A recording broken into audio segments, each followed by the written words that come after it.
morning. Good morning. It's good to see. I'm hoping you guys got notifications for the show. I don't know. Something weird's going on with YouTube the past couple of days.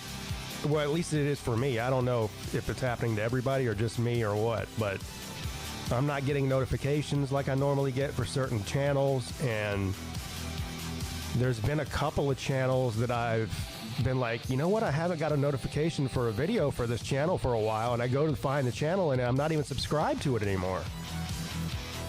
I feel like every once in a while YouTube does this thing where they like unsubscribe people for some reason. I don't know if it's because if you don't watch it enough. I don't know, but I know specifically there's a couple of channels that I watch pretty regularly, at least like on a weekly basis, and just unsubscribe me for no reason. So whatever. I'm glad you guys got the notification. How am I doing? I'm amazing and fantastic, Scott. Today's a big day for me. Well, you can see in the title there that I say crossing your fingers does nothing, which first of all, I fully believe that to be true. I'm not a very superstitious person, but whenever someone says keep your fingers crossed, I go, no, I'm not crossing my fingers. Why not? Because it doesn't do anything. So I woke up this morning. To make a long story short, today we're supposed to be closing on my dad's house. Of course, my dad passed away last summer. The past 8 months, his estate has been in probate. Anybody who knows anything about dealing with a death of a parent, and you have an estate to deal with, it takes a long time. It doesn't happen overnight. It's a lot of shit that goes into it. It's a big fucking headache is what it is. It's a big money grab too. But anyway, so the past 9 months or so, 10 months, we've been working on getting this house ready to sell. Anyway, we're supposed to close on it today. I'm waiting on a text message from the realtor that it went through. Everything's, you know, anybody who's ever sold a house before knows that it's not a done deal until the ink is dry on the paper. Like, people back out at the last minute all the time. It happens all the time. So I'm waiting right now on the text message.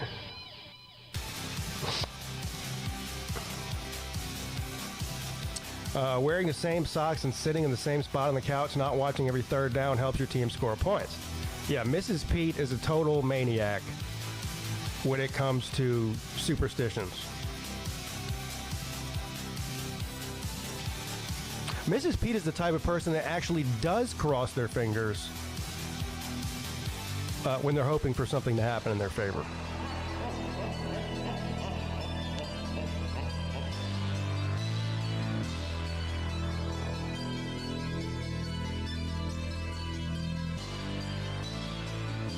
Do thoughts and prayers do anything?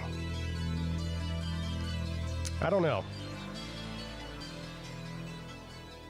I think there is some sort of scientific method to, like, have you ever been thinking about something like random person that you haven't talked to in like a month, and then all of a sudden they call you out of the blue like a minute later? Has anybody ever had that happen?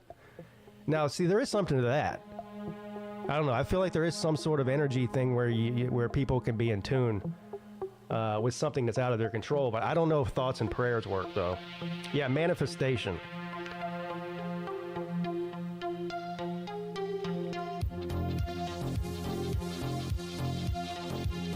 A lot of people do that thing where they wear a certain shirt or socks or whatever the hell on game day because they feel like it's good luck or something. I don't have any problem with that as long as, you know, The people that don't wash it, they feel like, oh, I can't wash it or that's going to stop the luck. No, you don't wear the same shirt 15 times without washing it, please. Especially, well, a shirt's bad enough. Don't do socks or underwear. Ugh. Like doo-doo stains in your underwear and wearing them, just you think it's going to help you get a touchdown? That's gross.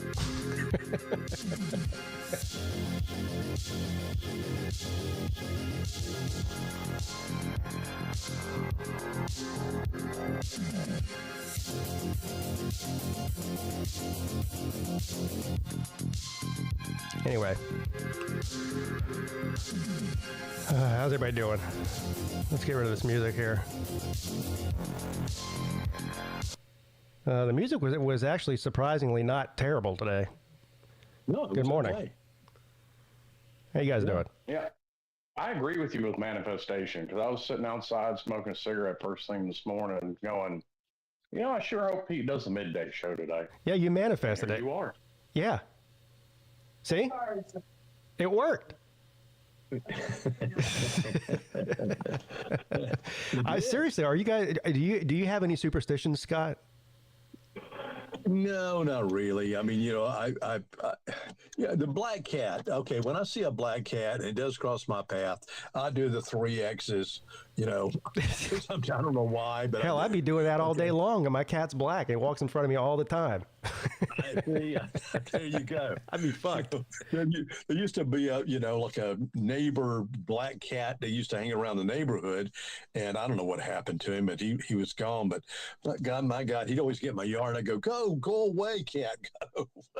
Yeah. Now, does it counteract the bad juju if a black cat walks in front of you in the road and then you run it over? Well, when you run it over, that could be even worse. Yeah, I think running it over is worse luck than just crossing in front of you. Yeah, especially if you walked under a ladder and you cracked a mirror too that day. Yeah. It's funny, whenever we got our cat, so my sister said she had this cat that she rescued and she couldn't keep it anymore, and the kids wanted the cat, and so anyway, she convinced us. She did this thing where we'll just keep it for the weekend, and if you don't want it, you can give it back to me. Which she knows if we have the cat over here for 2 days, the kids aren't going to let us get rid of it. So anyway, she brings the cat over. We didn't know what the cat looked like, right? So she brings the cat in, and it's a black cat. And my wife's like, oh, no, we can't have her. I go, why? She goes, well, it's a black cat. I go, so? She goes, well, it's bad luck. I go, shut up. No, it's not. Now, why? Here's a good question. Why is the superstition a black cat and not a white cat? I don't know. What's up with that? I don't know where that started. It's racist. Racism. Yeah, it's racist. Racism and superstition. It's dumb. I love the lyrics of superstition. Very superstitious. Writings on the wall. Very superstitious. Ladders about to fall. 13-month-old baby broke the looking glass. So there's 7 years of bad luck. The good thing is your past. Wow. Scott, because you're a golfer somewhat, right? So the most superstitious people in the world are golfers. Yeah. Like they got to have like the certain club head cover that's good luck, and there's certain ball marker that they have to have. It's good luck, so or they're not going to make their putt. It's like, man, stop it. It's like Caddyshack when the judge brings out the old Billy Baroo. Yeah. Oh, Billy. No, Billy. Yeah. I love that movie. I think it's one of the top comedies of all time. Caddyshack is, and Rodney Dangerfield. They had to tell Rodney because Rodney had never done a movie before, and so Harold Ramis is trying to direct him, and Rodney's doing like a stand-up, the entire time. But Harold wanted that, so a lot of that he did was totally ad-lib. That Dangerfield did. I didn't know Harold Ramis directed that. Yeah, Harold Ramis was director of that. Yep. Talking about Caddyshack? Yeah. What's that? Oh. Yeah. Harold Ramis, who was also and also directed Ghostbusters too. Well, that I knew. Do you know Rodney Dangerfield didn't even get famous till he was like in his 40s or 50s? Yeah, something like that. Yeah, he was old. Yeah, he was up Never there. give up on your hopes and dreams, boys and girls. Yeah. Right. He was a salesman I forgot what he sold for a long time. Yeah, he was he had a regular job. He didn't have any money really. I guess he started going around doing these open mic stand-up comedy shows, and eventually somebody saw him and put him in a movie or something. I forget the whole story, but well, he had established himself as a good stand-up comic, I think, in the 60s. And because he was such a great stand-up comic, Harold Ramis thought, Rodney Dangerfield would be great. And just adding him in there, it made the movie. Well, when he goes into the pro shop going, hey, I want 2 of those, 3 of those, 4 of these. And hey, look at this hat. You ought to get a bowl of soup with this hat. Oh, but it looks good on you. You don't even have to become a good stand-up comic to become famous. Like, you can just have one good set. Like, look at Andrew Dice Clay. He ran that shit to the ground. Yeah, he was the first ever stand-up comedian to be doing, like, arenas, like Madison Square Garden and shit like that. Before that, comics only really did, like, theaters and clubs. Yeah, but he basically had one bit that he ran for 40 years. Yeah. Yeah, I got to tell you something. If you've never heard the Last Comic Standing or something like that, I think that's what it's called, with Andrew Dice Clay, where he's ad-libbing for about 2 hours. It's remarkable what comes out of his mouth. Have you seen this thing he does on YouTube? Damn good comic. He still does comedy, but have you seen? He's got a YouTube channel, right? Yeah. And have you seen that? I've seen bits and pieces. So he walks around. Somebody's videoing him. Walking with them, but on their phone, I guess. But anyway, he walks around like the streets of New York City, and he stops people randomly that aren't even like looking at him, and he'll be like, "What? Do you want to take a picture with me?" And they're looking at him like, "What are you talking about, dude?" He goes, "Do you want the picture?" like he just walks around. He's wearing the same leather jacket he was wearing in 1980. He just walks around with an unlit cigarette. He doesn't smoke, but he always has an unlit cigarette in his mouth. And he's like, "Do you want the picture or not?" And they're like, "What are you talking about, dude?" He's just fucking with people. He's carrying us. He's doing that himself. Yeah. He's got his own selfie stick, and then he's doing it. Oh, yeah. He's got a stick. He's throwing it back and forth, yeah. I mean, if he stopped me, I'd be like, I want the picture. Let's take the picture, bitch.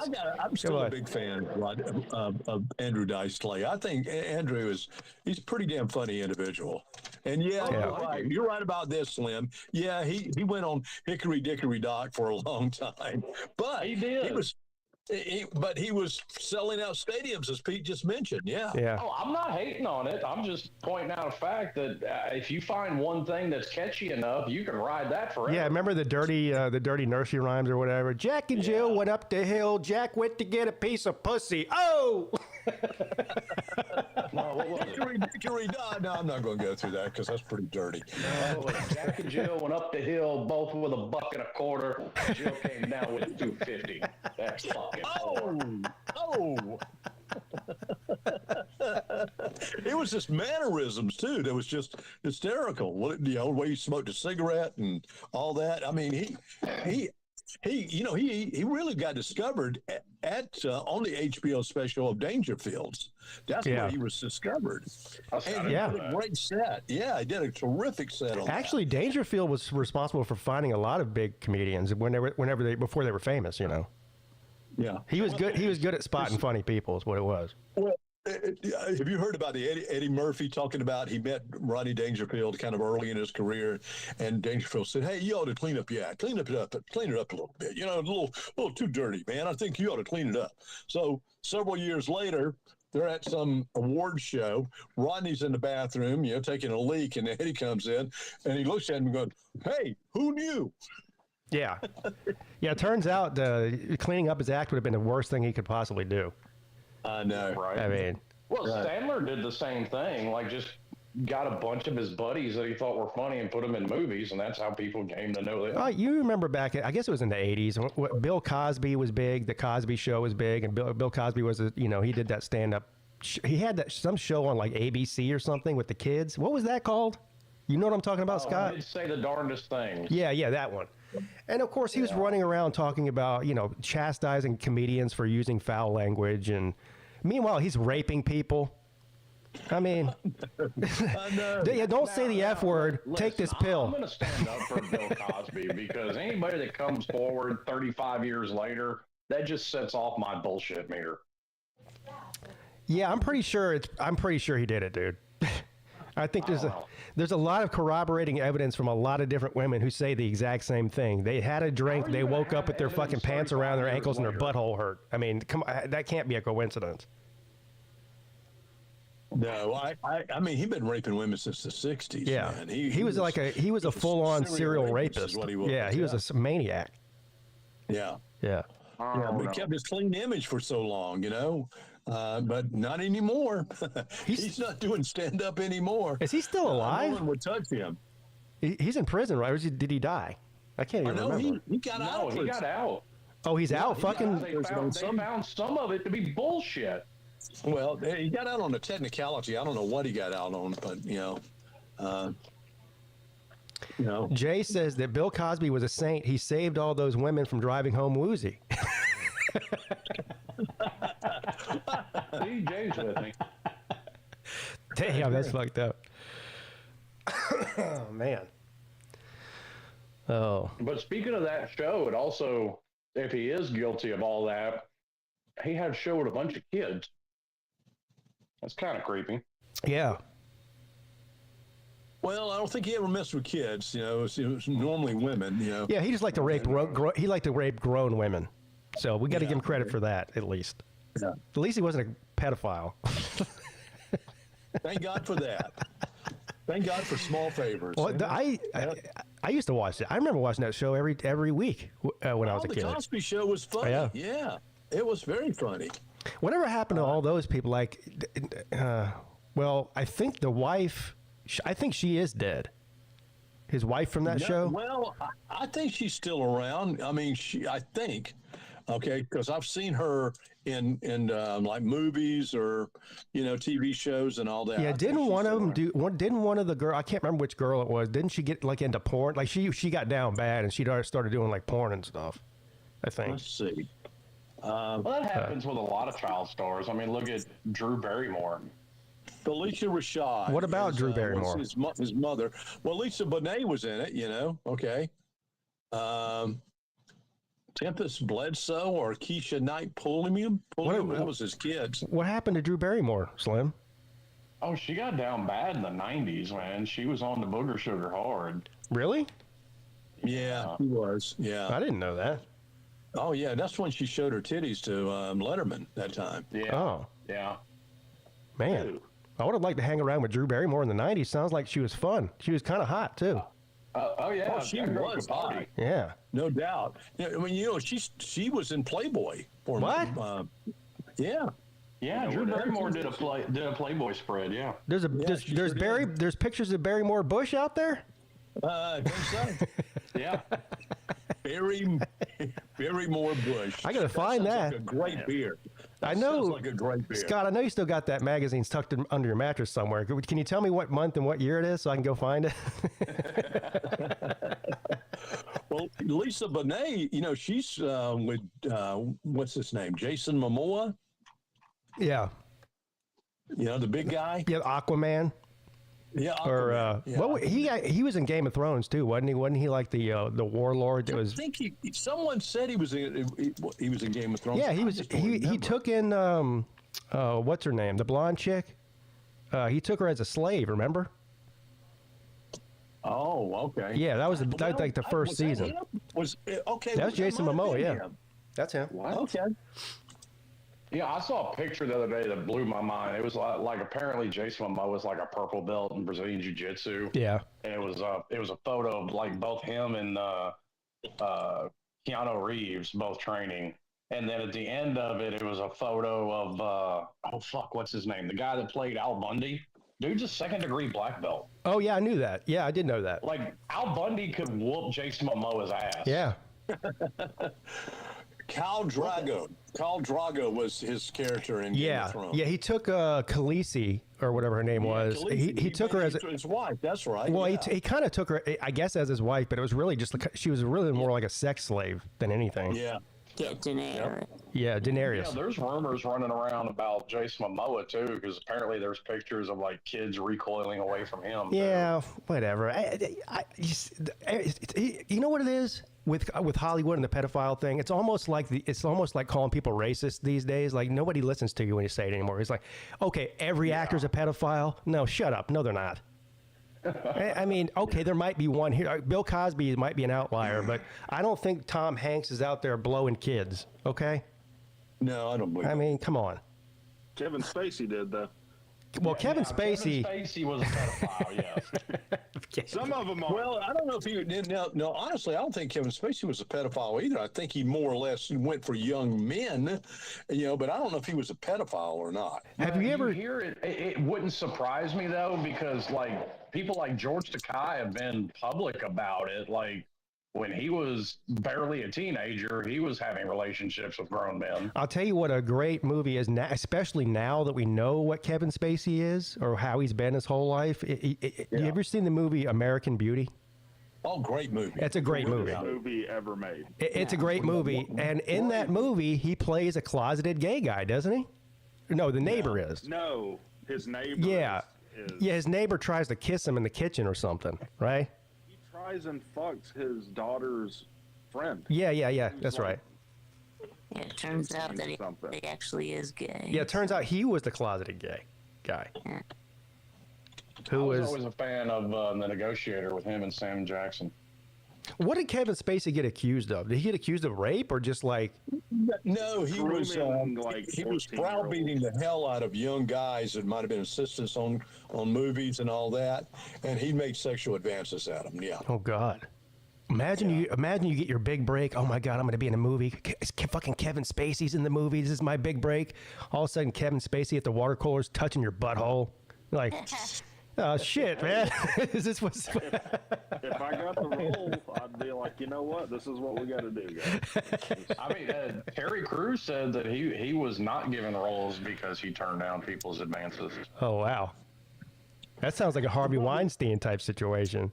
Spacey was probably a catcher too, looked like an old Rawlings catcher's mitt back there, Do you ever see the transcripts of the testimony from the women for Harvey Weinstein?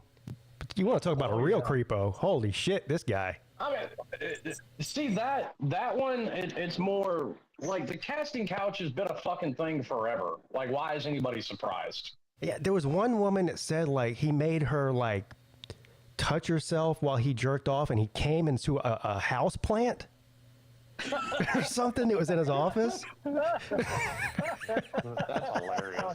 Well, What the if you fuck? don't have a tissue, a house plant will do. I guess if you're about to bust, you got to find something to bust on. That plant looks as good as anything. Got to get rid of this evidence right now. No one will. The famous person that supposedly he raped or whatever was Jennifer Lawrence. Which, she was a young Kentucky girl. That could have been possible. Yeah. Nah, listen, dad, brother, a couple of cousins, uncle probably already had it by that point. God damn, uncle. I mean, they are. show, man. What a show. This has become. Yeah, welcome to the midday. It's not for the faint at heart. Welcome to the midday show, everybody. Yeah, that's right. Welcome. I got like 450 subscribers on this channel. I can't get to 500 because of shows like this. So it was a couple of shows ago, somebody came in that found this channel from my college football channel, and they came in, they're like, what the fuck is this? I thought this was a football channel. I'm like, yeah. You made a wrong turn at the light, buddy. You thought wrong, sir. You made a wrong turn, buddy. Make a U-turn and go back to the other channel. I don't understand why that needs explaining, because you already have a college football channel. Yeah, well. And when it's football season, we do talk football on this channel. Sure. Yeah. Absolutely. I don't know. It's It's just. butthole season now. That's what we're talking about. It's butthole season. Yeah. Apparently. Sweltering buttholes. That's a good Speaking of porn sweltering movie. buttholes, it's hot as fuck. That's a good Yeah. porn movie name. Sweltering buttholes? Yeah. I think it's I'm taken. not sure if I would watch that. Number 7, sweltering buttholes. Number 7. You wouldn't watch Yeah, that part one? 13. I don't know. Dude, you have never watched that stuff because it's hilarious sometimes. Like sometimes What, I porn? watch porn. Yeah. Because Well, it's early fucking porn was hilarious. funny. I mean, Deep Throat was actually had all kinds of jokes in the movie. Deep Throat. Wasn't that like in the theater, like movie theaters? Yes, and well, it made Like- it in the like porn theaters. Oh, I thought it was. the I most- thought it was in like porn movie mainstream theater, yeah. theaters. It Oh, was the most recognized porn movie of its time. But, the character was Harry Reams, and the whole premise of the movie was that, what was her name? Linda, golly, I can't think of her name. Linda Lovelace. Linda Lovelace. Yeah. Linda Lovelace supposedly. Don't ask me how I had know her that. clitoris she had her clitoris in her throat. That's why it's called deep throat. So, I've never seen it, but she talks to Harry Reams, who's one of the porn actors, and she said, "What if you had your balls in your ears?" And he said, "Well, at least I could hear myself coming." That's great writing. It was great writing. It was some funny shit in that movie. That's all I'm saying. That's all. And by the way, was this a real thing? They really had theaters. You would go into. Oh yeah. There's still one open on Summer Avenue in Memphis. Rick, listen to this. So we were in Vegas this past January. We took an Uber ride to some casino that was off of the strip. I forget, it was like Rio or something. We were going to eat oysters at some restaurant. But anyway, we leave in that casino. We're walking to where to get a cab, and right across the street from this hotel is this giant porn theater. Well, actually, it was like I guess it was like a sex store, but it had theaters in it, and they've got these big lights out there. And they're like, theaters open for 24 hours a day, blah blah blah. I looked at them. I was like, you know how down bad you've got to be to go into a porn theater to jerk off? Like, you got to be down real bad. Is there a worse job in America than being the janitor of that place? Oh God! Oh my God! They probably Sticky just floors. All hopefully the floors are rubber. They just go in there with a fire hose and just fucking spray it down. Right. What is the point of that? Because you can't just. Well, back in the day, you didn't have porn as prevalent. The only back in the days, porn in was either Playboy magazine, possibly Penthouse, and if you saw it in a movie, it was not on VHS at that time. You only got to see it in theaters. But how can or you had some homemade shit on 8mm film. Right, exactly. Another great movie, by the way, that it's kind of fucking creepy, but it's still a good Nicolas Cage movie. Isn't that that why the VHS was invented? More or less. Probably. What, because of porn? That's why the internet was invented, so it makes sense. It became as soon as it went to VHS and then went to DVD, the porn industry was a multi-billion-dollar industry. Streaming's kind of killed it. The internet killed. Do y'all remember when Nate came on here a couple of months ago and admitted to sending his ID to Pornhub so he could get access to it again?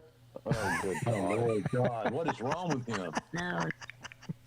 Is it banned? Is it banned in Georgia too, or no? I have gotten some, if you log on to the site, it is got this countdown. It'll be like 5 days, 4 days. Yeah, it'll be like 4 days until you have to show your ID.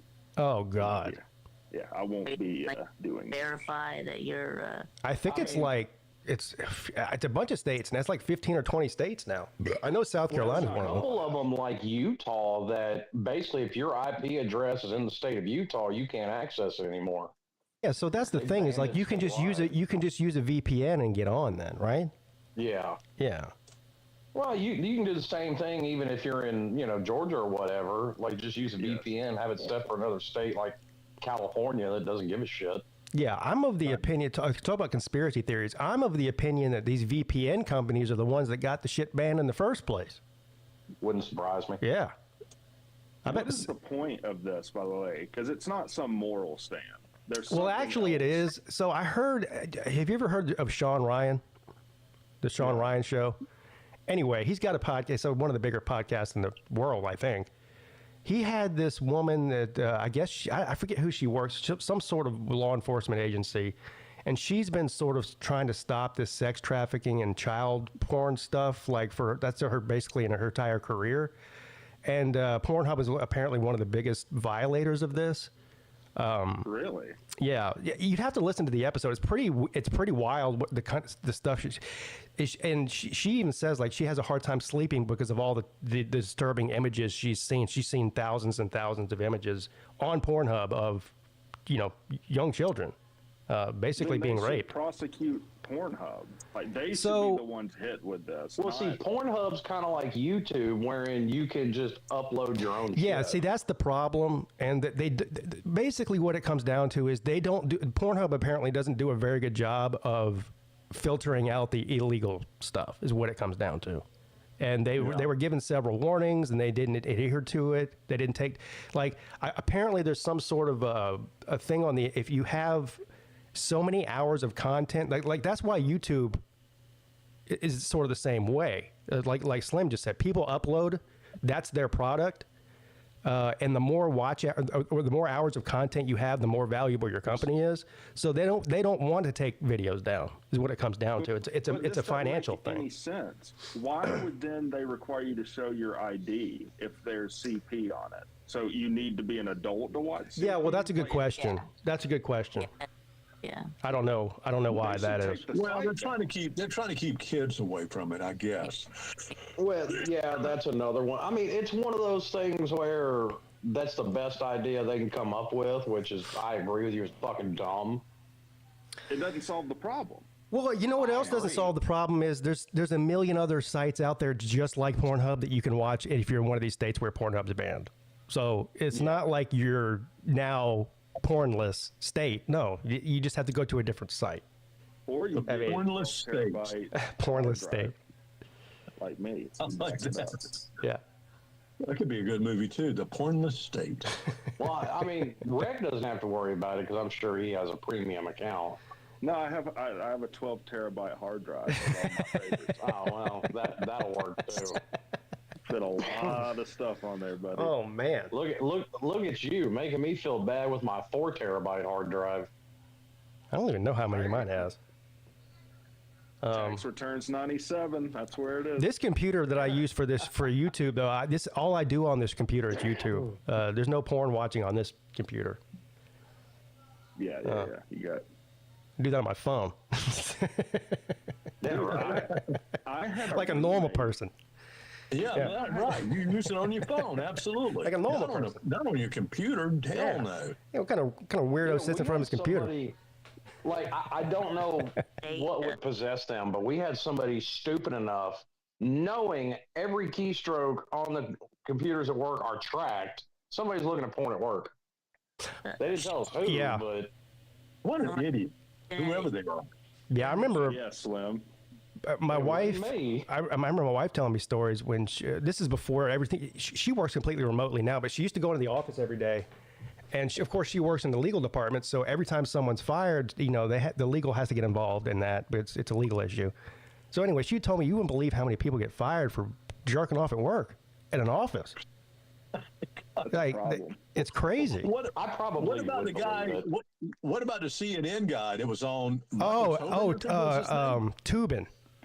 Yeah, Tubin. yeah, Yeah, Jeff- and he's jerking it. You know, Yeah. in a meeting, Yeah. a Zoom meeting. Boy. Oh, there was a picture that went viral. Some psychologist was giving an interview, and there's a massive dildo on the bookshelf. Right I remember that, Slim. Yeah, you're right. I remember Jeffrey Tubin. He and then they brought him back on. Like they fired him, and then like 6 months later, they trotted him back on to make an apology on the air.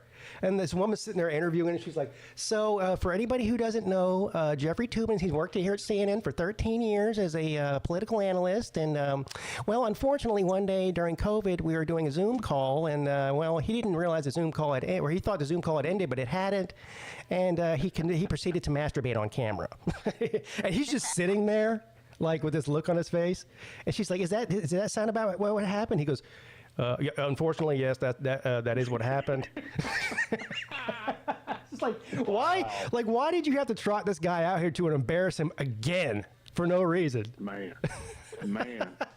So he still got fired too. I think he's. You had, what was it, last year? It was like last year, a year before. Somebody got caught making a gay sex tape in one of the Senate committee chambers. Oh, yeah, I remember that story, too, yeah. Yeah. Uh-oh. Yeah. Oops. Let me guess. He was ultra-conservative and against any gay rights. Probably, yeah. Probably hated gays. Actually, no, it was a Democrat. I don't remember who, but Oh, okay. Well, What gets me is all these teachers are still hitting on students. I wouldn't be surprised either way, Rick. I'm just being honest. No, it's always funny to me when it's someone who's like, gays can't get married, blah, blah, blah, and then they get caught jerking a dude off. yeah. Did you just see that another woman? I think it was in Brooklyn. A teacher in Brooklyn that was sending nudes to like a 14-year-old student of hers. Yeah, And she was kind of hot. I was like, how come all my teachers look like fucking my grandmother? Most of them were. Most of my teachers were in their 60s. Never had like some 25-year-old hot teacher sending me nudes. The fuck? Or if it was a young hot teacher, they were like kindergarten teachers. Yeah. Yeah, that's right, Slim. They were new teachers, absolutely. We had a couple at my high school, but none of that ever happened. Oh shit, none of mine. We had a Mrs. Hicks, and they used to be able to paddle your ass back in high school, and they would make these paddles that had holes in them, so it could put welts on your ass when they hit you. Yeah, but it was this old woman, Mrs. Hicks. She taught English. And man, you could hear her in the hallway if she's paddling someone, a whap. I mean, she had a damn swing of damn Pete Rose. The principal at my high school used to walk around the hallways with the fucking paddle in his hand all the time. Like he never did not have the paddle in his hand. Like it was almost like in high school. Yeah, like he's daring you, huh? Yeah, like fuck with me. I'm gonna spank you. See what happens. I need to carry that around work with me. See how that goes. He had a fucking like a thing that went around his wrist, like a rope that went around his wrist. So even when he didn't hold it, it still hung off of his wrist. Wow. Yeah. Wow. He just couldn't wait to whack somebody's butt. I'm telling you. Which is kind of weird now that I think about it. See, there's a little thing too. These people that had the paddles might have been a little fetish going on. Yeah, I don't know if I had a daughter, like a teenage daughter, or if I want some 50-year-old creepo spanking her in his office. You know what I mean? So you're telling me you would spank like a 16, 17-year-old Yeah, exactly. person? Yes. Come on, dude. I'm telling you. I don't know when they stopped doing it, but they still did it when I was in high. That was in the 90s. I bet did when I was in high school. Don't spank me. Don't do that. Now, I mean, it's funny to make fun of, and I'll make plenty of jokes too. But I also think part of the problem is you ain't got enough kids getting their ass whooped like they used to. I don't think that's true. The solution, though. Very true, Slim. No, I agree with Slim on that. I think Gen Z. I mean, I don't know. No one's in Gen Z here, are they? You guys are Gen X. Well, I don't know. What is it's like early 90s. Vic is Gen Z. Yeah, Vic would be Gen Z. Okay, well, Vic's an exception. But most of the Gen Zers, you see them and they have no respect for anyone or any damn thing, and curse and will spit at you. And it's like, what raised you? What wild fucking baboon raised you? Yeah, but see, they're all talk too. Because there was some fucking 19-year-old running his mouth to me yesterday. I opened his fucking door. All of a sudden, he didn't have shit to say. Yeah. So. Yeah. Or I don't know that whooping. Probably shut the fuck up too. I don't know that whooping children changes behavior the way that people think that it would. In other words, a lot of people who are abused end up being abusers. Same thing with people who are molested. They end up growing up and molesting other people. No, ain't nobody talking about abuse. But did you get your ass whooped as a kid, Pete, by your parents? Not really. No. I mean, I guess when I was very small, my mom would put me over her knee and spank my bottom and stuff like that. But I never, as like a teenager, no. I mean, one time, my dad only ever laid his hand on me one time and I deserved it. I crashed a car after drinking and he smacked me upside the fucking head and I deserved it. When I was 17 years old. But that's the only time he ever laid his hands on me, ever. Yeah, so. my dad spanked me when I remember distinctly. I was in a 5 and dime store. I know you don't know what a 5 and dime store are; they're gone. But my grandmother worked that, and there was a toy section. And my dad told me, "said Now we're going to go in and see your grandmother." Said, "But don't be begging for toys from her. You can't get any today." I said, "Okay, go in there," and that's the first thing I started doing. Daddy takes me back in the alley and spanks my damn behind, and I learned my lesson, never to do that again. But I mean, it wasn't like he was killing me. It was more like the embarrassment of it, that he spanked me and made sure, hey, and any time they gave me any punishment, my parents would always come back in 15, 20 minutes later after quit crying and say, do you know why we did that? They would explain everything too. See, I agree with Pete to this point. Once you hit a certain age, I think that it's kind of pointless at that point. Yeah. Like once they hit teenage years, it ain't doing you no good to whoop their ass. No, not in your teenage years. I agree. I think, look, my dad took a swing at me and knocked me down one time. And then I took a swing at him later on. And he was going, why are you hitting your dad? I know my mom punched me in the mouth when I was like 16. They did, but I deserved it. Yeah. No good. I don't think it works. If you had the deserves. I've never hit. Well, I've spanked my kids when they were young. I've never hit my kids, but I've been on the verge of it a couple of times. Well, listen, one of them in their teenage years is going to try you. Yeah, I know. Well, it's already happened. Bound to happen. Yeah. Well, we all tried our dad at one point, right? And we fast forward. Well, no, I don't have one, Rick, but thanks for bringing up that trauma. Wow. What trauma you caused on a Friday afternoon, Friday morning? Damn, Rick. I was terrified. I never stood up to my dad because I was terrified of him. But I did recognize with my oldest son one time we kind of got into it. He kind of bowed up on me, and I had to let him know who was the boss. You know what I mean? Oh, yeah. Yeah. I mean, one day he probably will be able to whip my ass, but at this point, he's still a young teenager. I've got grown man strength, which is real, by the way. It is. It is. The better it gets, too. Yeah. I remember a buddy of mine in high school tried that with his dad, and his dad was a Parris Island Marine. Yeah, he fucked up. He did fuck up, didn't he? He fucked up. Yeah. Yeah. Getting into a fight with my dad never crossed my mind, not even once.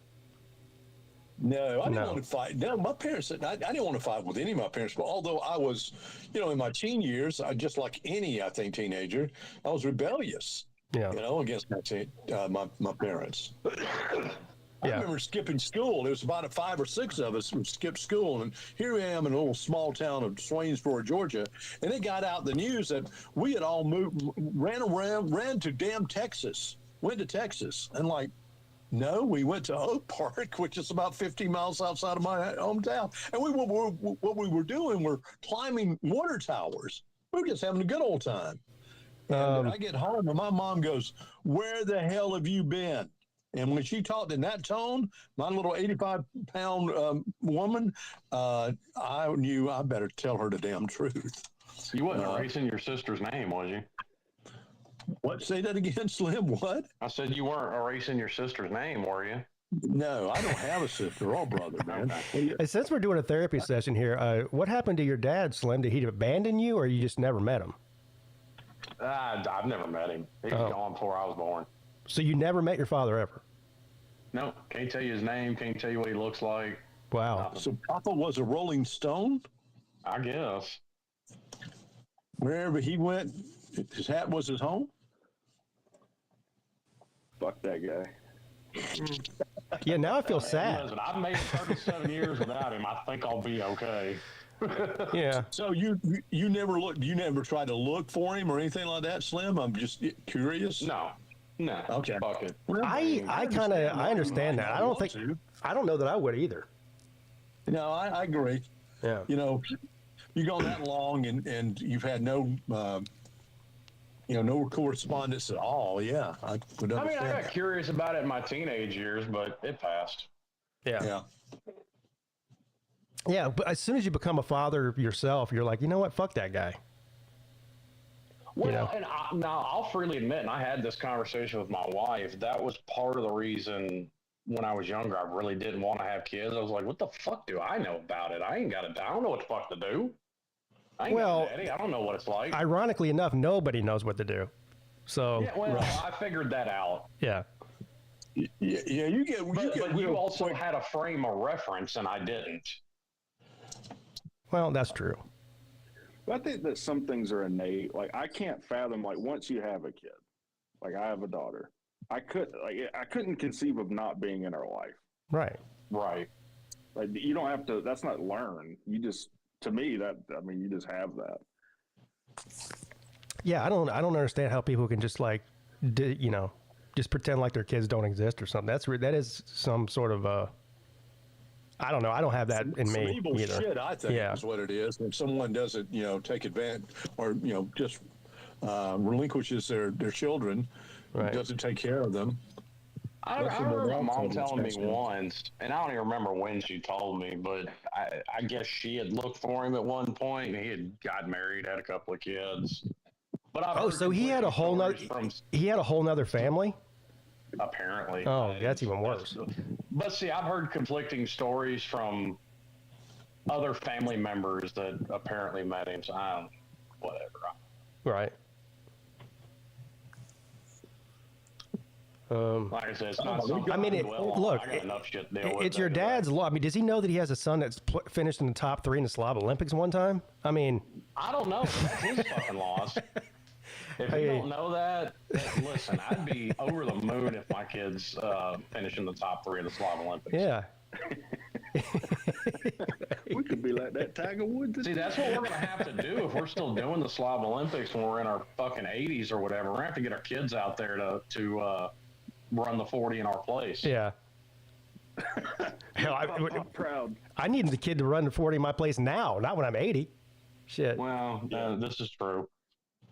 How many injuries come about from the Slav Olympics at our age? A lot. There's at least one or two every year. Torn hamstring, cracked ribs. Yeah. What other injuries have we had? There's been worse ones than that.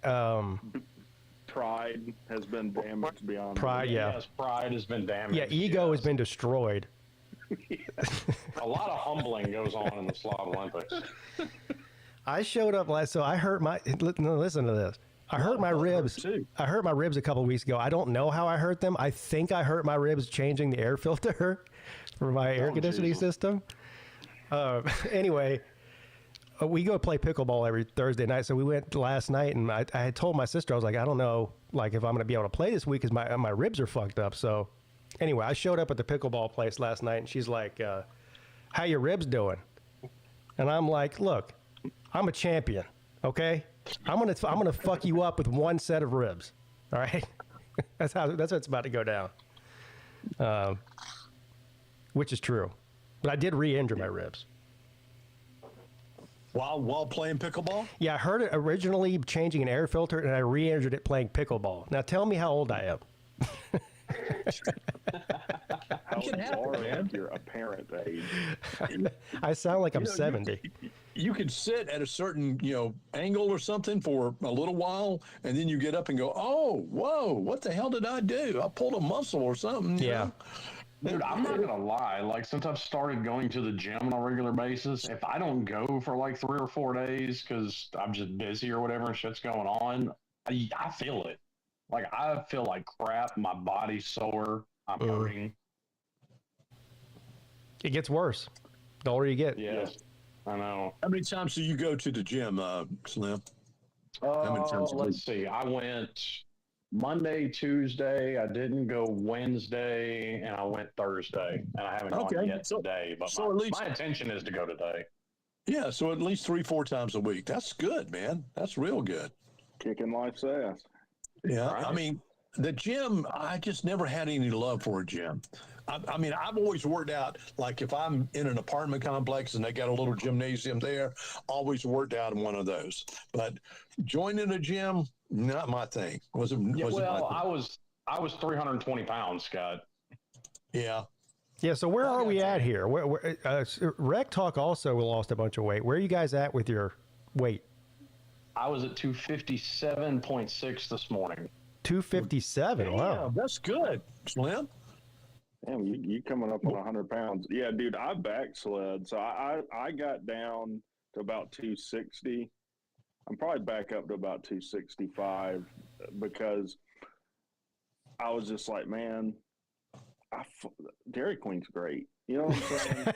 Oh, dude, I had this, like, I plateaued there for like 2 or 3 weeks because you had, you had Mother's Day, Father's Day, Memorial, or what was it, Labor Day weekend. Yeah. So, you're cooking, you got shit going on. So I mean, I plateaued out for a few weeks, but I've gotten myself back on my routine. Yeah, I gotta get back on the routine, dude. Because it's not an excuse, but I'm kind of a depressive type person, and I will let that be an excuse. Like, oh, I don't feel like I'm depressed, fucking cunt or whatever I am. And it's like, well, dude, fuck that. You just need to do better. Yeah.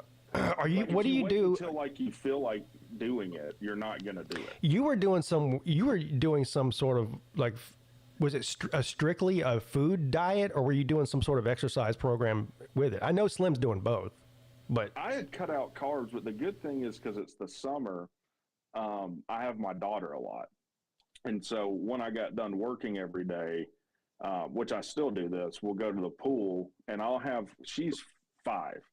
So I'll have her swim along the edge so she can grab the edge. And then in this pool, there's like links you can swim.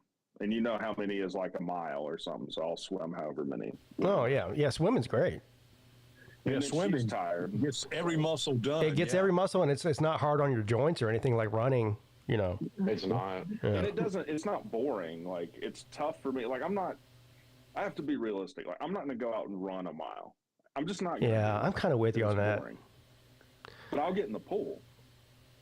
See, I will though. And I didn't used to be, but for whatever reason, I guess I found motivation. I will, but I've gotten to the point now that I'm working every day, basically. I'll just go to the gym, just do weight training because I figured out how to work the step counter on my watch. I was over 18,000 steps yesterday. What? Damn, man. Damn, dude. Yeah.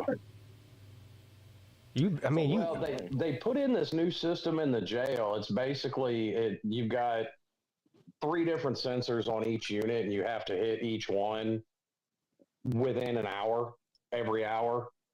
Or on the 2 lockdown units on Shoe and Echo, it's there's one at every cell, and those have to be done every half hour. Yeah, So what you're saying is you're not just sitting around the jail all day. You're walking constantly. Damn near constantly, Yeah.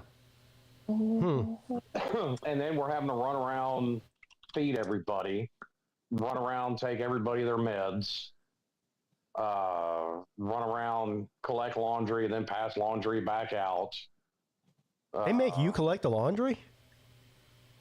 Yeah. I guess that makes sense because who else would do it? Yeah, I mean, there's not like a maid at the fucking jail, I guess. When I was at the prison, we didn't have to deal with any of that shit. You had basically a quartermaster there to get all your laundry and shit from. You had the infirmary where the nurses were. They'd go there themselves, get their medicine. You had the chow hall. Everybody go, which the inmates cooked here too, but everybody went to the chow hall versus we have to take it to them. Right.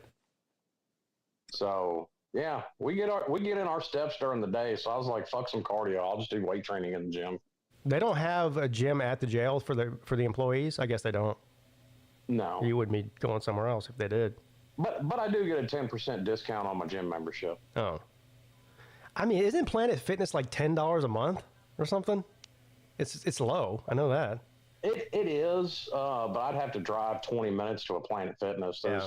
There's one here in town that actually a lot of the cops around here go to anyway. So. I used to go to a Planet Fitness over by my house before work every day. Like I would be there at like 5 o'clock in the morning, like 5 days a week. I stopped. I was actually going to the gym up there like 2020, and then Planet Fitness, like fucking everywhere else, wanted you to come to the gym wearing a mask, and I was like, "You're fucking stupid." I think that might be when I stopped too. Whenever they started with the mask shit. Yeah, I'm not going, like, listen, I'm in here huffing and puffing about to die of oxygen deprivation. Anyway. Yeah. Hey, run on this treadmill with a mask on your face. Okay. Yeah. So I was like, fuck all that. Lay on a bench that guy just sweated and on, but keep a mask on while you do it. Well, they've got basically a big ass dispenser of Clorox wipes, which half the fucking people use, but I still make a point of for that very fact because I don't know who sweat on that fucking thing before me. And I'm just forget about that. Go in the locker room. When I'm done. Go in the locker room. You got fucking guys walking around, fucking dick swinging in your face. Hey, did you see the Lakers game last night? I'm like, man, get your dick out of my face. What are you doing? An 80-year-old. No. I mean, yes, that sucks, but at the same time, I had to strip search 12 motherfuckers yesterday, so fuck whatever. Yeah, well, you're desensitized. Yeah, you've seen so much dick lately. We've seen more dick than fucking Jennifer Aniston. Jameson. Right. Yeah. You find anything up in the assholes there, Slim? Yeah. Not lately, but we did have a smelly one come in. A smelly one? Dude, he fucking smells. Oh, that's so gross. I'd throw up. I don't know for a fact that he's homeless, but I think he is. And he had been out. He hadn't been out 2 weeks. He was just in there, and they picked him up for trespassing somewhere. I don't remember where it was now, but boy, he was ripe when he came in there. Could we have an event for Slim at the Slobs where, like, one of us hides something up our asses and he has to figure out whose it is? Somebody's got a bag of cocaine up their ass. Who is it? Lock and call. Yeah. There's one guy there. Everybody likes to make fun of him because, like most of us, we try and get through the strip search as quickly as possible. This motherfucker will whip out his flashlight, and he's trying to check nooks and crannies. And I told him one day, I said, good thing I'm not him because my flashlight's 3 times as bright as everybody else's. What's he whip out his flashlight? He's got it all up in people's butt and stuff? Yeah, pretty much. Oh, God. He's overzealous about his job. Obviously. Jesus. Look at those testicles. Is he always volunteering to do the searches? Always. Oh, yes, he volunteering. Wow. Yeah, I can neither confirm nor deny. He's like, you go take a smoke break, Slim. I got these 5 butts right here. You go take a break, buddy. Yeah. So he's not on my shift, thankfully. More buttholes for me. All right. Yeah, just leave the buttholes for me. Just put them in reserve, and I'll take care of it. And I mean, like, you're not going to get through a day without doing it because, like, the kitchen crew goes outside, the 2 floor men go outside. Anytime anybody goes outside, whenever they come back in, they have to be strip searched. Dang. No kidding. Boy, y'all are. I mean, like, the 3 crews that work outside, they're getting strip searched. Are you considered like a maximum security jail? Or what? I don't think there's much of a difference, like, as far as that when it comes to jails. I mean, the open pods are misdemeanors. We got 3 felony units. Well, 4 if you count women's, and those are 4-man cells. And then Shoe and Echo are basically the same thing. Those are special housing units. Those are guys that are 23 and 1 lockdown.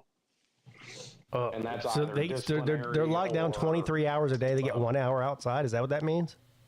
Well, they get 1 hour out of their cell. God. Like it's to the point already we're not allowed legally to do outside rec because the cutoff is 90 degrees. That is bullshit. We're not allowed to do that. Only women are allowed to search women. That's what I. Well, hold. Did you just say the guys are not allowed to go outside when it's over 90 degrees? That's state guidelines. Why?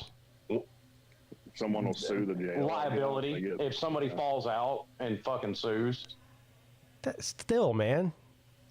Well, their way around that is on all the, really on every unit, there's skylights. What? Skylights. So you're getting sunshine in the unit.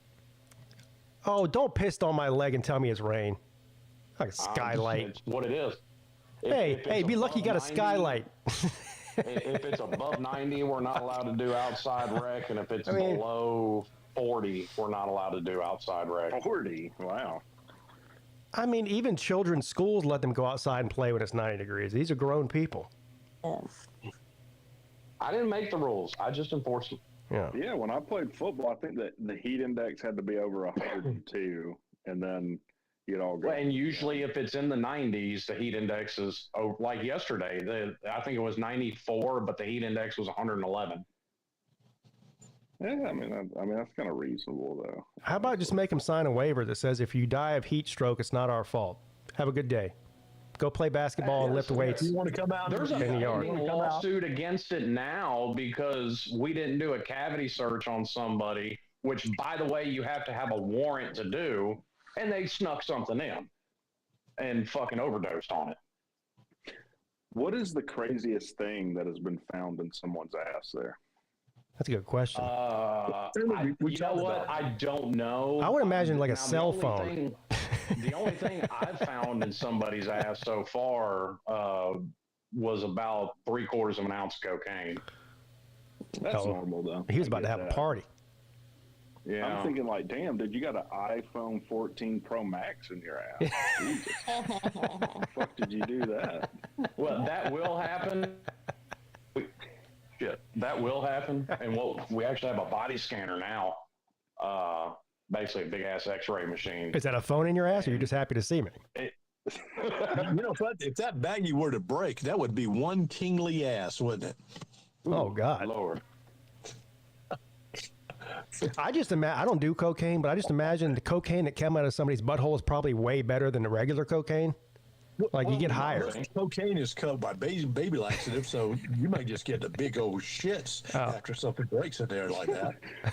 Are you saying it's like Mexican Coke? It's like a different flavor, the ass cocaine? Yeah, ass cocaine's just better. It's just Mexican Coke, man. Yeah. Well, I actually know it's fucked up, Scott. You're talking about it being cut with baby laxative. Yeah. There was some shit I know for a fact that that came in there that had been cut with formaldehyde. Oh my God, man! Whoa. I've heard of that before. I'm sure it's great for you, by the way. I've heard of people spraying formaldehyde on weed too. I've heard of that. Yeah. It gets you really high, apparently. Yeah.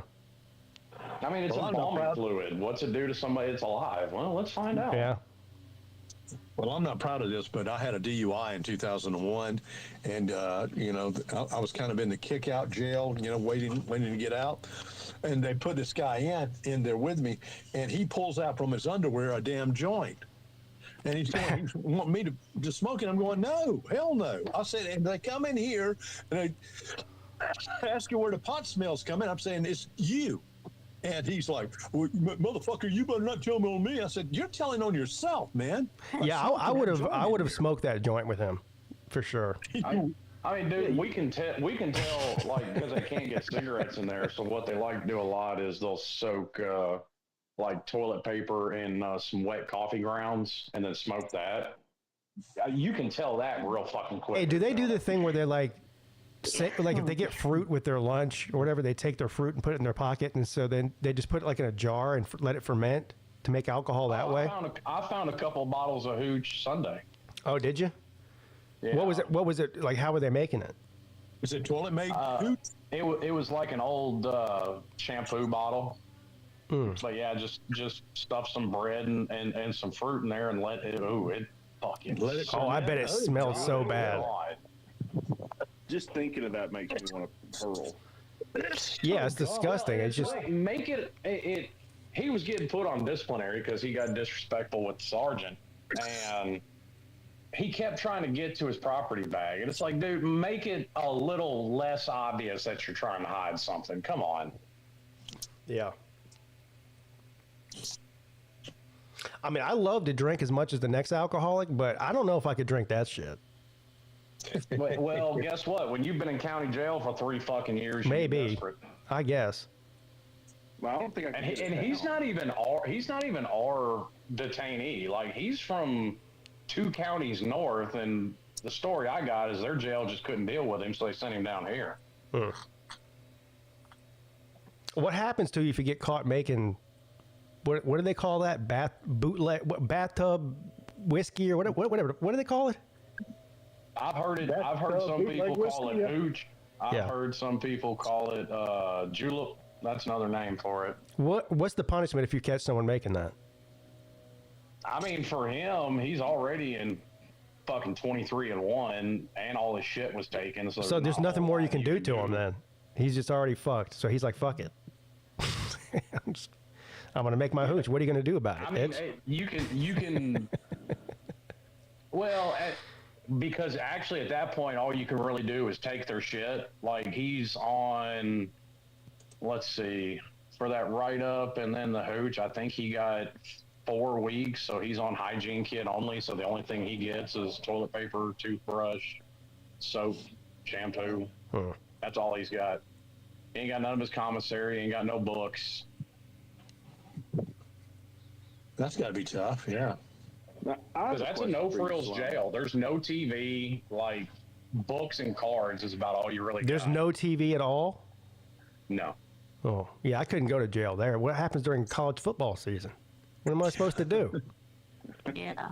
Well, what we do up front is we that little sensor system that I was talking about, where we have to hit the sensors every so often. We have a TV right there at intake, and somebody will just log into their ESPN Plus account, and we'll watch some football on there during football season.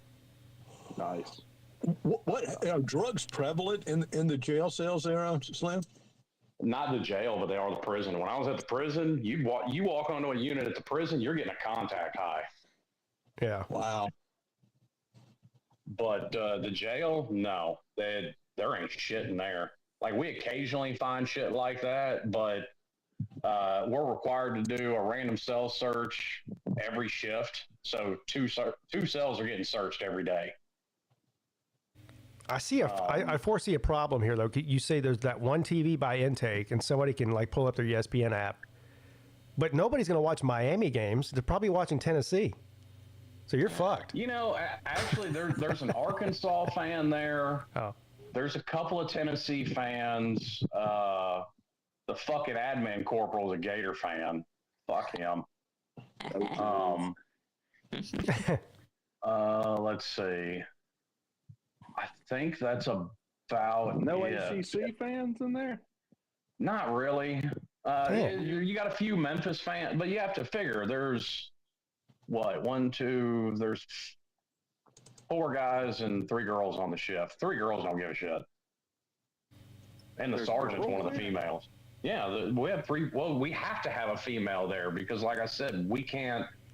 On the street, it's different. A male officer can pat down a female on the street. In the jail, no, absolutely not. Single, maybe you can introduce me. Well, all you have to do, Rec, is get arrested, and you can introduce yourself. That's right. Yeah. Hey, I'm doing illegal shit. By the way, the sergeant's a female. Oh.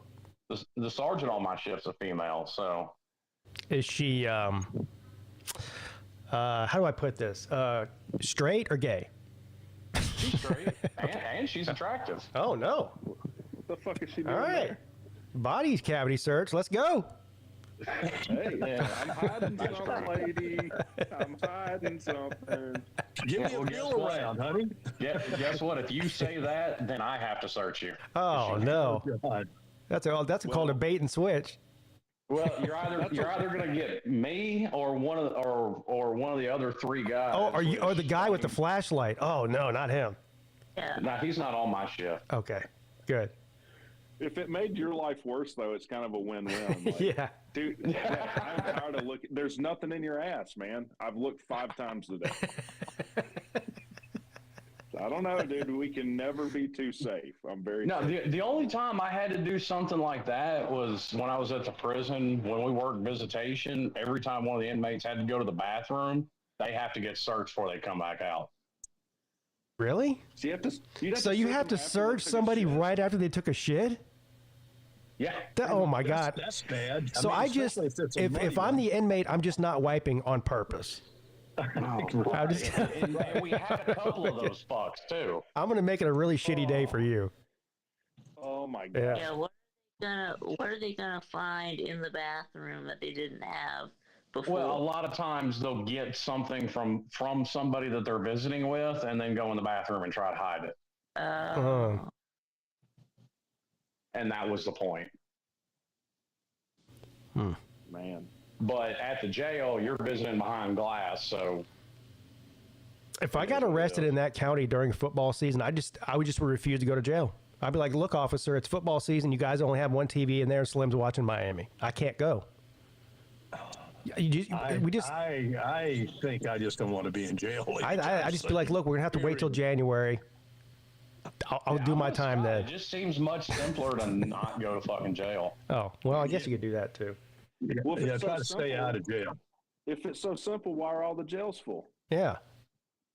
Well, we're not full. We've actually got, we're let's see, count cleared at 192 when I left, and we got room for up to 250. Yeah.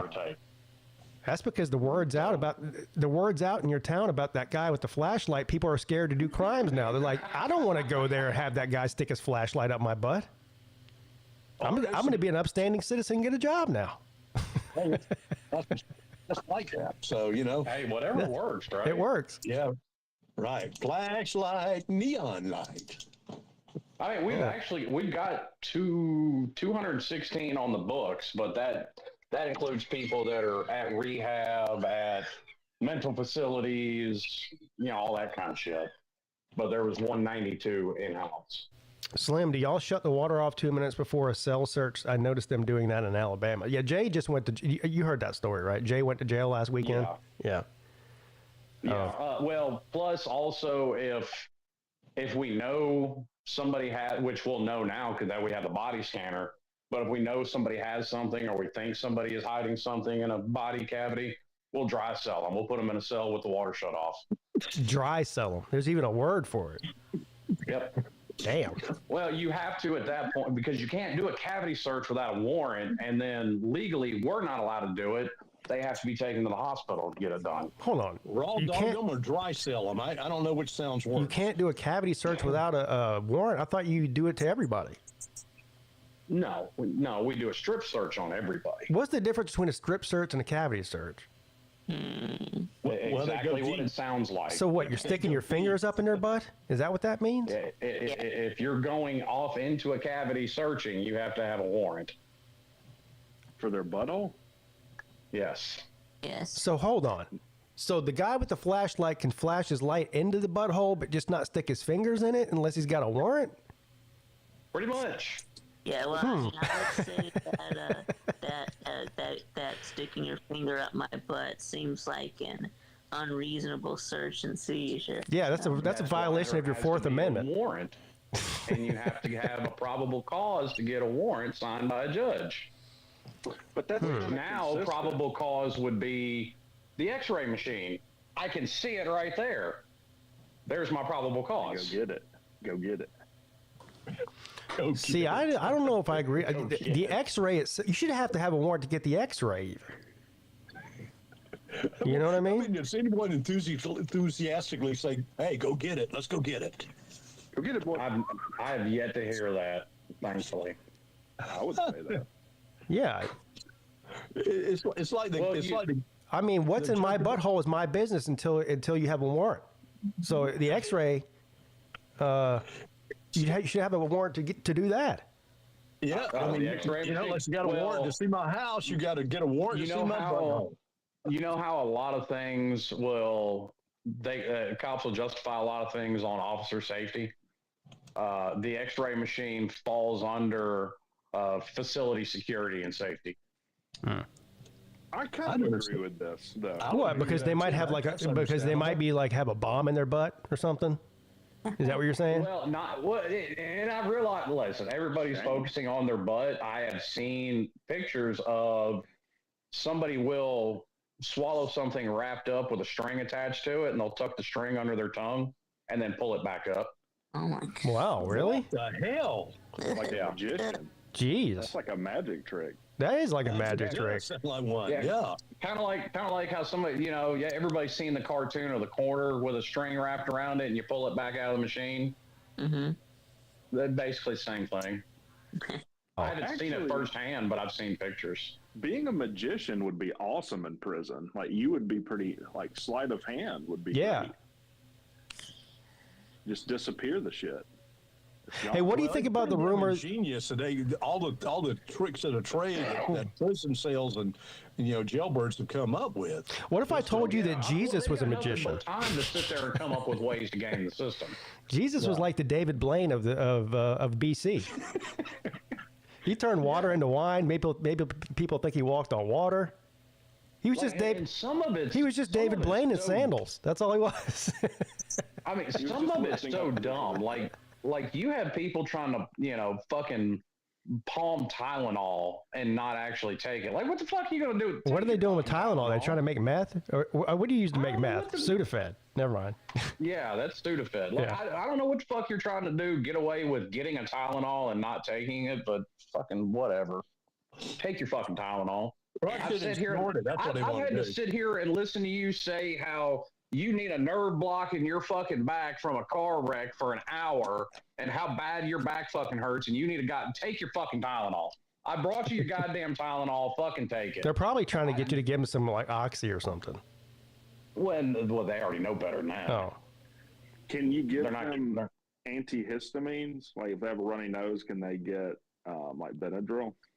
I know we got somebody on a prescription for Zyrtec. What? Damn. Well, that's allergy medicine. That's allergy medicine. Yeah. I mean, it's an antihistamine to his point. Yeah, that's true. Well, I'm just saying, if you were to save up a bunch of those, you could trip balls. Yeah, you could, but also, like, you have to stand there and take your medicine in front of me, and I have to see you take. I've had a couple people try and, like I said, slip some Tylenol or some Advil, but they're not very good at it. So I'm like, just fucking take your medicine. I can see it still in your hand, dumbass. Do you talk to him like that sometimes, Slim? Yes. I think I think he does. Yeah.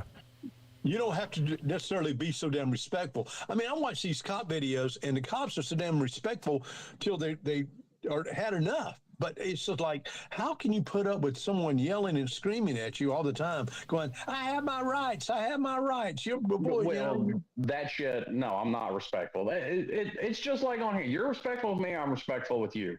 You want to be a dumbass? I'm going to treat you like a dumbass. I got you.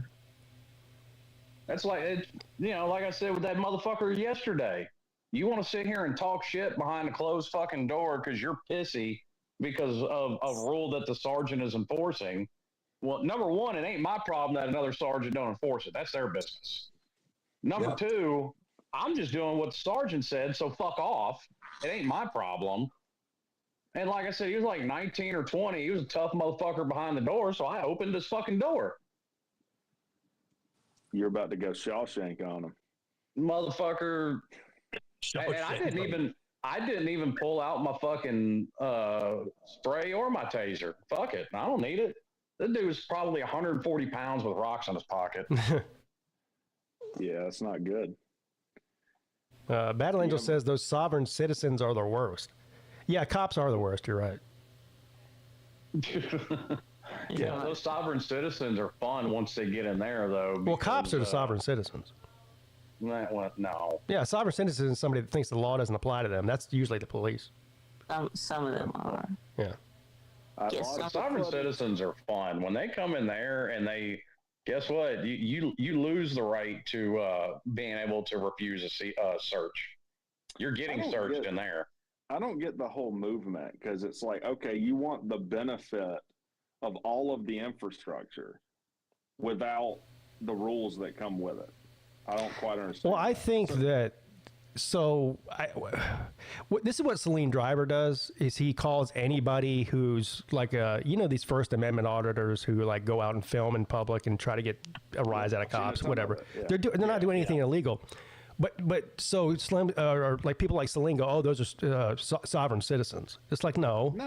There is a group of sovereign citizens. I think it's a very small group of people though, who just think like, I don't need a license. I don't need to drive a car. I don't need insurance, stuff like that.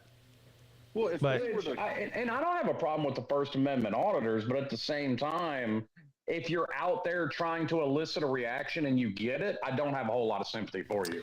Well, not if looking for a fight. not if you're not doing anything illegal. I mean, just because they're pissing you off doesn't give you a right to violate their constitutional rights. And that's kind of the point of that's the whole reason for the audit. And yes, but I understand that. But a lot of them want to, well, why are you even out here? I'm just flying a drone over the police station. Well, guess what? They're going to come ask what the fuck you're doing. Yeah. Like, if I see that, even if I wasn't working where I work, if I see that, I'm like, what the fuck are you doing? Yeah, I don't have a problem with them coming out. If somebody's pointing a camera at me and I'm in public and filming what I'm doing, I'll go over and be like, what are you doing? Unless it's like some harmless thing, like they're just videoing what's going on. But if they're specifically videoing me for some reason, of course I'm going to go over and ask them about it. But once I realize that they're just a jabroni with a YouTube channel, I'm just going to leave them alone. I'm not going to sit there and fuck with them.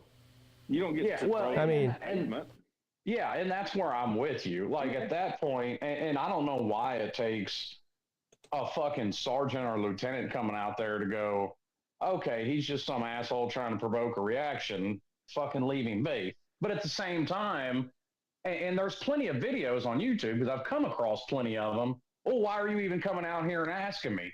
Because you're filming a police station, dumb fucks. That's why. Well, it's just like there's these ones that they some of them are pretty good. Some of them take it way too far. Like the people with the open carry states. This happens a lot in Florida. The Second Amendment auditors. So there's a law in Florida where you're allowed to open carry a firearm as long as you're either hunting or fishing.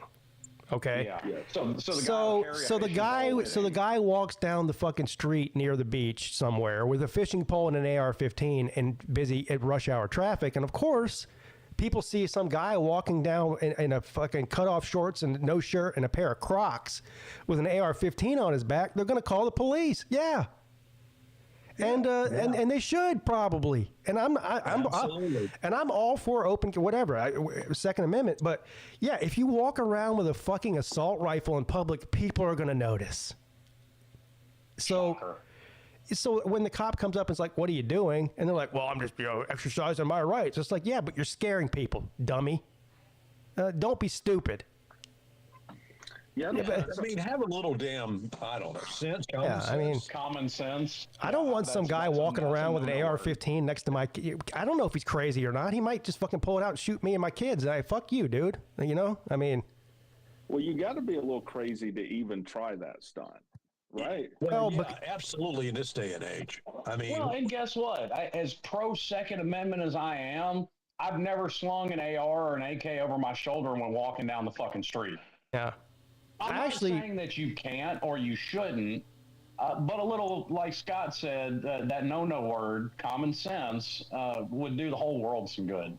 Well, you probably shouldn't. I didn't know open carry applied to rifles. Like, I don't know. Yeah, it does. I wasn't aware of that. You can carry anything. Well, it also depends on the state. Like some states, rifles don't apply, and you can only open carry handguns. It's one of those things that's going to vary by state. I don't really get open carry applying to rifles in general. Well, because there's no specification on what type of firearm. Definitely not in Florida. I think Texas is the same. I don't know. I think South Carolina you can carry a rifle open too. I'm just thinking from the standpoint of what is the point of open carrying a rifle? Wouldn't you want a pistol, something that's easy for you to get in and out? Well, you'd want a pistol for concealed carry, obviously, because you can't conceal a rifle. But listen, if I was going to Walmart and I wanted to clean the damn aisle up, I'd be carrying a rifle. Yeah, open carry a rifle. Well, I mean, actually, most people want to whine, cry, bitch, and complain about mass shootings. Most mass shootings are handguns. Well, there's more handguns than there are rifles in the hands of Americans, period. So, I mean, that's obvious. By the way, have y'all seen the latest on, I don't know if you remember the Appalachia High School shooting. I grew up in this town in Winder, and they're prosecuting the father of this kid. And the judge proceeding I don't agree with that. Dated his daughter. I don't agree with that, and here's why. Because it's something that gets said a lot You hear all the time people, the anti-gunners come out, take all the guns, and then people are hollering back at them. Well, don't blame the gun, blame the person that did it. I feel the same way when you're talking about going after people's parents. Yeah, I think there's more to that, and I don't remember all the details, but I think his son had a ton of different issues and issues with guns in general. And then that's why every situation's different, and yeah, there does come a point where being a negligent gun owner, you should be responsible for that. Like, in other words, if you just have guns laying all over the house and your 5-year-old picks it up and shoots himself or somebody else, like, that's your fault, not the 5-year-old. This right. And that I tend to agree with you, but that's to your point. Every situation's different. No, mental illness and guns do not play well together. There was a first grader in Virginia that shot his teacher. It was his grandmother's gun, and I do think in that instance, yeah, his grandmother should be prosecuted. How in the world? Well, and to your point, Scott, if states reported everything to the NICS system like they were supposed to, you wouldn't have so many people with mental disorders able to buy guns. Because legally, if you've been put on a 2-week psychiatric hold or longer, you're legally disqualified as far as the NICS background system from buying a gun. But a lot of states, and that's part of the problem they're having, a lot of states don't report that information to the system. Do you agree with that? I mean, that's just dumb. I think that I understand they want to sell a gun, but at the same damn time, don't sell a gun to someone that could do just what they do with these active shootings. Yeah, it's hard to really legislate that. It gets sticky there, but I understand what you're saying. I mean, there's no perfect system, and it's never going to exist. Right. Yeah. I mean, perfect example, look at England. Okay, they got rid of all the fucking guns. They're just stabbing each other left and right. Or running people over, like just, mowing down a sidewalk full of people with a car. That is happening here, too. Yeah, which, by the way, I mean, people focus on gun deaths for whatever reason. There's like 10 times as many deaths with vehicles. I mean, there's more vehicles, right? I mean, it's easier to get vehicles. Battle Angel B.A. wrote, when my son was a freshman in high school, he reported a classmate for bringing a gun to school. The kids showed it to my son on the bus. They charged the parents, I think. Yeah. Well, damn right they should charge the parents. Yeah, I mean, yeah, I mean, a middle-aged school or high school-age kid should not be have free access to firearms. I mean, I think it's different. Like I think it's funny how times have changed. Yeah. Though, because you remember everybody felt bad for the parents of those Columbine kids. Well, I'll tell you what. So Columbine happened my senior year in high school.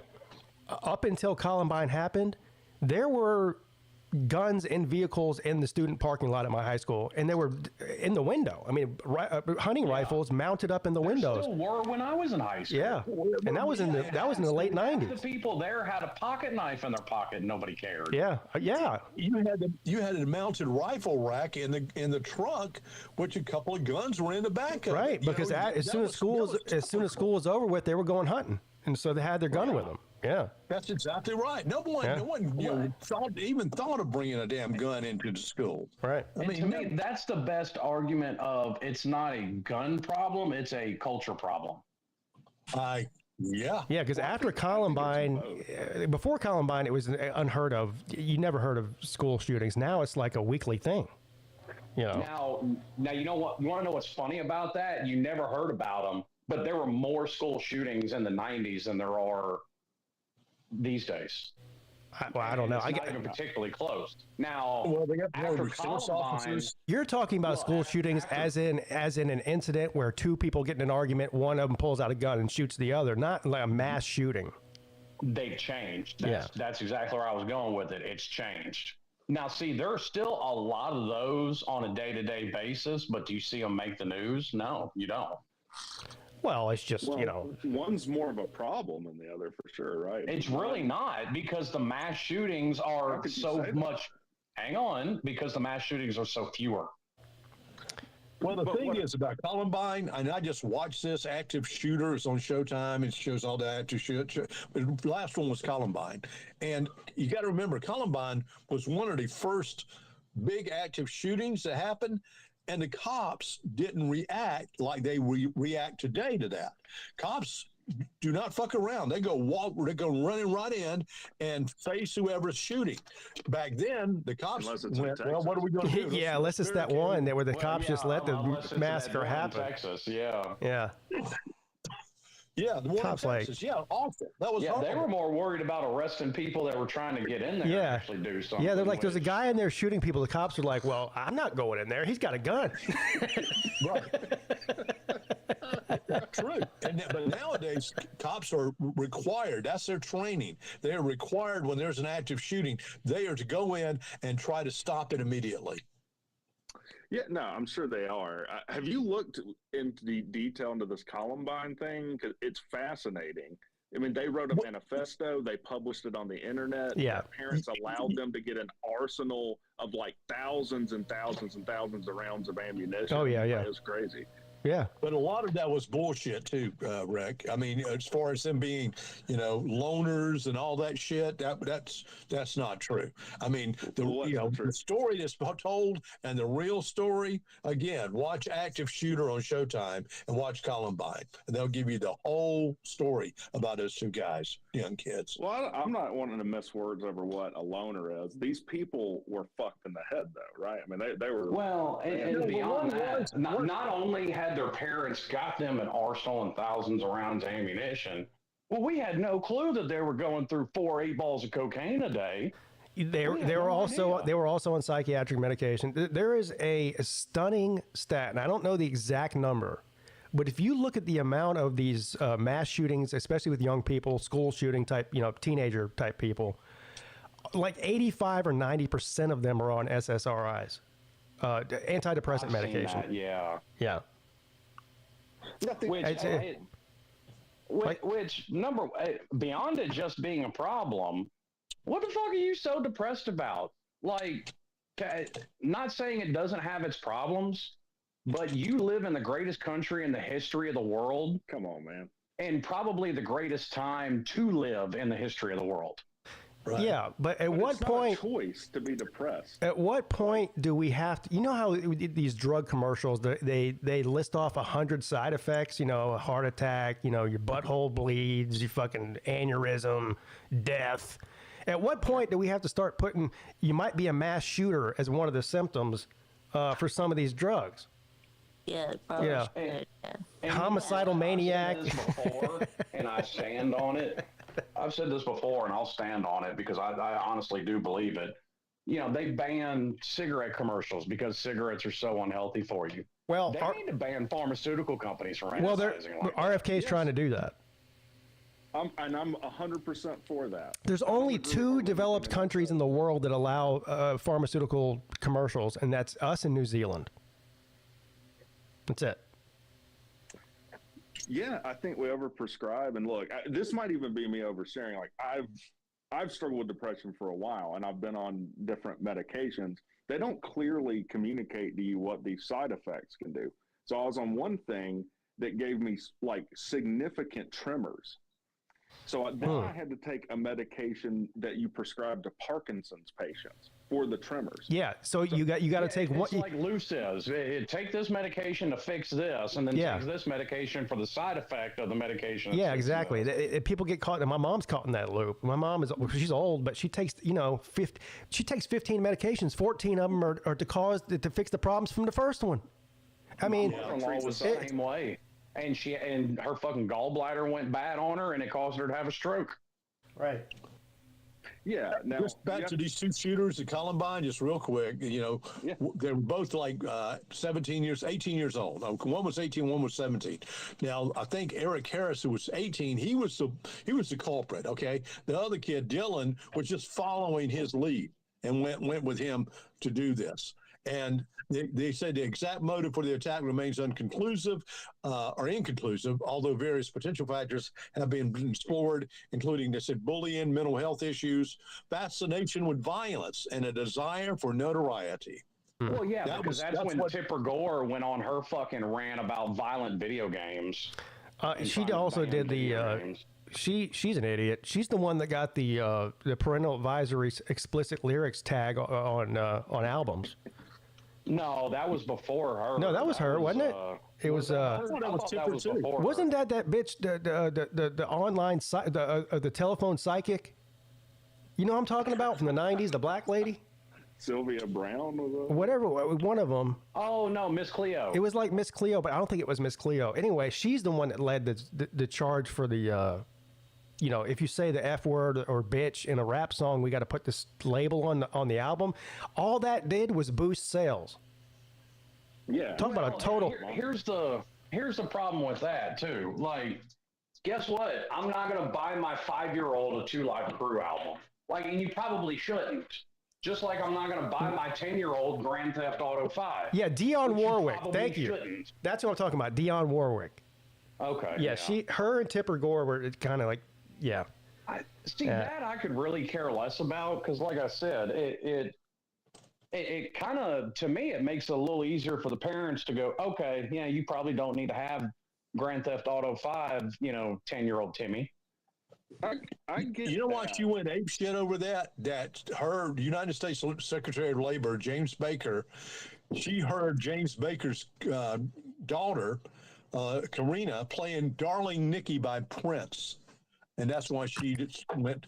Bruce Goldman was to increase parental and consumer awareness of music that contain explicit content through voluntary labeling albums with parental advisory stickers. One of the they went best to the record companies that said, if you got nasty shit on here, put a parental advisory on it. Yeah. And so it got to the point where if you're young, you didn't want to buy an album unless it had that stamp on it.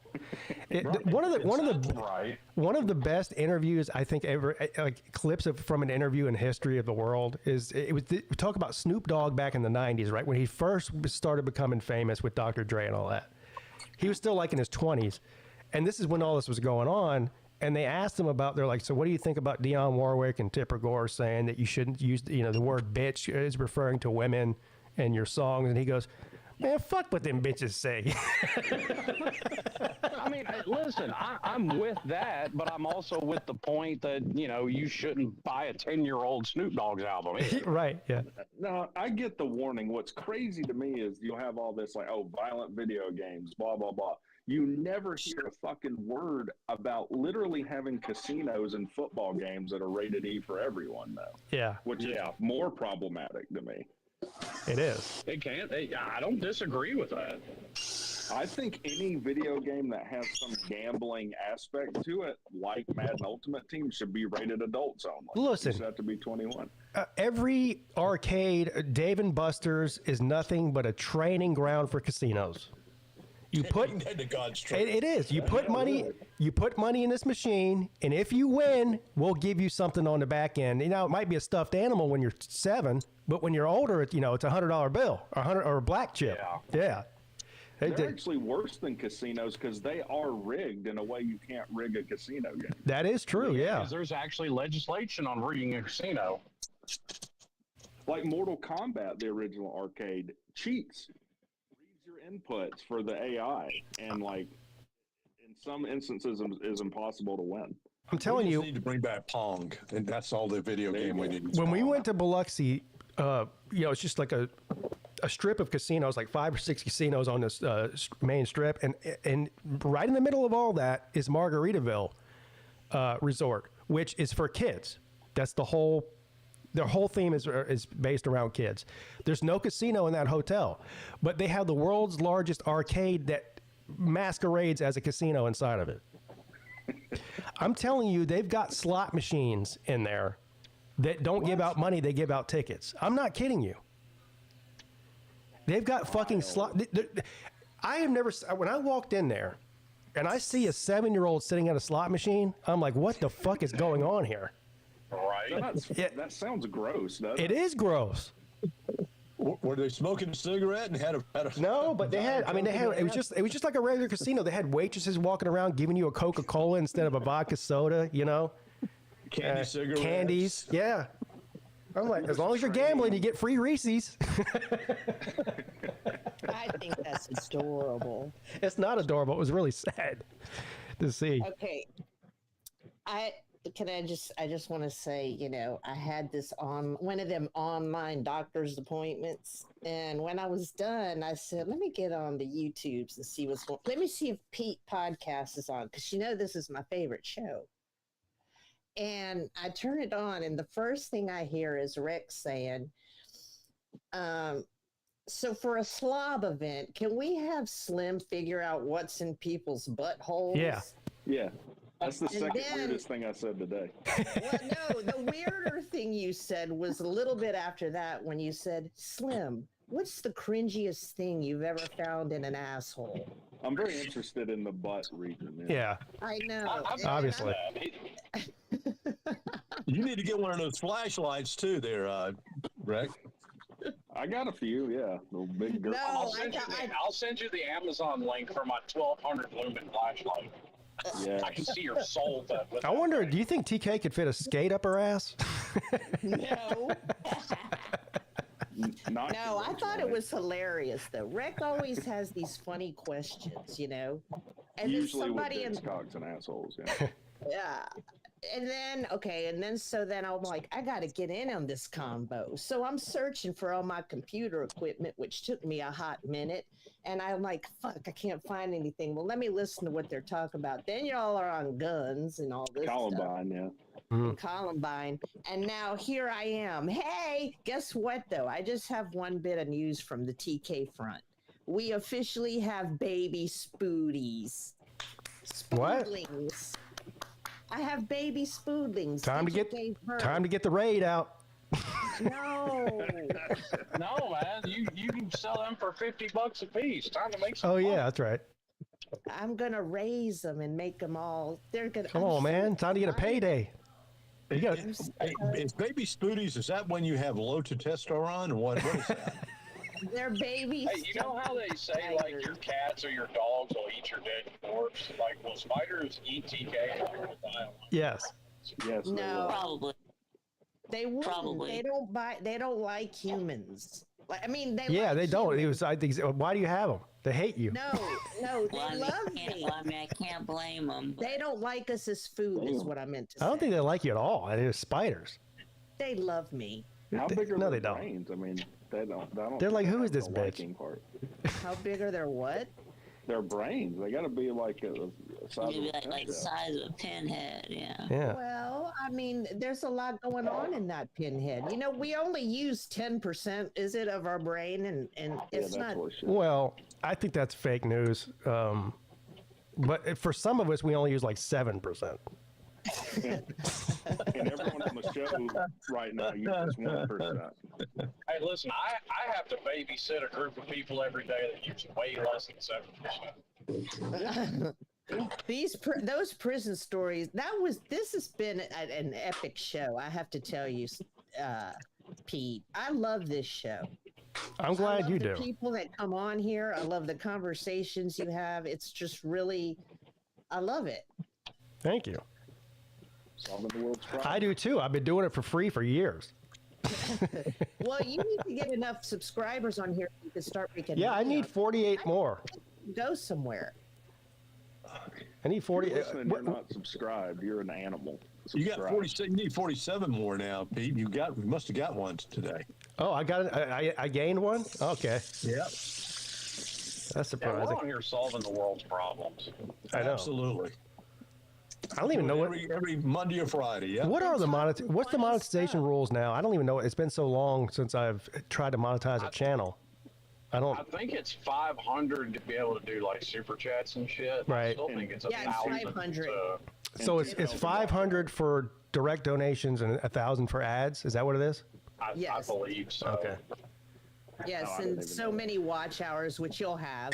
Yeah. Whenever I originally monetized my my main channel, it was 1,000 subscribers, 4,000 watch hours, and that was it.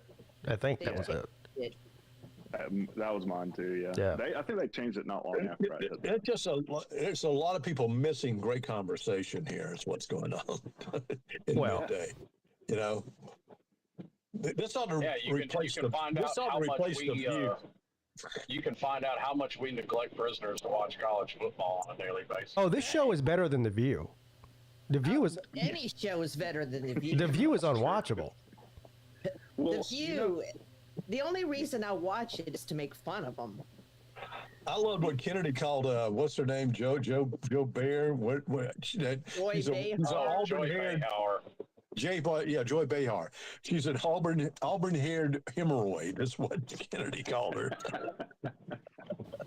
You know, and it's a shame. I almost bought a because, Joy she used to be Behar funny. bobblehead to put on my desk. She used to be an insult comic. You know, she's just like, she's stuck on the left now and she can't even, she pissed off a bunch of nurses. Remember when she did that? Get a taste of your own medicine, bitch. You know? She's not funny. Well, she just talks about No, but things that she doesn't used to be. understand. Neither is Whoopi. Well, the thing about The View is like they don't Me too. like people get They mad, are. like they don't upset me. I just look at that show and laugh like who the fuck is like this is like a circus.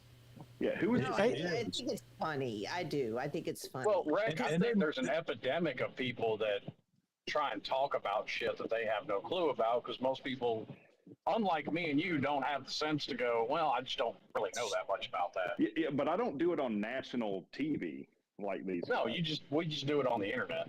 Yeah. Right, I'm just saying, if there was like 1 million people Viral, watching me, Nick.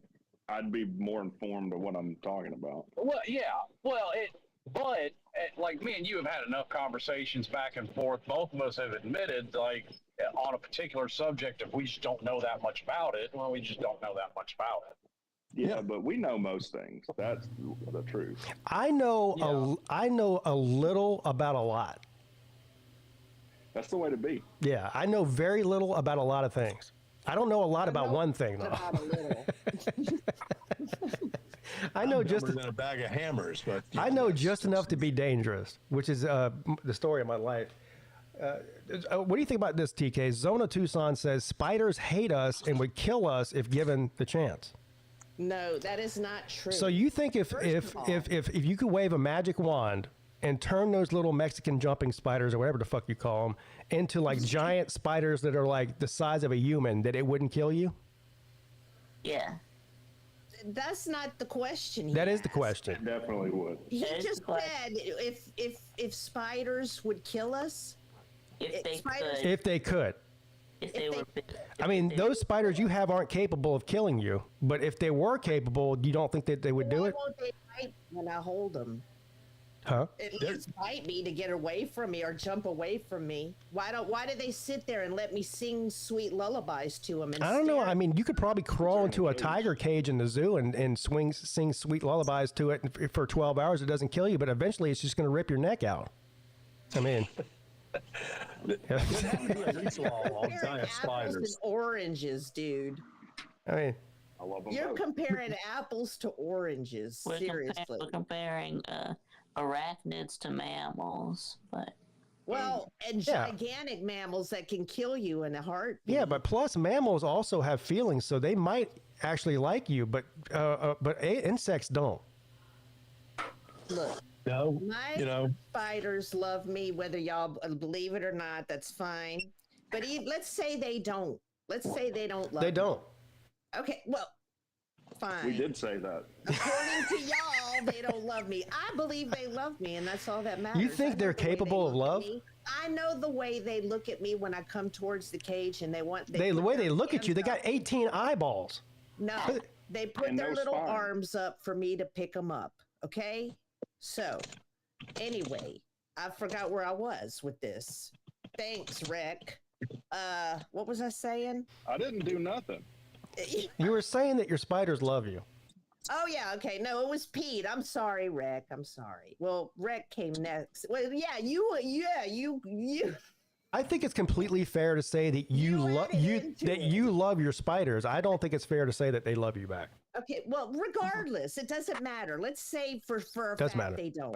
Okay, Sure. let's say I believe they don't. I don't believe they love me either. They're not out to hurt me. Psst, okay, just like a slime ball is not out to hurt you, but it doesn't love you either. Could it be, do they have Stockholm syndrome? No. No? Like this, No. she feeds us, she keeps us alive, so we can't kill her. because then we'll die in this stupid cage. So it's like it's a Stockholm syndrome situation.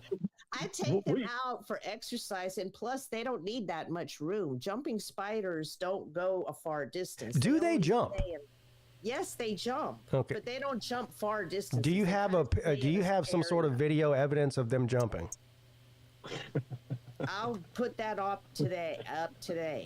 You know, we have a goldfish now, and we call him Sid Goldsmith, attorney at law, nautical law only. And he'll come up to the goldfish bowl, and you saying, "Hi, Sid, how you doing?" He's, "I'm good. How about you?" You know, he waves his little fin. You know. Yeah. They're cute. Animals. Nature is amazing. Nature is amazing. God made all of us with love. Okay. He made all of us with love. I do not think that God thought that spiders should be pets. No. I don't think he thought that. I don't know about that, but he made them to eat all the insects that would hurt you and me. Yeah. Right. And a bunch of black holes.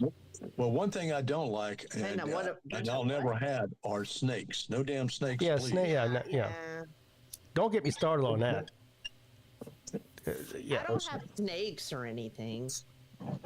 Well, thank God for that. You know, have you seen the she's like, king cobra? I've got 10 spiders. I don't got snakes. I'm not crazy. Shut up. No, I had a friend who had boa, like not boas, the ones that are nice that you can have. They're called the basic ones you can have that are really nice. It was a big fat yellow. I don't remember right now off the top of my head, but I did It's a put them Burmese around python. Python, thank you. I put that thing. Hey, hang on a second. I'm finna have lunch with my wife, so I'm gonna hop off here, y'all. All right, see you later, I'm Slim. hopping off too, guys. Have a good Friday, good weekend, guys. Take care. All right. And TK, bye-bye. Bye. Okay. I put the python around my neck, and What? What? I was Britney Spears or something?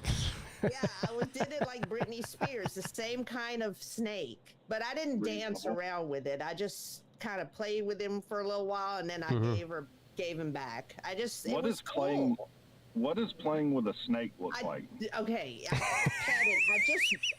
I just was playing I wasn't playing with him. I don't want him to strangle me. I just was like saying, "Hi, how you doing?" Go get the ball striker. I was patting him.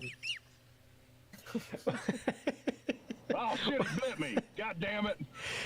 Oh man. After a while I was getting nervous. I was like, okay, here you go. He could start, trying to give me a hug, and that could be fatal. Yeah. Yeah. Yeah. So now I just have food. You know what? The Britney Spears reference actually kind of checks out in this situation a little bit. Shut up. Yeah, you play with a snake, stroking it. Yeah, Vic. What are you talking about, Vic? Yeah, I was asking how you play with a snake, and I said, Yeah, how do you play with a snake? You don't play with it. I didn't mean to say play with it. I meant to say interact, talk to it, say hi. Well, you can't talk. I mean, a snake can't talk back, so you're just talking at it, not to it. Well, she looked at me and put her little tongue out to talk back. She looked at you and put her tongue out. I'm pretty sure they do that every 3 seconds.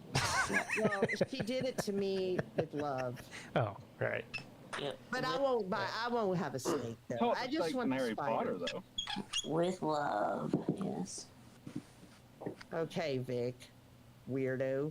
Explain that. Everybody's a weirdo on here. Yeah. Yeah. Why y'all calling me a weirdo when y'all are just as much as weirdos as me? Because you're the most recent to come. Yeah, there's levels though. There's levels to everybody here is weird. Thank you, Rick. You're just weirder. F you, Pete, and thank you, Rick. Yes. I was just the latest one to come on, Pete. Listen, I'm happy I love that you love your spiders. I love that. I mean, that's great. But I'm just telling you, they don't love you back. Okay, well, well, I think they do, and that's fine. That's okay. I mean, it's okay to be delusional. I mean, I love my mom. She doesn't love me back. And we're all delusional a little bit. I mean, Rex a Georgia Tech fan, so he's delusional.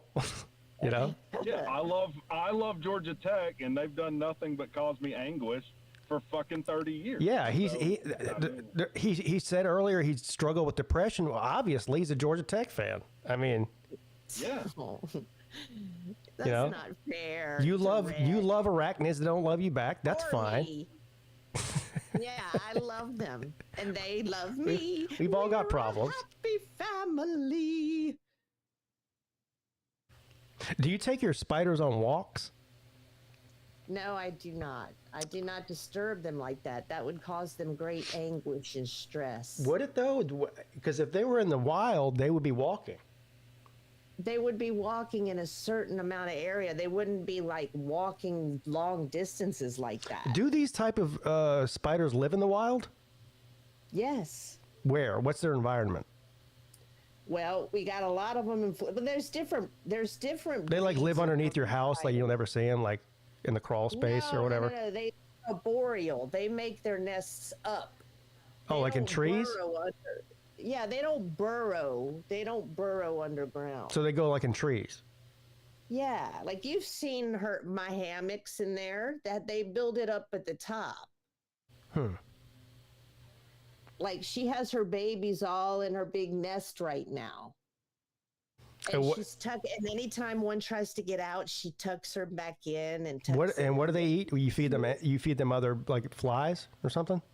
In the next couple of weeks, I could start feeding them fruit flies. I'm going to take them out of there, and she's going to lay another egg sac, and I'm going to put them in another container where they can be all together for a while. But once they reach like the 4th or 5th instar, which is molting phase, they have to be. Just trust me. What does that mean? Then you have to separate them, or they might fight and eat each other. Oh, so they're cannibals too, but they love you. They're cannibals to each other. They're not. They're not human eaters. Well, because they can't, but they would eat you in a heartbeat if they could. They could bite me. Look, Pete, if they hated me that much, they could bite the shit out of me, jump off of me, and not let me hold them. But they let me hold them. Do you remember the one that actually? I just told you why, because they're like, this is the person that feeds us. And looked in the camera at y'all. Does that look like a spider that would hurt somebody? Yes. That's scared? It looks like a spider. But it doesn't look like a scared spider or a hurt spider. What does a scared spider look like? Do spiders have facial expressions? I don't think so. Everything. Pete just wants to argue with me just for the sense of arguing. I'm not arguing with you. I'm just telling you reality. You're on some different plane that I'm not on. You're talking about they love you back. No, they don't. I don't even think they're capable of love. Beyond all means.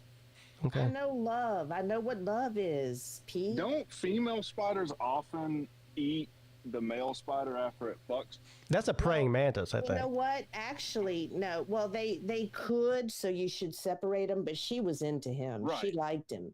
He wanted to do it again with her. He kept trying, and she was letting him, but there's no point. He already plugged it up, so he couldn't even put him in. Maybe I should have been a spider in a different life. There's been several women I've had sex with that I wish they killed me afterwards. Yeah. That's fucking rough, brother. Dude, what the hell?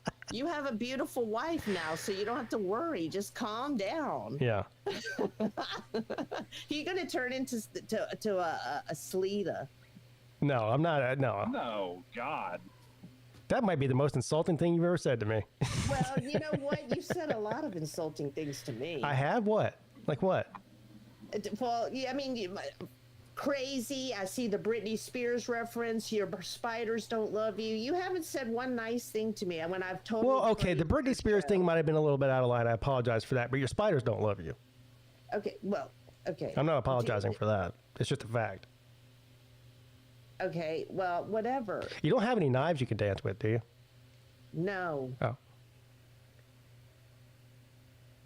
But I could use some plastic knives. You know what? I should put up a short of me. That would be an amazing video. Put on a bikini and dance around with fucking plastic knives. That would be but that would be mean to Brittany, though. No, shut up.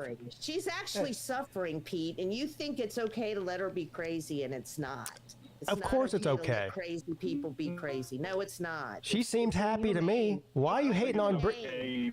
It's inhumane. It's not. She seems happy. Why hate on her? So She's so not happy, so what? Pete. So what's the solution then? Put her on a bunch of drugs to sedate her, where she's just like in a coma 24 hours a day and not having any fun. She can't get better until she wants to get better. Okay. How about just let her be her? Right. I mean, bitches be crazy. It's fine. She's gonna okay. Well, fine. Then she's gonna be crazy, but you can't make fun of her because she can't help it. I'm not making fun of her. First of all, I'm not the one posting videos of Britney Spears dancing around with knives. She's the one doing that. Exactly. And what are you saying? Let the bitch be crazy. Yeah, let her. Is she hurting anybody? No, she could hurt herself or someone else eventually. Well, so could you. If somebody doesn't intervene. Or me, or anybody. Couldn't? No, really? Yeah. Really? Okay. All right, Pete. What do you want to do? Put her in a straitjacket and lock her in a... No. Hey. You want to know my solution, Rick? Is to get her to a...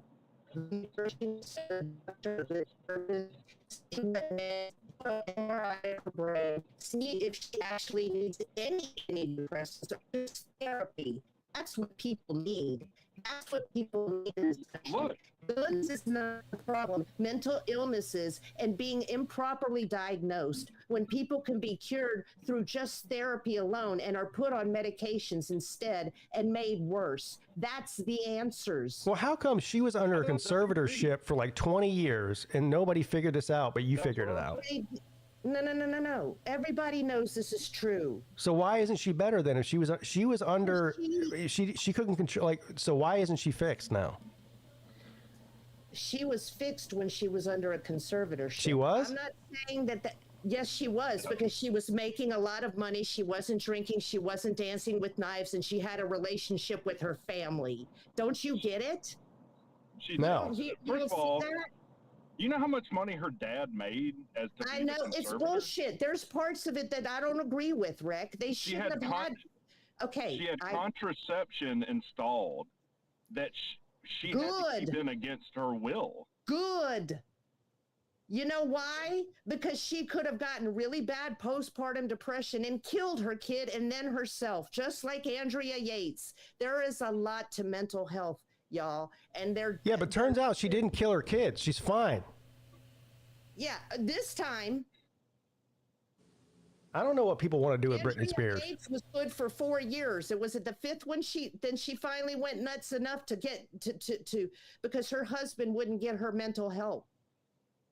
Yeah, but so the whole family's all the kids are dead, and she's in a psychiatric unit, coma, in complete utter.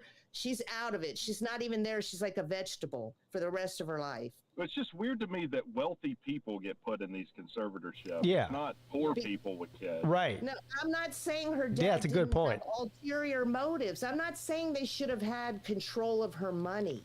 Well, that's what it is. I mean, that's part of the conservatorship. Well, what a conservatorship should be then. Okay, change what a conservatorship. So a conservatorship should be like, we can just lock you in a mental institution for the rest of your life and keep your money from you so that you don't get drunk and have fun and dance with knives on TikTok. All right. I guess you're just not going to understand me. And you can take someone's kids from them without putting them in a conservatorship. Yeah. So that solves the kids' problem. Yeah, who's her kid's dad? Kevin Federline or whatever. He seems like a stable guy. Care enough about Brittany to help her. First of all, her kids are grown. Somebody needs to care enough about the person who's mentally ill to help them. That's all I'm saying, and I'm not saying any more about it. All right. I just don't think the solution to someone who's mentally ill is to take their all rights from them. Not all rights. And your money, too. The money that they earned, by the way. Their rights. I literally just said that. Yeah. That part of it should be taken out. But there can be times where you just have to find out what's wrong with someone. Okay, forget Britney Spears right now. Okay, let's talk about your average human, Rick. Your average human being. God forbid your daughter at 20-something years old starts acting out in a weird way. But she says, Dad, I don't care what you say. I'm not going to therapy. I'm not going to get help. I don't care. Aren't you still going to try to help your daughter? What's he supposed to do, though? It's her decision. Okay. If she's an adult, Yeah. she gets to make awful decisions. Yeah, like, here's the thing. So, is this person committing crimes? Are they, breaking the law? Because if they're not, I mean, what are you supposed to do? You can't just be like, well, you're making bad decisions. I'm going to take over your life now. I mean, it's not about taking over the life. It's about it is. A group of people. If somebody, the people that her parents what her parents should have done is, like I said when I first talked about this, they should have got her to good doctors, good therapists, and good psychiatrists who worked in conjunction with each other to see if she has a personality. Yeah, and then they could all hold hands and sing Kumbaya. That's not reality, though. It can be. Well, I think we all agree that, like, yeah, if getting It can her be, the Pete, best help possible is the goal. But y'all just put my ideas, just throw them away because, yeah, they don't mean shit. I'm telling you. Are you getting mad? Well, kinda. Why? Because y'all are trying. Okay, never mind. I mean, we can have a disagreement without you getting mad, I hope. No, I'm not mad. I'm not mad. All right. Well, you just said everything you say, I just throw it away. Like, that's not true. I just disagree with you. All right. I don't know. Like, it doesn't sound like you're advocating for her to be in a conservatorship, then. You're No, I'm advocating not. for her to get help. Okay. Well, I think that was the misunderstanding. Well, that's what I'm saying. Like, what do? We can't do a conservatorship the way they did it. That's not fair. Right. That's against her rights. I agree. Okay. And yes, a person has a right to be crazy if they want, but if they can be a harm to themselves or someone else, then they have to take that responsibility. No, they once they know what they have, if there's, let's say, schizophrenic and they know what they have, if they choose not to take their medicine knowing that they could be a harm to themselves or someone else, it's on them. So we have their rights get taken. So, but here's the thing. But Britney Spears has obviously been crazy for a long time, but she's never, as far as I know, she's never hurt herself or anybody else. So, like, what are we basing this on? The fact that she might? In fact, that's even more so. She could probably just have something that could be treated with therapy. But she's allowed to be crazy, and she may go crazy, all because these people are like about politics of everything. People who are mentally ill needs their family to help them become better. Now, once the mentally ill person knows that what they have, once they are aware of what they have when they're in a normal state, if they choose, and they know what path. They say, okay, you say it should be this. You either take your medicine or you stay in a hospital 24/7. Guess how many people will start taking their medicine again? Well, med compliance for mental health is a massive problem. I'm talking about for major things like schizophrenia and people who lose touch with reality, people who've been Baker active, people who cannot own a gun. I'm talking about those people. This is why we have shootings, not because of gun control. Give me a fucking break. I think they can own a gun. The mental health crisis is in this country is out of control, and nobody seems to care. Nobody.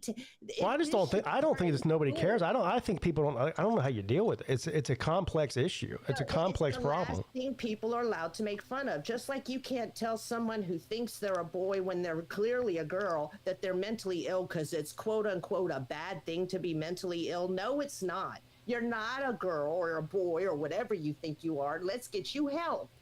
You know, why is mental health stigmatized? The only thing that should be stigmatized is like murder, rape, child abuse. Those are the only things that should be being an Alabama fan. Right. I agree with you. Being an Alabama fan.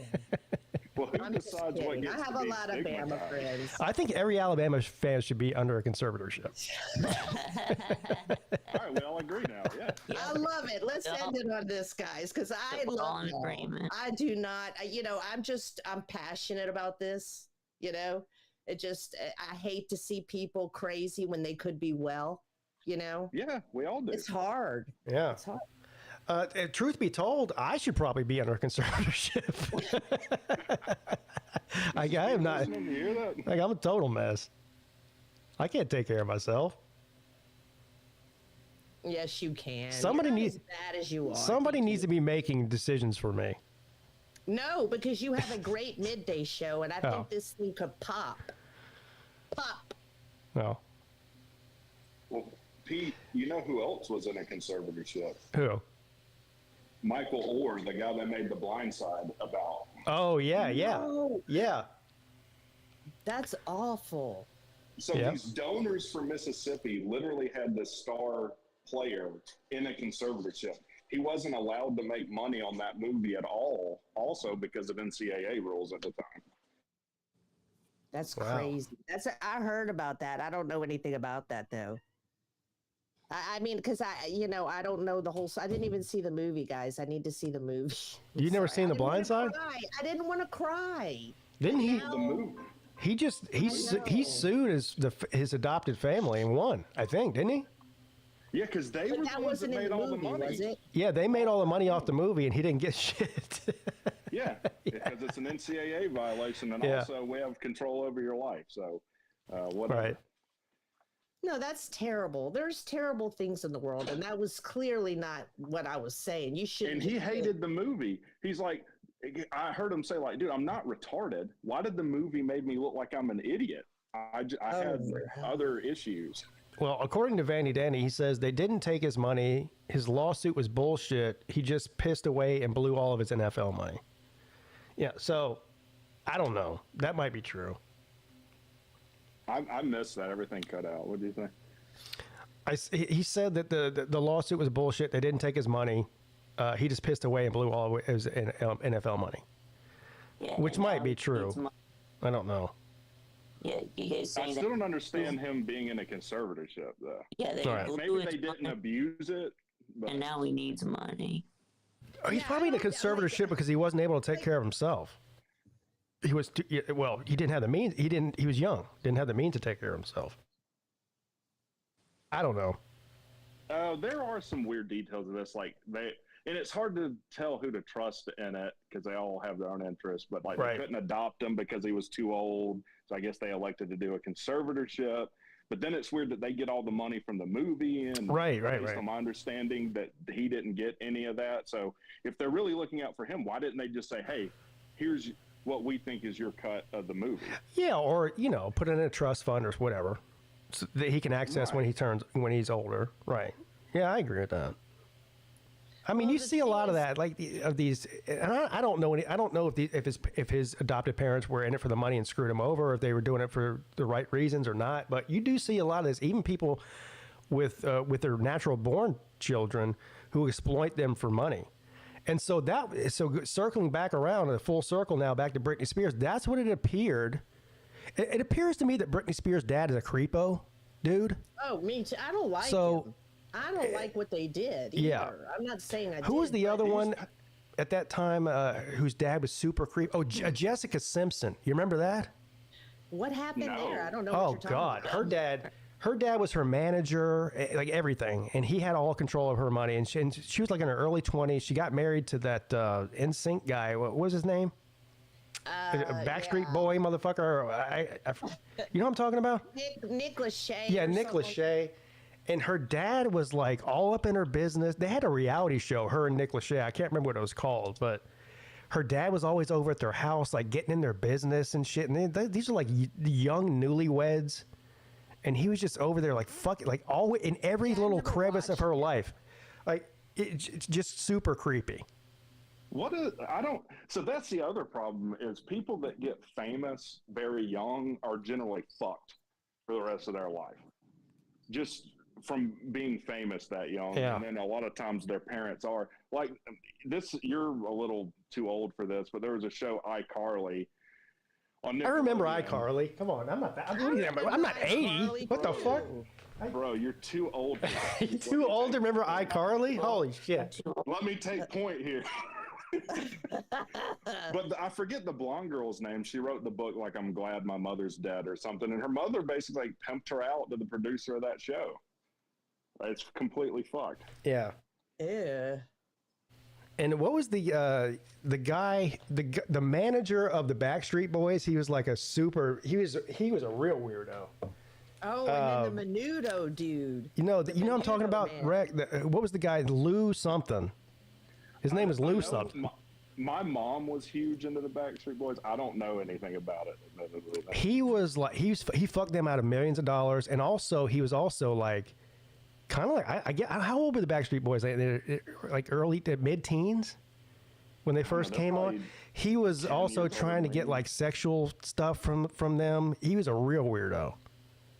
Damn. Yeah. The story keeps repeating. Even the music industry in general, fucking people out of money. Like Elvis Presley's manager, Colonel whatever, tried to fuck Dolly Parton out of like half all her royalties, and she's like, "Fuck you, buddy. I ain't doing that." I know there's a documentary on that guy, the Backstreet Boys manager. It was either Backstreet Boys or NSYNC. It was one of the two. It might have been NSYNC. He was like a short, fat, bald guy. I have no idea. Every interview he ever did, he was like sweating profusely for no reason. It's just like, ugh. Imagine you're like a 16-year-old pop star and this guy wants you to blow him. Like, oh, fuck. Oh, gross. That's nasty, dude. Oh. I guess I got it. I don't want it that way. Get me out. He's all greasy and sweating off some beans. I don't want it that way. And I don't want that sweat on me. Yeah. Wow. Didn't one of them like kill themselves like what 5 years ago? No. Or the brother? What? He was like found in a bathtub or something. Aaron Carter's brother. I think. Carter. Aaron. Who is that? Who's Aaron Carter? He's the Backstreet Boys, dude. Oh. He was the main one. Was he or by himself? I don't know. He's one of the main ones. Aren't they all the main ones? I don't even know them all. This one was blonde. That's how you know. Oh. I don't even know who that is. I know Justin Timberlake. Here's the other thing too. I get the Backstreet Boys and NSYNC mixed up. So I don't even know. Like I'm pretty sure Justin Timberlake was an NSYNC, right? Yeah. Yeah. Bye. Yep. Nick Lachey was also an NSYNC or no? Yes. Yeah, NSYNC. So you know more than you think. I do know more. I don't even. That's the only two I know. Who are the other ones? I don't know any of the Backstreet There's Boys. one that's Joey somebody. He was Backstreet Boys. I know that. Diaz. No, it's Joey Diaz.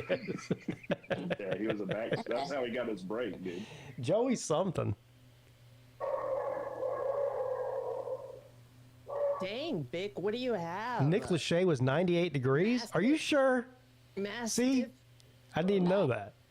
I don't even remember that band. What's that? 98 degrees was like it was the Backstreet Boys were the original boy band. Then it was NSYNC that was huge, and then after that came 98 degrees.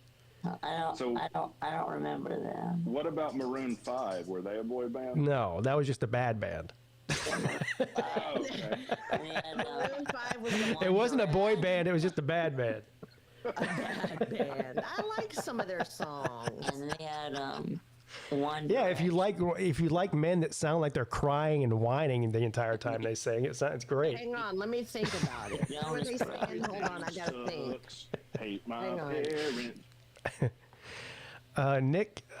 Joey Fatone. Yeah, and that's funny because they called him Joey the fat one because he got like they were it's like uber famous for like 6 or 7 years and they sort of fell off and he got fat. So instead of Joey Fatone, everyone called him Joey Fat One.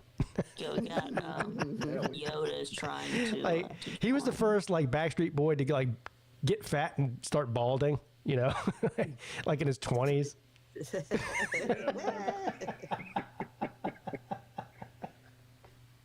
That was the end of his career. Yeah.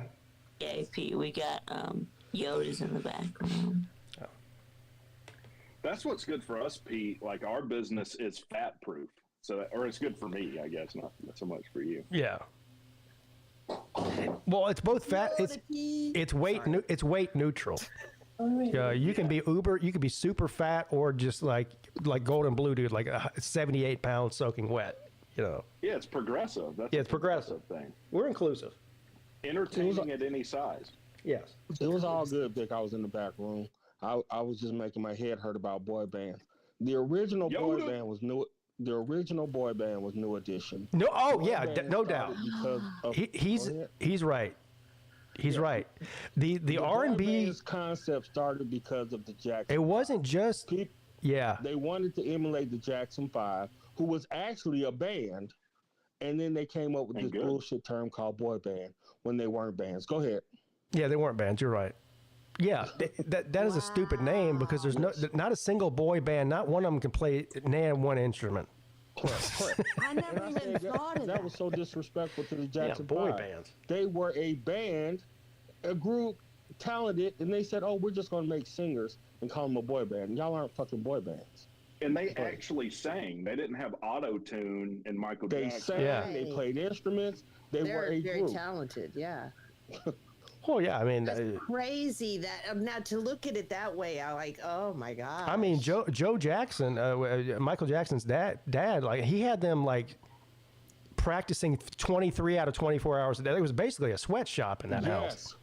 Yeah. Yes. Moonwalker, I'll kill your ass right now. Oh, you want some dinner? Yeah, moonwalk, bitch. That is a conservatorship to me. True. Yeah, that's probably worse than a conservatorship. Yeah. Agree. That was full on. What happened in the Jackson house was full on child abuse. That was conservatorship. That's why he wanted to stay a child. That's his whole reasoning. Yeah. I mean, he transformed into a cute black man to an ugly white woman within 15 years. Damn, damn. But he could still move, no matter what. Well, he was always talented. So, I mean, what you're saying is correct, Pete. But yes, he was. Damn. Yep. Dirty Diana is still a banger. Dirty Diana. Yeah. Well, I'm glad I don't have that an album of all time. So yeah, I'm glad I don't have that gene in my body. Like some people are like, oh, this person, they're fucked up. They did something fucked up. I'm not going to watch their movies anymore. I'm not going to listen to their music. I don't care how many dicks Michael Jackson sucked. He's still awesome. Like his music is still, his music is still great. Nobody said he stuck. First of all, it was never proven. But yes, a lot. Why you But a lot of stars. Okay, let me change my. How many dicks he allegedly sucked? How about that? Yeah, well, it's like Chappelle said. Like, these kids don't remember Thriller. Why are you dropping your kids off at the Neverland Ranch? Like, what are you doing?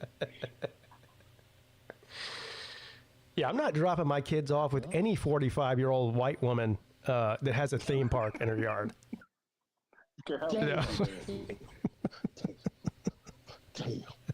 No, you're just being ignorant. You're just ignorant. The Beatles were specifically for young girls when they started. Oh yeah, yeah. The Beatles might have been the original boy band. How far back do we have to go? A big part of the Beatles discography. What? Michael Jackson. I'm pretty sure he bought. He bought it. Yeah. How fuck did he pull that off? They were in some. I forget how that all happened. There was some sort of a situation where the Beatles got fucked out of the ownership of their own music. I think it was specifically Paul McCartney. Later on, like in the 90s. And it came up for auction or whatever, and Michael Jackson bought all of it for So he lost the rights to that, and then some broad made off with the other half that divorced. Yeah. Wasn't it? Didn't whoever he married for like that brief time and supposedly like 2 years? Yeah, that fat white blonde girl. He married a fat blonde chick to have his babies for some reason. Yeah, why did he of all the women he could have picked? Well, why would you get married if you're that rich? Well, because I don't know if you know. I don't know if you know this or not, but Michael Jackson didn't make the best decisions ever in his life. But you know what? If you're that rich and you're gonna have but he had pretty babies. Yeah. I mean, Paris Jackson is beautiful. Yeah, so, but that lady looked like a sea walrus. Damn. No, that's mean. That's mean. This bitch look like Andy Reid for the Chiefs over here. Can I see a picture again? I haven't seen her in a while. Maybe she's not that bad. Yeah. That's like one of the roughest disses to some woman. No, Look like it's Andy not as bad Reid. as when Fool says swamp donkey. Yeah, he married Andy I Reid. was going to say swamp donkey. Is that better? Yes, That's it Fool's. is. Yeah, it is. Oh, so Fool's isn't as bad as sea walrus? No. Sea walrus. Is there a different kind of walrus other than sea? Is there a land walrus? Like, Thrown in a swamp. what is a sea walrus? Is there such a thing? I don't know. I think all walruses are sea walruses. I don't think there's such thing as a lake walrus. I don't know. I don't know what I'm talking about. That's like saying I got bit by a sea shark. A sea shark. Okay, I guess I didn't think about that part. Lady, All I right. apologize on behalf of fucking TK. I was too far. Too far. What did that mean? That was some mafioso thing. Yeah, I've been watching a lot of Sopranos lately. Oh, he loves The Sopranos. Well, who doesn't? Well, who doesn't? It's fucking great. Is it the greatest TV show ever? Yeah, it's not even close. You think it's not close? I mean, I don't. Because it paved the way for the whole anti-hero type show. You didn't have that before Sopranos. Like, there's no Breaking Bad without Sopranos. There's not. Probably not. You're right. I don't know. You say it's not close. I think it is close, but I do think it's probably like I can't. What do you put on that level? Well, you just named one of them. Which is a spiritual successor in theme to The Sopranos. This is why Vandy Dandy. He only look everything he says is pretty much stupid, and this might be the stupidest thing he's ever said. He says Sopranos is overrated. Has he seen Sopranos? I mean, that sounds like something. Well, he probably, What's overrated about it? I don't know. Well, nothing. I've never seen it. My sister loves it. Okay. My brother-in-law worked on the set, and my sister and my niece met Tony in real life. Like, he actually the late great James Gandolfini. Yeah. Yes. He had a lot to say about. But I never watched the show. I never watched it. He meets with a therapist and he says, therapy's like taking a shit. She's like, I think of it more like childbirth. He's like, nah, it's like taking a shit. Taking a shit. Like, that's great. It's great writing. It is. Yeah, I don't really think there's several shows like this or movies even where there's only one person who could really pull off that role. And I don't think anybody other than James Gandolfini could have pulled off that role. No, he was perfect. I'll tell you who's underrated in that show is Eddie Falco. She doesn't get talked about. Edie Falco, yeah. She's great. Yeah, she's a good actress. Who's the other one? What's her name? That we talked about her last week. Christopher. What's her name? Adriana. She has an OnlyFans. Yeah. That's right. That's why we were talking about her. Yeah. And I guess she doesn't even have to get naked. People are just such fans of the show. They're like, put on lingerie. Well, that's genius. I mean, if she just wants to prance around in some lace underwear and guys are giving her millions of dollars, I mean, well, who wouldn't do that? Yeah, she was in financial turmoil before, right? Yeah. And like that, yeah, no problem with that. Who wouldn't do that? If I could get on my underwear and some morons would pay me money for that, I'd pop off the show right now. Yeah. I mean, you could see that on a catalog. I'll tell you what. I saw her on Twitter the other day. She posted a video about something. I can't remember what it was, but she's still hot. Like, she looks good. Well, that's what I'm saying. Like, to me, I don't feel like that's like, even if she's quote unquote technically selling her body, she's not, because she's still, like I said, you can see that stuff on a catalog, but it's just that. I mean, I love The Sopranos and everything, but I'm not buying her OnlyFans to watch her prance around in underwear. I'm just not doing that. Guys that are just really so into her. Yeah, she's gonna have to at least show me some butthole or something. Butthole. We're back to the buttholes, people. Yeah. Back to the buttholes. Any more butthole questions, Rick? Where's Slim? Do you want to know what kind of buttholes I like? Is that what you're asking me? Nah. No, I wanted to ask Slim more butthole. What did he find in the butthole? What did you find in the butthole today, Slim? That should be a Yeah, we could do a weekly segment of what Slim found in somebody's ass. Yeah. Yes, the Fucking weekly. Super What did he Nintendo find? The weirdest. Yeah, and we things can do like a multiple choice and get people to vote on it. Be like, do you think they found a bag of cocaine, or do you think they found a, something else like a nail clip? Hot dog. Like the bag of cocaine. A hot dog. What the fuck? Yeah, I think the bag of cocaine. Old B. Frank up there, huh? Yeah, I would just assume if I was looking in people's buttholes with flashlights all day, I mean, most of what's going to be up there is probably either meth or cocaine, and eventually you might get surprised. Oh my God, there's a bottle of a nail polish remover up here. Yeah, been looking for this forever. Surprise! Oh. Oh, that's a PS5 controller. I need one of those. Holy shit. Damn, it doesn't have any batteries. Does anybody have any batteries in their asshole? I can get some batteries for this controller. You didn't charge it before you shoved it up your ass, you animal. Then you put it back up there so you can go charge it. Yeah. And then when we talked about the guy who would get all into it, he either likes it or has a weird fetish, or that's weird. He said it's like Slim said, he might be like an overachiever, and maybe he's wishing. I'm pretty much like 100% positive this guy's not an overachiever. If his fetish is looking up prisoners' buttholes with a flashlight. Well, no, maybe he's hoping to find something nobody else has ever found. And he wants to get the star for the week. I'm telling you what, if I worked with that guy, I would stay as far away from him as possible. Either way, yeah, in either situation.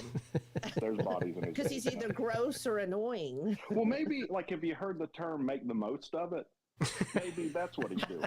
If I'm gonna look at these motherfuckers, I'm gonna look. Yeah. Yeah, get him an electron microscope while you're at it. Wear a mask. Stick an electron microscope up their ass. Oh, there's a lot of hydrogen in your ass today. Okay. It's ionized though, no electron on it, just a proton.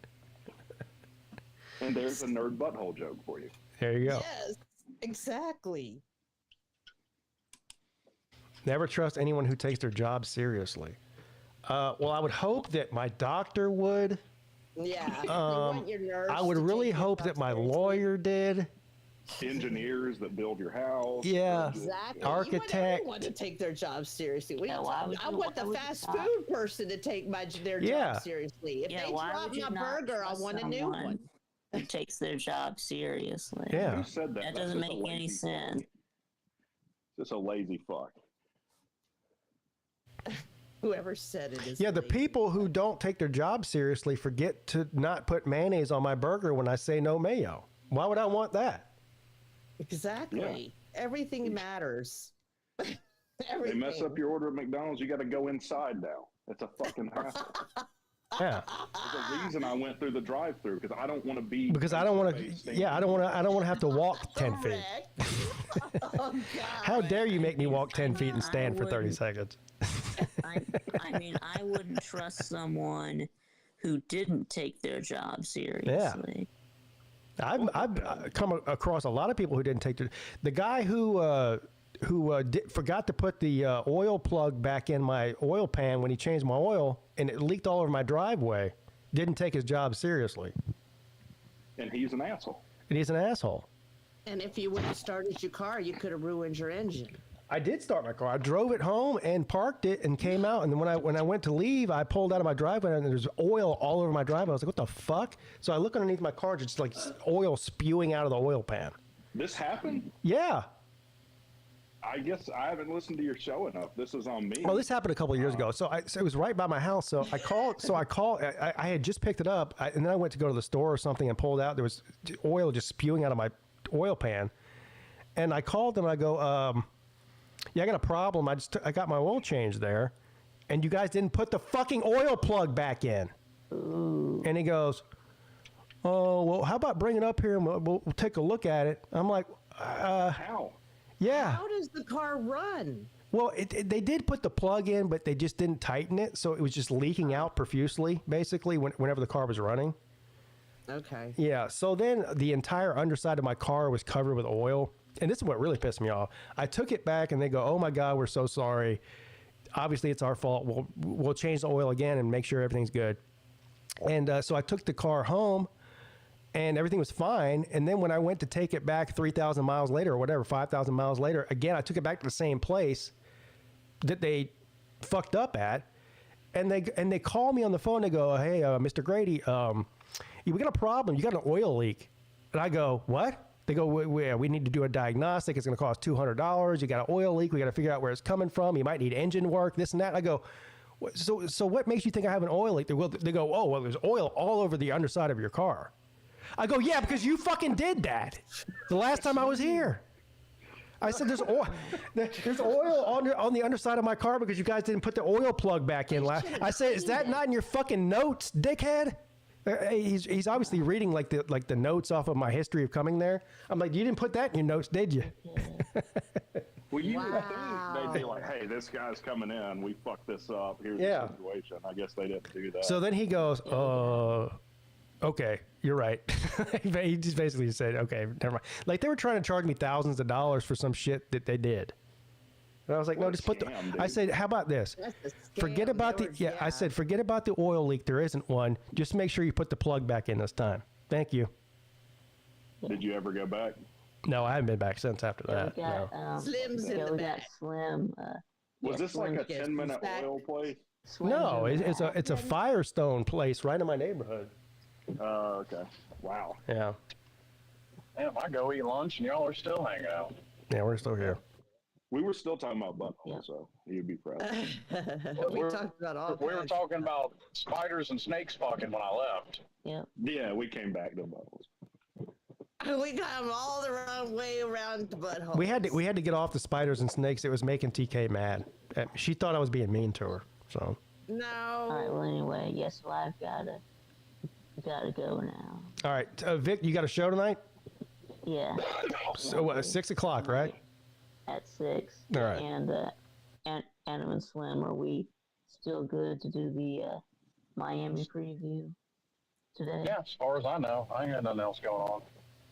Yep. All right, everyone go check out VicTube at 6 p.m. for the VicTube show. I think is what he calls it. I don't know what he calls it. Yeah, the VicTube show. The VicTube show. All right. See you later, Vic.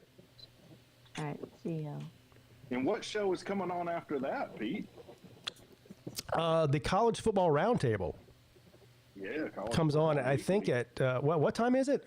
9? 9 p.m. That since you're going to be on it. Yeah, it's a pretty good idea. I probably should know what time it starts. Yeah. Which my feelings are still a little hurt that I've never been invited. Oh, that should hurt your feelings. It does. You want to be on it next week? Not next week, but 2 weeks from now. I'm not going to tell you who I think I've got, but it's probably going to be fiery. So you want to come on the next show 2 weeks from today? Actually, yeah, that would be perfect because I have to work next weekend. So that's why I did it this way. See, it's perfect. Exactly. Yeah. You're so full of shit, right? All right, you got next. Slim can be my default stand-in whenever what am I going out of town? I'm going out of town. I don't know if Damn, bro. You're saying Slim can be your understudy, basically? Yeah, not my understudy, my stand-in. Okay. Which I would not afford that to anybody that I didn't trust. Obviously, I trust Slim. This is true. That could be a dangerous line of thinking, but it could be a smart line of thinking. Well, I think Slim might win it before I do. Yeah, I mean, I've gotten comments like "stop fucking Pete" and stuff. Like, yeah. I mean, I'm as fair as I think anyone can be. Like when Sea-Dog won, that was because he won. That he legitimately. Oh, I believe you. I think that you've picked the correct winner every time. I mean, I've been within 1 point of victory several times now. It's kind of like Georgia Tech. I just keep losing, but by a little bit. Yeah, I don't think the odds of you winning tonight are great either. Now that I think of it. Well, who's on tonight? You, Pete, Rock and Rant, who's been on before, Miami guy, and then Law Tide. So Rob actually agreed to come on, Sanders. Really? And then he pulled this shit on me with like, I did double book. Wait a minute, you got another Miami guy before you got me? Now my feelings are really hard. It'll be twice before you, yeah. Now, so hold on. So there's only 3 people tonight? No. Law Tide, Rock and Rant, you, Lou. Oh, okay, Lou too. You didn't say Lou before. Yeah, sorry. Yeah, I meant to say Lou. All right. I think he fucked up because he said it sounded like he said you, Pete. Yeah, he did. Now, first of all, you sounded like to me too. You said I don't. You said you started this off by saying, Pete, I don't think you have a good chance tonight either, which to me sounds like a preconceived bias to begin with. But wasn't this the same panel as 2 weeks ago? I think so, yeah. I mean, like I said, I wanted to have Rob on, but then he had something else to do, which is obviously a horrible decision. So what you're saying is you said, Pete can't win this. I'm going to go get Rob. And then when Rob said, I double booked, you called me to fill in for Rob? No, you were already booked, man. Oh, so you were going to have 2 taters on there. This was yesterday. I had reached out to Kale. And then he reached out to Rob. Oh. And then Rob agreed and canceled immediately, like a jackass. But during that whole time, you were already booked, baby. There ain't no one else. I don't believe you. I think you had Rob be the tater. He told you no, and then you texted me and said, will you come on? And I said yes, like an idiot. You got to get with the truth, man. You got to stop dodging it. I don't know why you're doing this to me. Deny, It looks till you like die. both, but like you got 2 people here that you put on second command. I mean, it's a popular show. Well, see, here's the thing. I think I'm the longest. Am I the longest standing? Be your first picks for the It might be a tie with Lou. It's either me or Lou are the longest standing guest on the show. I've only missed one since you started doing it. I've only not been on one show. I think he's been. I'd have to go back and look. I think you're right, or he's been on one time. You haven't. But I have to go back and look. Well, the first show was me. He wasn't on it. The second show, he was on it, but I wasn't on it. But every other show, I think we've both been. I think we've both been on all but one time. Yeah. Yeah. You're right. Yeah. Which I got to get the show ready when I get off work today. Because some people ask to be on there, like, what are the topics? And I'm like, you tell me. So that's interesting thing about the show that I think he's probably. I don't know if you've mentioned it during the show or not, but these topics and questions that we get thrown into, we don't know about beforehand, which I think makes the show better. Than if you were to give us, the questions and topics beforehand and we had time to look stuff up and prepare. I think it's better that we just spout off like idiots from the neck. You know what I mean? I agree. Yeah. I agree. Also, it allows me that let's say something happened that was big news right now. Well, we can make it a topic for the show. I got to be honest with you. This is all the shows that I've done over the years. For some reason, the college football roundtable show irritates me.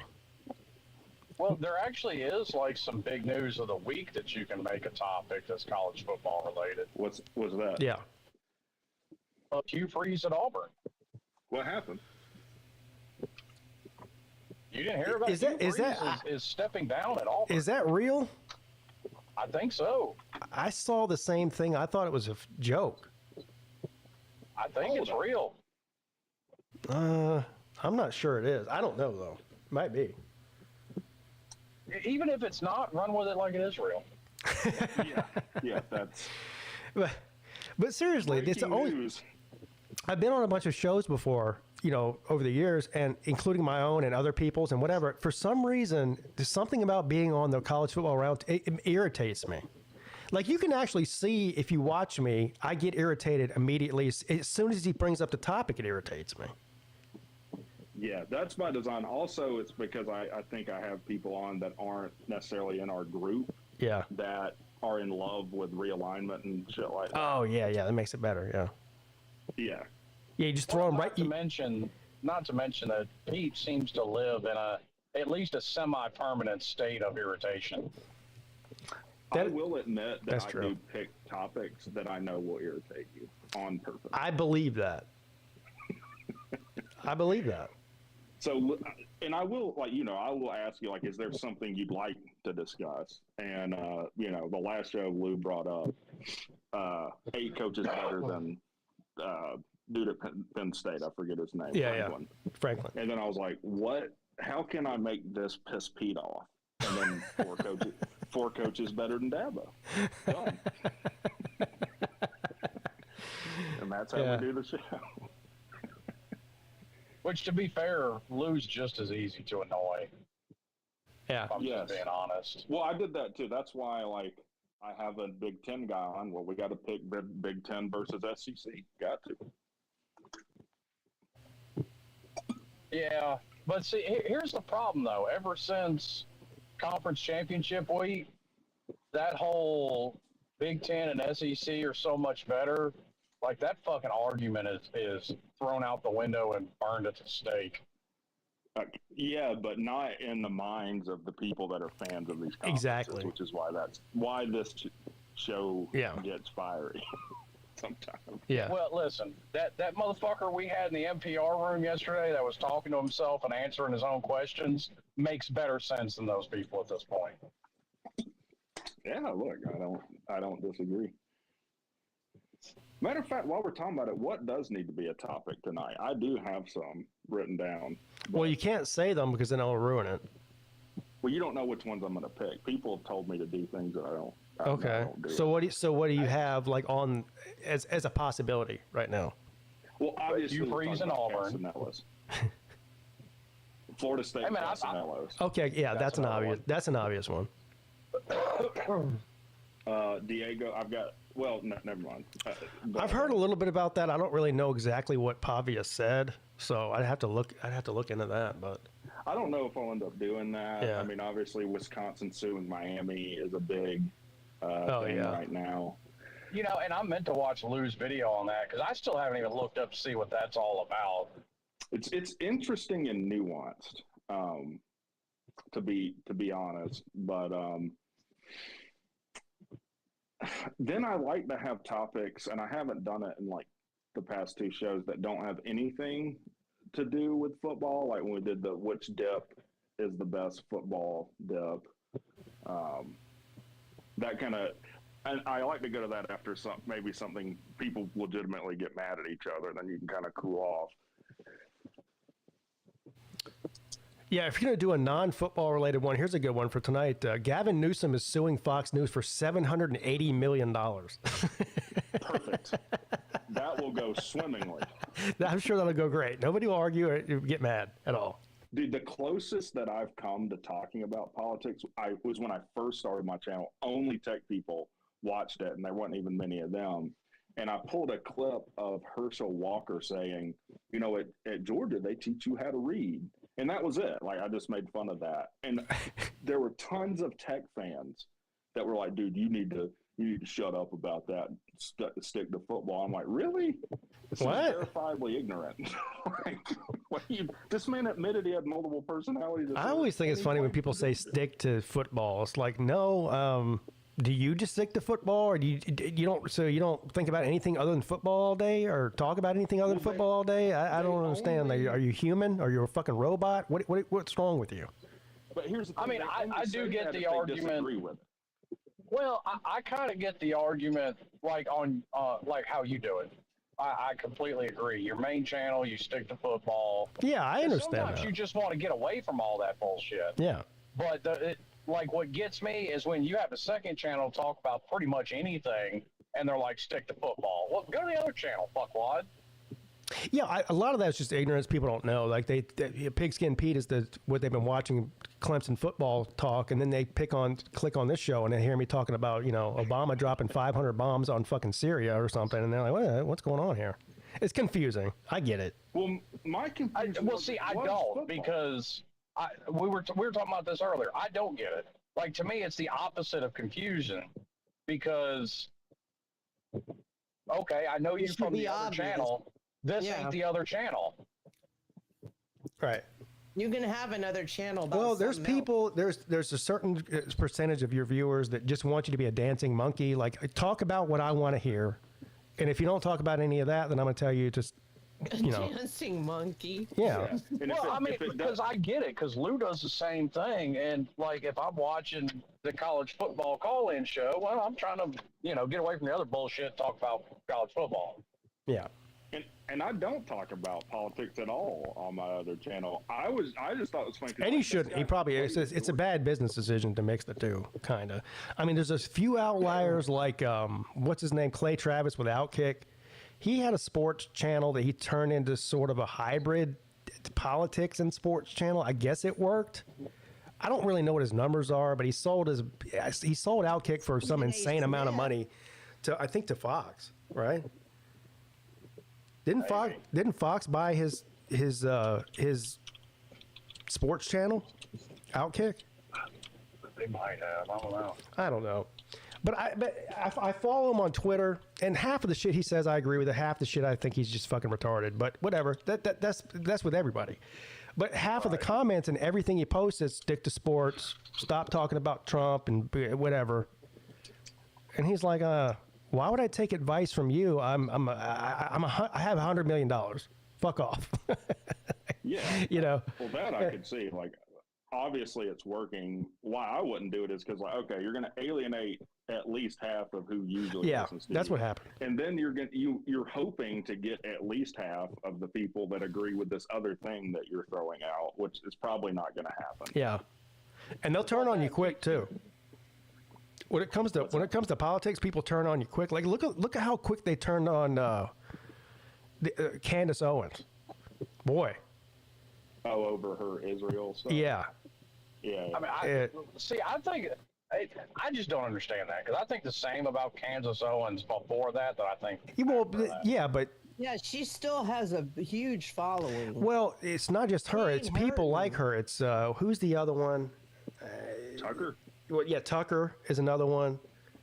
And even on the other side of the aisle, people like Ben Shapiro. It's like we agree with all of your politics until one thing that you don't agree with us about, and then it's fucking, this person needs canceled. I mean, maybe I'm just different, or maybe it's just how I look at things. But like, even with people like Shapiro, he's always had things I agreed with. He's always had things I disagreed with. Well, here's why it's bullshit, though. Candace Owens and Tucker, this isn't new for them. It's never been. It's never been. Yeah, they've always been the same. Especially with, I don't know about Candace so much. I don't really know. No, especially Candace, way more so than Tucker. I think Tucker has been the same person, whether he worked at MSNBC, CNN, Fox News, or doing what he's doing now with the podcast deal. He's always pretty much been the same person. I don't really. Their stance on Israel is not new, and that's why I'm like, okay, now you're criticizing them for their stance on Israel, but you didn't before when they were saying the same or similar thing. Well, he also admits, Tucker freely admits that he was a war. He was beating the war drum for the Iraq War back when that happened, and he says that was a total mistake. At least he owns up to it when he was wrong. Well, I think that's fair. And then I think it's fair for people now to be like, hey, I was for that before. It went horribly, right? Which is a fact. Well, we were lied to too. I mean, the information that we got for going into that war turned out not to be true. It was such a bad lie. Colin Powell became a Democrat. That's also a fact. Damn.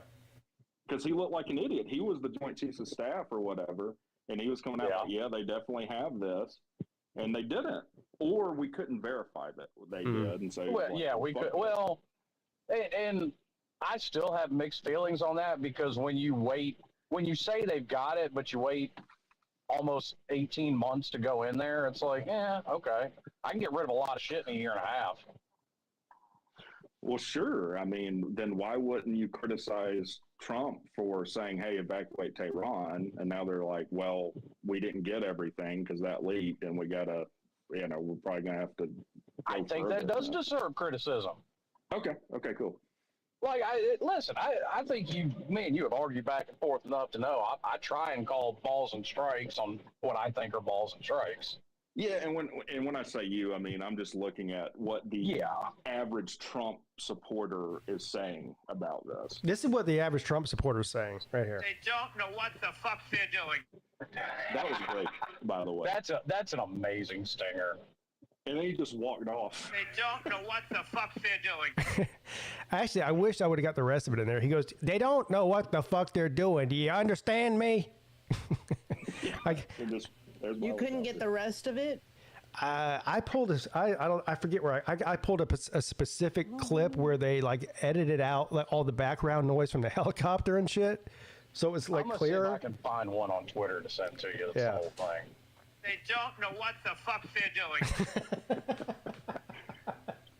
And I love how he said "fuck" like he's 18 and is saying it for the first time. And he was actually like, he always seems like he's pretending, like he's always like performing.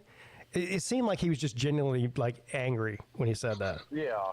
Yeah, it wasn't that wasn't some bullshit like that like he was at the end of his rope. Well, yeah, because I'm sure Netanyahu was like, "Oh yeah, like ceasefire, that cool," and then fucking bombs the fuck out of him. What are you doing? Ceasefire. They don't know what the fuck they're doing. Well, no, I think listen, now that's where we would disagree.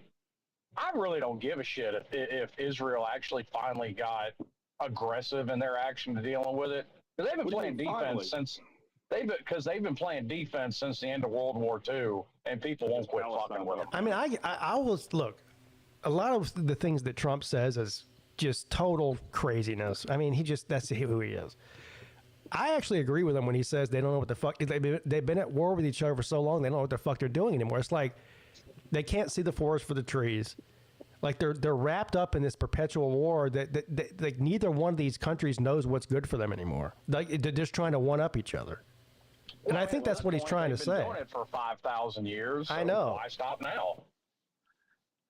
Well, I think the statement's incomplete. I think he should have said, "We don't know what the fuck we're doing." Well,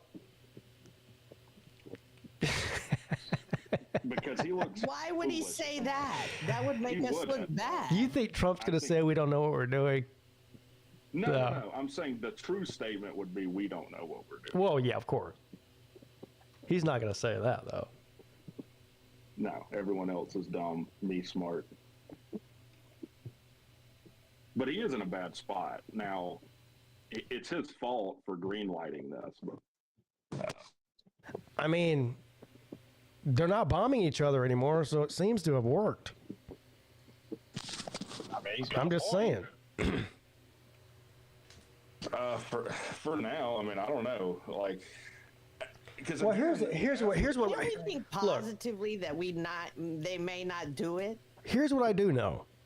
For the 3 or 4 weeks leading up to before we bombed their nuclear facilities, they were exchanging missiles back and forth, and as soon as that happened, that stopped. So, well, and if that's what it took to stop it, then I'm all for it. Like, let's be honest about everything too. Like, even most people on the left, when Obama made that deal with Iran that gave them their nuclear facility, said it was a bad fucking idea. Why? Well, it didn't give them their nuclear facilities like that. Yes, we funded it. We sent them $50 billion. Right. We funded whose money the shit. was that, Slim? It was their money that we took from them. Need to take some more from them. Right. So again, though, that branding it like, "Oh, we reached in our pockets and gave them $50 billion" is a lie. It is not true. So they have to send their nuclear material to France. They inspect it, send it back for their nuclear reactors. But here's the thing: when you pull out of that deal, why do you get to tell them what the fuck to do with it? Because we're the guy on the yard with the biggest stick. That's why. Right. How well's that worked out for us? It's worked out fine for us when politicians stay the fuck out of the way. So never. Like let's be perfectly honest about everything. The United States could take on the rest of the globe in a war, and we would win easily if politicians stayed out. Not true. Absolutely. That is the craziest thing I've ever heard anybody say. That is not true. That's absolutely true. No, it's not. There's not a country's military in the world that can hold a candle. You said the entire world like combined is the way I got that. The way I heard that. Much. No, come on, man. So we put troops on the ground in Russia and China. What happens next? I wouldn't put troops on the ground in Russia. Nuclear annihilation. No, you said we could take everybody, though. We could if we wanted to, sure. But that's not how I would deal with it. I would actually end the war. Sir, we can hardly win a fucking ground war in a third world country, let alone China or Russia. What are you talking about? What do you mean? What are you talking about? We took over Afghanistan in a week. Did we? Why were we there for 20 years then? Because they're trying to turn it into the Middle East version of us, and that's never going to happen. Oh, so there was no point in going over there. No, there was no point in staying. You go bomb them into oblivion. War's won. Thank you. May I have another? Okay. Quit trying to turn it into the Middle East version of the U.S. That's not going to happen. I don't know your position. You just said we shouldn't have been over there. Did you criticize Biden for leaving? No, I said we shouldn't have stayed. Yeah, so did you criticize Biden for leaving? I criticized the way he did it. It could have been handled better, but I agree with pulling out. Yeah. Did you criticize Trump for staying? Yeah, I said I've maintained the same position all along. Okay. My position is this, and I've said it before on the show, this whole Iran-Israel thing sounds exactly the same to me. Except we have less reason to fuck with. I mean, the script is the exact same. I mean, up until 3 weeks ago, I mean, you had what's her name? Tulsi Gabbard saying, well, 2 months ago, we're back in March. Oh, they don't have any nuclear program going on. Then all of a sudden, that's fucking dumb. So then, well, why is it dumb? This is my point. Why is what she said dumb? Was she lying? Or she said she was. She said no. Trump's right. Later. So you don't find it a little bit suspicious that 3 months ago, nothing to see here, no nuclear facilities, no nuclear program. Then all of a sudden they started exchanging missiles with Israel, and all of a sudden, we just found this new place that they've had for 30 years that they've been enriching uranium in. All of a sudden. It's worse than that, because then total annihilation of their nuclear facilities, devastation, whatever adjective you can throw at it. Then like a week later, never mind. Actually, it wasn't. Yeah, and they asked Netanyahu about it. They go, well, Tulsi Gabbard said that they did, the U.S. intelligence says that they don't have a nuclear program. And Netanyahu goes, we just found this out last week. What? Yeah. Right. This dog ate my Yeah, we just found this out last week, so therefore we need America to bomb this place for us. Thank you. The fuck? And people are buying that shit? People are believing that? I agree with this, Pete. But if England goes to war with Poland tomorrow, guess what? Guess who's getting involved? All right. Guess how having allies. You know what? I'm glad you brought that up. Because all I keep hearing is Israel's our ally, they're our ally. I got a new proposal. President Peete, whenever I become president, this is going to be my new proposal. No more fucking allies. How about that? Every war that you get involved in is not our problem. So instead of having allies all over the world, we have to get involved in every war that they have. How about we just don't have any allies at all? We'll do trade with you. We'll trade with you. We'll trade some crude oil that's drilled off of the coast of New Orleans for some fucking computer microchips from Taiwan if you want. But if you have a war, don't call us. Yeah, why does having an ally I like mean... that idea too. Like, it seems so simple, right? Like, why can't we just do that? Yeah, we don't need allies. We're America. Well, you know what? That might be the most American stance ever. We don't need y'all motherfuckers. We can stand on our own 2 feet. How about that? And that doesn't mean you co-sign everything they do. So yeah. If Israel launched nukes on England, does that mean we're now at war with England and we are okay? Yeah, what happens if 2 allies go at it with each other? Then now that's an interesting question. We don't have to be allies with everybody. It's crazy. You know what? We're speaking on such broad terms. Well, we've got like 6 true allies that actually send troops in wherever we do as well. No, we're allies with like half the world, dude. That's the problem. No, we're not. Yes, we are. Because there's like 6 countries that actually send troops in wherever we do too. It's like Israel, England, Canada, France, a couple more. There's like 6. You know, that's a good point, because when it was tariffs, it's like, we're not getting shit from these motherfuckers. Fuck them. But when it's Israel launching missiles and shit, then that argument no longer holds. No, we got to do whatever, you know, we're not getting anything out of this. In fact, it's costing us a shit ton of money, but we're okay with that. Like, those two things don't compute in the same brain to me. Yeah, Pete for president 2028.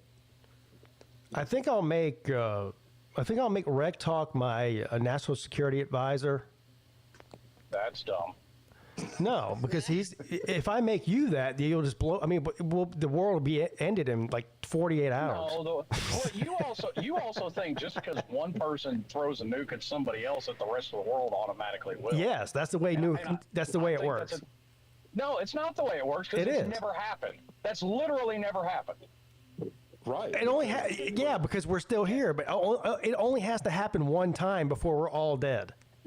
Yeah. Okay. Well, once again, if Israel drops a nuke on fucking Iran tomorrow, what reason does Russia have to start launching nukes? None. And they won't. What? Huh?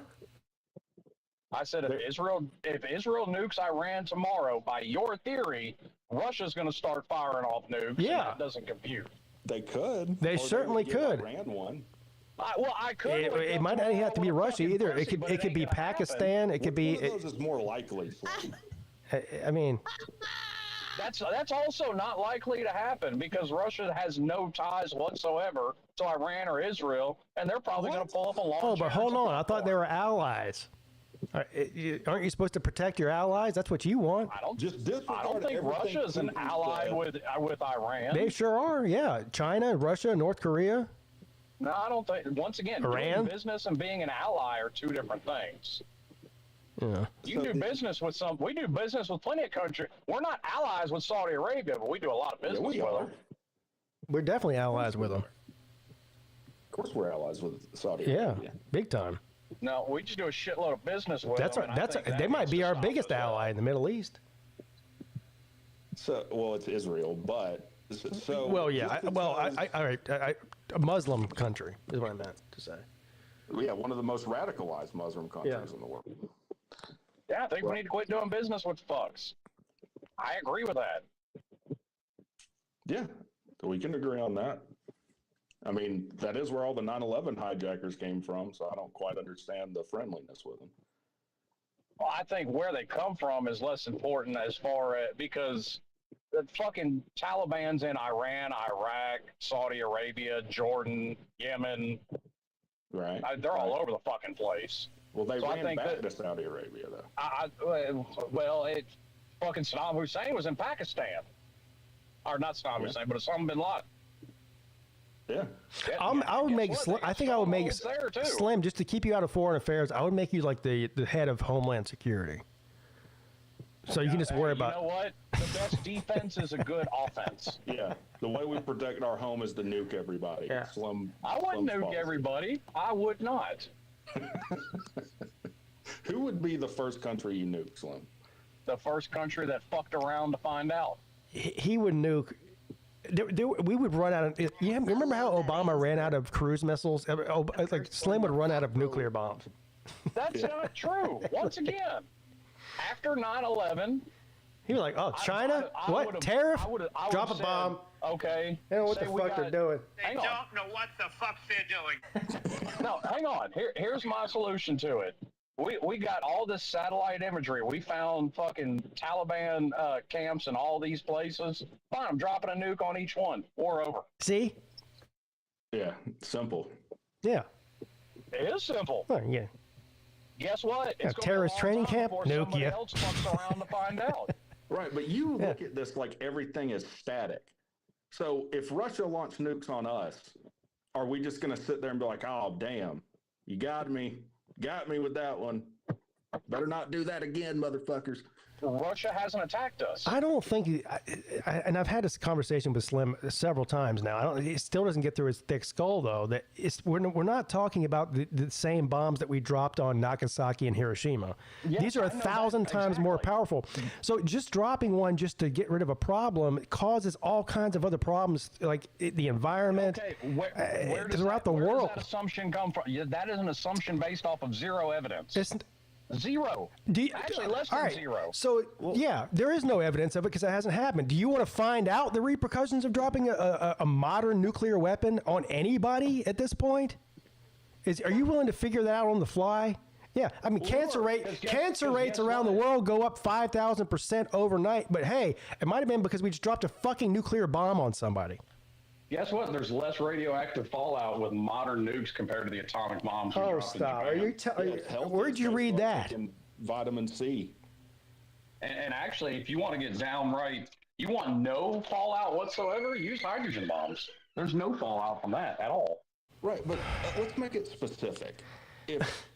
If Russia gave a nuke to Iran or directly attacked Iran with a nuclear weapon, we would respond with a nuclear response, right? Yes. Probably not. But probably. I don't think anybody's actually got the balls to do it. Because they're afraid of nuclear fallout and the end of civilization. But once again, my whole point, and nobody has addressed this point yet, if Israel drops one on Iran, why does India give a fuck and start launching theirs? Why does Russia give a fuck and start launching theirs? They don't give a fuck. Well, Pakistan cares. Pakistan cares. That's fine. And they've got 180 nukes. So they've got nuclear weapons. Yeah, I also don't think they have the balls to use them. And they. Yeah, but thinking they don't and them actually not are two different things. Like, are you willing to take that risk? Yeah, your argument is I think I think they aren't going to do it. It's not. I think it'll be fine with the defense systems we have and Israel has. Not particularly worried about it. Defense systems is as in what? Shooting down missiles? Yes. Okay, so shooting down a nuclear warhead over your city is not going to do much better than if it actually hits your city. No, there's not a single one. Okay, we'll use your example. Say it comes from Russia over here. There's not one that won't get past the Pacific Ocean and land in the fucking ocean. Again, I'm not worried about it. What is the repercussions of detonating multiple nuclear weapons in the atmosphere anywhere in the world for the rest of the world? We don't know because it's never happened. Shit, what are you talking about? This idea. We spent 40 years testing nukes everywhere, in the air, in the sea. Yeah, and it turns around, and it turns out since we started doing that we've childhood cancer, regular cancer has gone through the roof because of it. I don't. So hey, according to Gavin Newsom, the air in California causes cancer. So. Well, yeah, because it's close to Nevada where they test all those nuclear weapons. Guess what? Godzilla still hasn't popped out of the ocean, so I'm not worried about it. Well, he's next. He's coming. He's next. The issue is multiple countries launching nukes across the world is problematic in my view, and it's slightly problematic. Once again, there's no evidence. Like, why would Russia give two fucks or China give two fucks about Israel launching one in Iran or Pakistan or whoever they decide to launch one? It's like why do we give two fucks about Israel right now? Yeah, because Israel's one of the six countries. Because Israel's our ally. That's what he said. But that doesn't translate to now. Russia If you don't, but that's Pete's whole point. If one nuke goes off somewhere, Russia's launching theirs.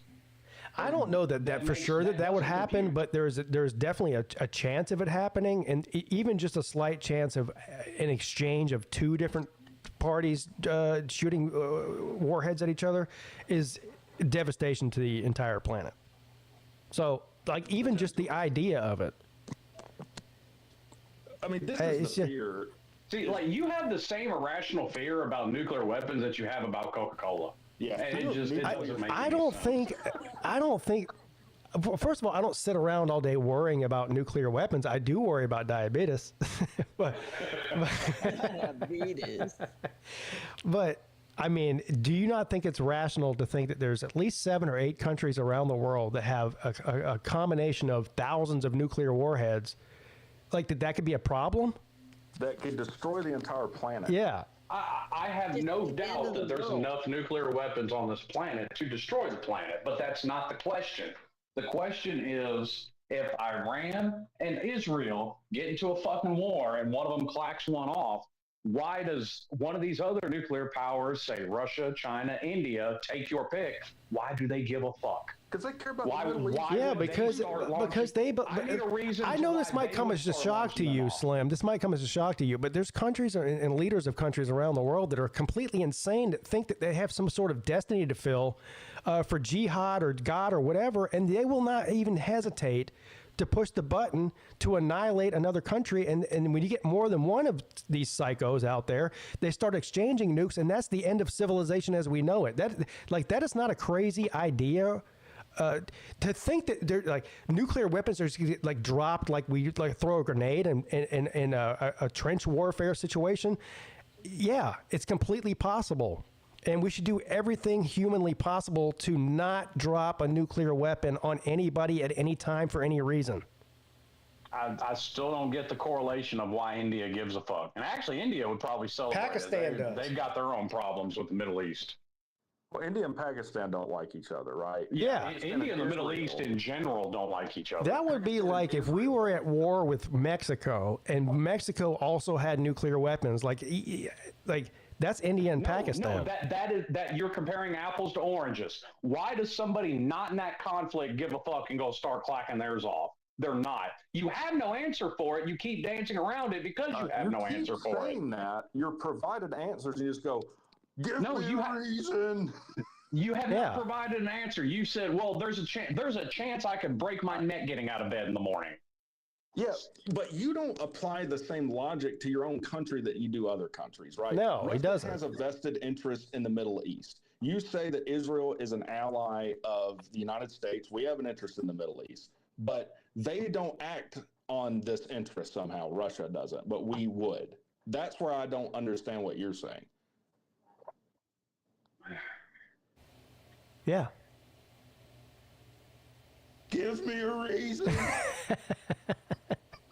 And you still yet to come up with one. Right. Here's what I do know. If either Slim or Huffy Billy Paul were leaders of the free world, this world wouldn't exist right now. Nah, it would exist just fine. No, it wouldn't. I mean, it might exist, but we wouldn't be on it. Or either that or we'd be like fucking hunting for berries and mushrooms and a cow shit. I wouldn't have, I'll give you a perfect example. I wouldn't have dropped a nuke in Vietnam, but I also wouldn't have put the restrictions on the military that we did. Like, we could have won that fucking war in a couple of years. You know what I wouldn't have done, Slim? Lied to go over there. Well, hey, imagine that. I agree with you there. Is there a conflict post World War II we didn't lie to get into? No. Again, and this is the well, in my mind anyway, this is the argument for why we believe all of a sudden that Iran has a nuclear program when 3 months ago the whole world agreed that they didn't. It's like, considering we funded it for the last 10 then years. Why? No. Again. No. So how come the head of intelligence, Tulsi Gabbard, foreign intelligence, is telling us that there wasn't 3 months ago? So you're telling me hold on. Once again, this was common knowledge. Listen to me. You're telling me that you, Slim Shady Canes, knew 3 months ago they had a nuclear program, but Tulsi Gabbard didn't? I don't know what the fuck she knew. More than you. Once again, that's been common knowledge since Obama made the deal with Iran in his second term. So what could this? I am legitimately interested to know what you think about this, because you do need to have some diplomacy with Iran, if possible. Would you agree with that, to prevent a bunch of people dying? Oh, listen, I think diplomacy should be the first step. I ain't going straight to fucking war over anything. So Obama tried, and Trump tore up the deal. Why could Trump not have just done a deal on his own with them? Called it the Trump deal. He gets to take a victory. The big, beautiful Trump deal. The peace deal. Try it. And if it works, great. If it don't, fucking nuke them. Fair. Okay. Yeah. No, it's not fair at all. Well, and once again, nuking's not my first step. That's an extreme. It seems to be a pretty common first step for you. No, it's not. It's not. We talk about it on here because we get hyperbolic. I know. Like I said, I wouldn't have nuked anybody in fucking Vietnam, but also, this is their strategy, and this is coming from the stories I've got from my grandfather that served in Vietnam. Their strategy was fucking terrible. Well, terrible. What was terrible is we thought we were going to go over there and whoop these tiny little Asian people, and then it turns out guerrilla warfare ain't nothing to fuck with. Yeah, turns out it doesn't work the way. Unfortunately, no, that wasn't the strategy. The strategy was win a war of their strategy was win a war of attrition, and they figured they could just kill so many fucking people, and eventually they would give up. And turns out that they were wrong about that. Yes, and they had terrible fucking strategy with Iraq. Yeah, it's almost like invading a foreign country and killing civilians. It sort of ignites the population to be against you. It's really weird the way that works. Yeah, it's kind of like. I hate to break it to you, but that's kind of what happens when your soldiers are hiding amongst the civilians. Yeah. Kind of what happens in Iraq and Afghanistan, which is exactly what would happen if there was a ground war in America. I mean, would the civilians not be hiding amongst the military here? Hiding amongst the civilians? Yeah, absolutely. Yeah. Remember, Japan said. I mean, like civilian casualties are. I hate to break this to you, but it's part of war. It's an ugly part of war, but it's part of it. It fucking happens. There's not a war in human history that didn't have. Well, I don't think there's anybody disagreeing with that, but also we're not savages and crazy, warring tribes anymore. We're supposed to be civilized. Yeah, we're not. We're still warring tribes. Well, I agree we're not civilized. I would like for us to be, though. Like, is mankind as a whole really that much more civilized than the Trojan War? No, worse. Exactly. If they would have had, you know what, Slim? That's a great point you just brought up, because if you were back in the Trojan War days and you had a nuclear weapon, you totally would have dropped it. And they would have too. You would have been okay, because I'm assuming no one else would have had one in this Trojan War. I would assume. You know what? That's what I'm going to do. I'm going to go back. I'm going to put a flux capacitor in DeLorean with 8 nukes, and I'm going to change fucking history, baby. Get me up to 88 miles an hour and with 4 nukes on this DeLorean. Yeah, Slim's going to go back in time, drop 8 nukes, and then realize that the future doesn't exist, and so you never existed after that. It's just the future will exist. Well, once again, it's politicians that lose wars. Like, you look at the strategy of something. Oh yeah, all that bullshit about don't drop nuclear weapons, don't kill women and children. Fuck all that. We're just going to kill everybody. No, that's not what I said. That's what you're saying. No, that's not at all what I'm saying. You said restrictions. So what restrictions need to be lifted? Yeah. Well, how about when you advance in a country, you actually take territory, work your way to their capital, and take it? Did we do any of that in Vietnam? No. Right. Let's say you do that. Then what? We did it in Iraq. Remember, we were pulling down with tanks. We were wrapping ropes around statues of Saddam Hussein and pulling them down. Well, I'm not. No, the war in Iraq is a completely different problem. We won that shit in a month. Country building is the problem there. Get the fuck out. You won your war. Quit trying to build the country into the Middle East version of the U.S. It's not going to happen. I'd be over there anyway. Yeah, or we could just stay away. Yeah, or you could just not do that. Okay, then what was your plan after 9/11 then? What would be Rick Talk's plan? Again, here we go down the rabbit hole again. Let me ask you a question, Slim. What would be Pete's plan? Slim. I'm saying go in, win the war, get the fuck out. Slim. You're saying not even go over there. Slim. Is the country of Iraq better off today than when we invaded in 2001? You did. The answer is no. What is Pete's plan? The answer is no. The plan is don't go in there in the first place. Just because, listen, it's funny. They were like, oh my God, Saddam Hussein's a crazy person. Yeah, okay. How many crazy crazy maniacs are running countries around the world right now that we're not trying to invade. What is and why plan for retaliation after 9/11? What? What is Pete's plan for retaliation after 9/11? Iraq has nothing to do with it. At zero. Yes, they did. Less than Yes, zero. What? Yes, they did. What? He funded the Taliban. No, he didn't. Taliban training camps were in Iraq. No, they weren't. He was the most anti-terrorist. Yes, they no, sir, you're just wrong about that. No, you buried your head in the where'd you hear that? Did you hear that? Who told you that? Colin Powell tell you that, motherfucker? That lying son of a bitch? Or which one? Donald Rumsfeld? Is he the one that told you that? Saddam Hussein didn't want terrorists anywhere near his country at all. There was no terrorist inside of Iraq. He wouldn't allow it. He would have executed them. He was crazy himself, but he was not a part of Al-Qaeda or Taliban or anything like that. No, he just funded them. No, he didn't. Yes, he did. Who funded Al-Qaeda, Slim? I bet you think he had WMDs too, don't you? You do, don't you? He might have. No. Boy, what the fuck are we talking about here? You know what? They don't know what the fuck they're doing. Well, we covered that 30 minutes ago when I said I can get rid of a lot of shit in a year and a half too. Oh my God! Yeah, I heard Trump say that too. We'll never actually know if they were there or not. So we went to war on false pretenses because they had quote unquote potential of having weapons of mass destruction that were very imminent. That it might be used against Westerners in the United States. Fast forward 25 years, and here we are again, trying to get roped into a war with somebody who's very close to having weapons of mass destruction that if they get them are going to use them against the Western United States. Boy, it's almost like it's a fucking script that's repeating itself. It's a giant lie that people like you eat up. Okay. Or you're an idiot, one or the other. One of us is I'm the idiot. The guy. I'm the idiot. I'm the idiot who is against pointless wars for politicians lying about the reason they're going to war. I'm the idiot for that. Well, I'm glad you have a crystal ball and know who's lying and who isn't. It's the same goddamn script over again, and you guys are all eating it up just like you did in 2001. Okay. And you're eating up the anti-script. What's your point? I don't have an anti-script. Yes, you are. No, you're I don't. You're eating up the opposing script because you're against it. Yes, so I'm against being lied to get into war.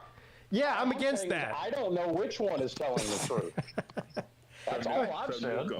Some nukem. All right. I didn't say nukem. All right. So you're right. Now 5 times not to nukem. You're right. We don't know, Slim. You're right. We don't know. We don't know whether they're lying just like they did the same exact ways 25 years ago. We don't know. But here's the thing. If you have a group of liars that lie to you constantly and then come to you and then tell you, "Oh, this time we're serious," what are you going to believe? You have no proof they're lying before. I do. Okay. No, you don't. You have the word of fucking Saddam Hussein. Congratulations. Wait, no, I have the word of us being there for 25 years and not finding so much as a goddamn. Let me tell you, Iraq. We searched that place for 25 years for WMDs. Didn't find so much as a goddamn paintball gun there, let alone a weapon of mass destruction. Well, that's not true either. Okay. Do we have the greatest intelligence in the world, Slim? Do we? Probably not. Do we have really good intelligence? It's probably really good, yeah. We have really good intelligence, but we can't let anyone know about it until it suits our interest to invade somebody. Yeah, right. And it's so good we couldn't find a fucking cunt hair of weapons of mass destruction in Iraq. Even though, damn it, we needed to show that so we don't look like a bunch of idiots. No, I think they needed to not wait 18 months and then you'd have figured it out. That's one I don't think we'll ever know the truth of. I don't know which side's right. Now, for the 5th time I've said that. I don't know which side's right. Okay, can we agree on that and agree not to get involved since we don't know who's right? Get involved in what? Any of this Israel-Iran horse shit. Yeah, probably not. I'd like the ceasefire idea. Once again, I think it's a great fucking idea. That Israel has broken every time they've gotten into one. Yes, and every other country is broken with Israel every fucking time they've conceded anything. And the funny thing about Israel, it's not even funny. It's kind of sad, but it just shows you how this thing is going to go, and has been going. Is they're like Trump's like, okay, ceasefire starting at midnight tomorrow. So Israel's like, okay, we got till midnight tomorrow to drop bombs. Awesome. We got another 14 hours of total devastation. So they're dropping bombs up until the very last second. For them, I think is fine because they've done nothing but fight people on every side of them for 80 years. Come on, man. Come on, man. They don't know what the fuck they're doing. Slim, if I come to your house and punch you in the face and then say, hey, let's talk, is that reasonable? Yeah, and that's exactly why Israel should keep bombing the shit out of people. That's exactly what Israel did. No, it's not exactly How what come Israel every did. single solution you have is to drop more bombs? I guess you forgot when 6 countries invaded them simultaneously and they were able to fight them all off. I guess that part of history. Yeah, well, this is you're actually advocating for what I've been saying is Israel is completely capable of defending itself. Why do we have to be involved in it? Because we've been involved. Where do you think they get everything to defend I don't care what has happened, because clearly that's been a failed policy. I'm asking why we're continuing to do it. Because everything they've gotten to defend themselves with, they've gotten from us. Right. That's why they've been able to defend themselves. If you walked out of your front door every day and there was ice on your front porch and you slipped and busted your ass going down the steps every day on your way out the door, eventually wouldn't you think to maybe either not use the steps or maybe pour some salt on them or something? Whatever we're doing isn't working. Trying to do something different. I agree it's not. But we're not doing something different. We're doing the same shit we did 25 years ago that got us involved in 20-year wars. Making concessions to them for 80 fucking years and it's not working.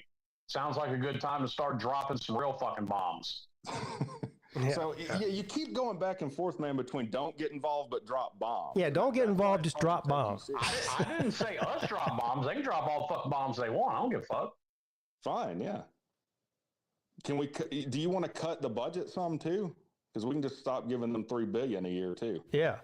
I think military spending in general doesn't need to go down, but needs to be redirected because the VA is a joke. Okay. Do you think the ballooning budget has anything to do with this and rich probably fucking assholes at Raytheon and all these places? Motherfucker, people have been profiteering off war as long as man's been around. I mean, okay. I don't know why you think we're letting some big cat out of the bag. That's been a thing forever. Well, just because it's been happening. I mean, people have been women have been raped since the beginning of time. Does that make it good? No. I didn't say it was. Okay, so you're just saying that's just the way it is. Deal with it. That's not how civilization progresses. To you, but we're never going to have a perfect world where civilians don't die in war, people don't go to war. Well, nobody's saying that. But we do as a country. You're looking for a perfect situation. I'm not looking for a perfect anything. And that's not going to happen. What I'm looking for, Slim, is the fact that we've been doing things a certain way for a long time and it doesn't seem to be working. So maybe we should try something different. I agree. We just disagree on the difference. That's all. Yeah. Gutters Pub says that you and him should run the world. So President Slim and Vice President Gutters Pub. No, they don't want that.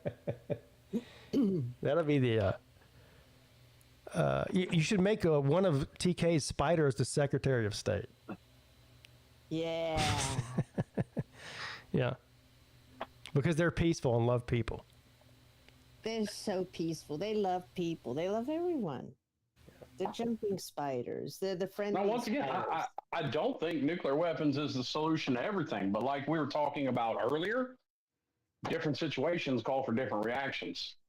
When shit ain't been working over there for 80 fucking years, it's time to figure out something that does. Okay. I just don't get the ambivalence toward the military-industrial complex, but on other issues, it's like, take arms and defend yourself against your government. Yeah. Then there's no ambivalence. You never once heard me advocate for the military-industrial complex. I just said that military budget needs to be redirected because that part of that military budget also goes to the VA. Didn't I just say, I said your ambivalence to it. Yeah. Like, why do we just have to accept that? I'm pretty sure I've heard you say these motherfuckers work for us, right? Isn't that what you said in the past? Yeah, they do. You literally never heard me say those words. I've said that. Yeah. You've said that. I think it's a dumb tagline. Why? It's true. Well, it's supposed to be true. It's supposed to be true. Yeah. One of the many things in life that isn't what it's supposed to be. Yeah. So you just accept the fact that authority trumps, No, reality. I accept the fact that there are things in this world that probably won't change as much as I would like it to. Yeah. Okay, so if they took your guns, you would accept that. Yeah. I said some things. I didn't say everything. Okay. Yeah, he's yeah. Nobody's taking. There's levels of this. Well, Right. Well, let's when it comes to the ways to change the things that we don't like, people refuse to get behind them. Yeah. You want shit to change on the federal level, you can bypass Congress. People refuse to take the steps. You talking about a constitutional amendment or something that the state? No, I'm talking about a convention of states where you can bypass Congress and actually pass the shit that people want. People refuse to use the tools at their disposal to change the things that they don't like. Okay, so we should do that for this military-industrial complex problem. I think you can change quite a bit with a convention of states. Guess what? You can actually make it to where you have to go through Congress again, like it's supposed to be, for any kind of military action approval. People refuse to take the steps that we have in place, and until people do it, what's the point? That's another good question that's come up. I have a feeling I know what you think about it, of whether this is constitutional or not. Probably not. Us directly dropping bunker buster. Because I think the issue is, like, since 9/11, we had this veil of fighting terrorism that allows us to do whatever we want, military-wise, and bypass It started with the Patriot Act, but let's be honest. Once again, not a fan of Bush or the Patriot Act and the authority that it gave them. But Obama literally took it a step further and said in front of a camera on a microphone, I don't need Congress. I have a pen and a phone. Yeah, and he was called the deporter in chief. My biggest criticism of the most stupid thing I think that's happened in a while is that he was given a Nobel Peace Prize when he indiscriminately drone struck more people than any president. Yeah, they ran out of cruise missiles because of Obama. Yeah. And I criticize both of them for their shit. Yeah, I don't like that, and I don't like this. I have to pee real quick. I'll be right back. Okay. Pee.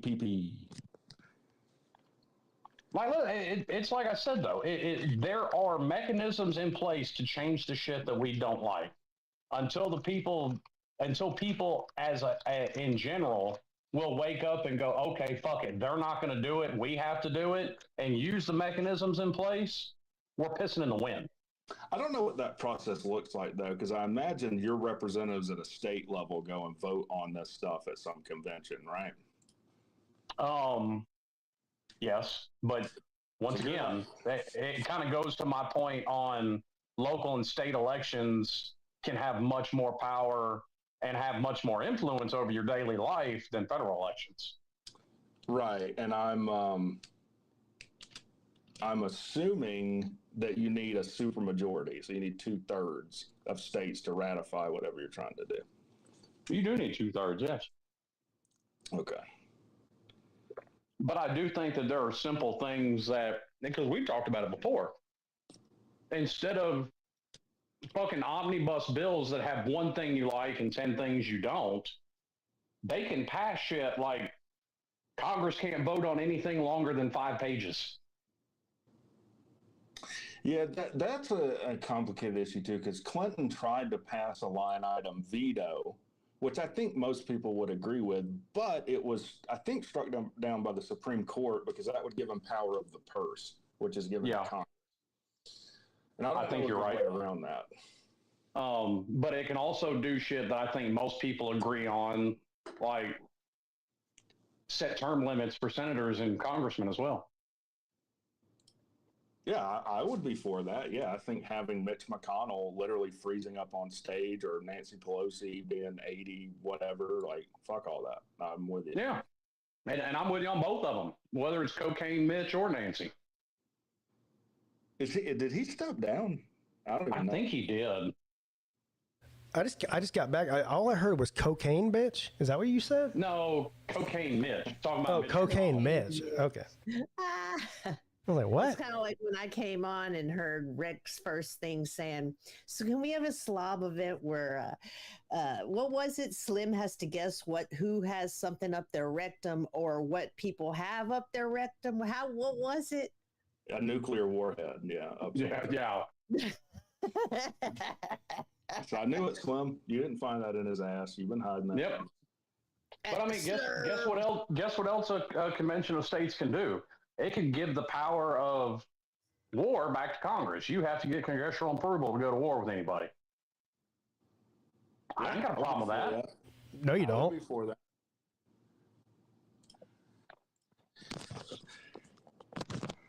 No, I don't what? There hasn't been a congressional war since World War II. No, that's the point. That's something a convention of states can rectify. Oh. That's the whole point. You want shit like this to change, there are tools in the toolbox to fix it. But people just, for whatever reason, refuse to use them. So apparently they're okay with the status quo. And, the rest of us ain't got no choice but to sit there and eat it. Rick, you're Celine Rage typing, just FYI. Oh, no, that was, sometimes I have to work, but, Oh, no, I'm sorry. No, but I mean, like, it just sounds funny. I thought you were actually Googling something. I'm sorry. Yeah, I'm in the chat right now, you dumb motherfuckers. No, I actually like the typing sound in the background from Rec Talk. It's kind of soothing. It is soothing.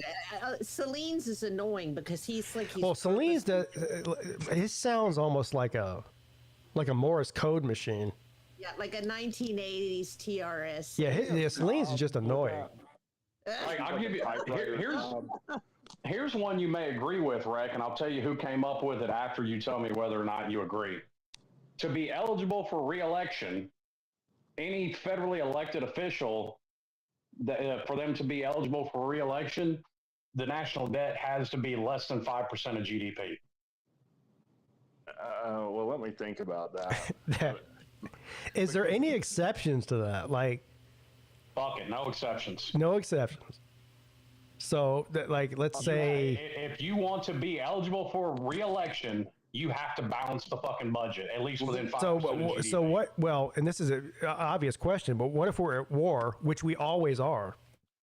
So does that not count? Well, you have to get congressional approval. You have to get congressional approval for war. And how many wars? No, you don't. That lasted. Hang on, Slim, you don't. No, that's the point. You have to do multiple things. No one thing is going to fix it. Well, then everyone will be thrown out at once, right? Because that ratio is not dependent on one person. That would apply to them all. So you're saying we would lose every representative at once, and everyone would be up for re-election at once with no incumbents. Everybody would be new. Just on the face of it, that seems like it could go bad. Now, to your point, yeah, it seems like it could be one way slightly problematic. Well, to your point, one way I could see this going sideways is like nobody's even run against people like Pelosi or Mitch McConnell in their districts for decades because there's no point.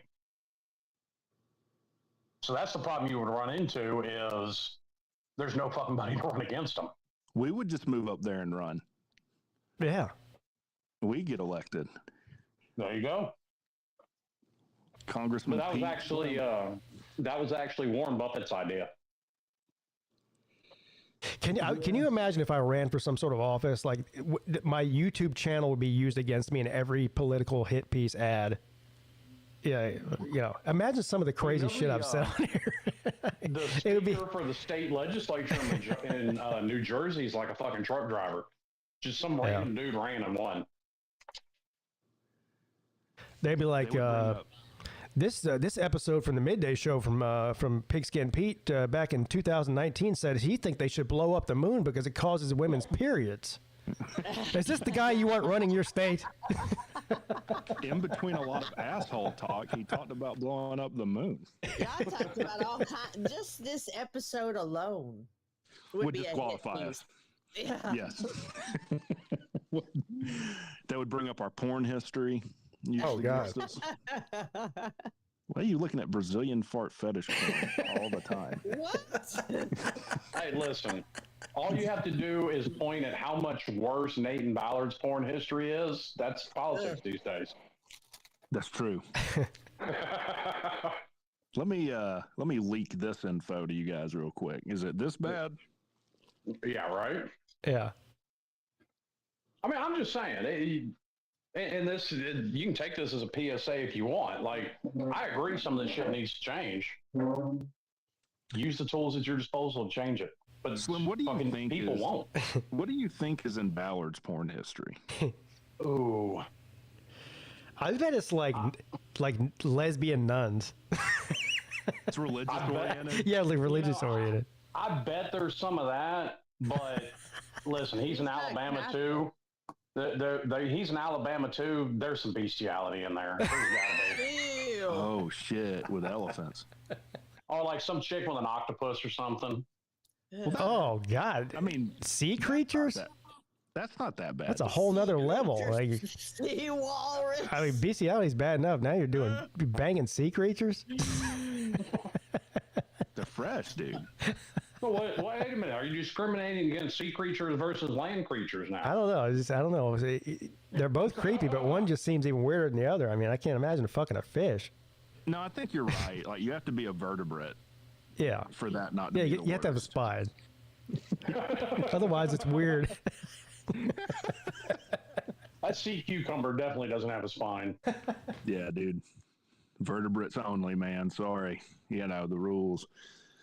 Speaking of search histories, Uncle Lou said a while ago, he said if they tried to, if my computer had a problem, instead of taking it into a computer repair place, I'd just destroy my computer.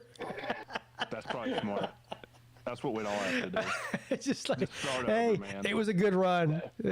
Just go ahead and put a match to it. Piece of advice on anything on this midday show. I've always brought my stuff to the Geek Squad.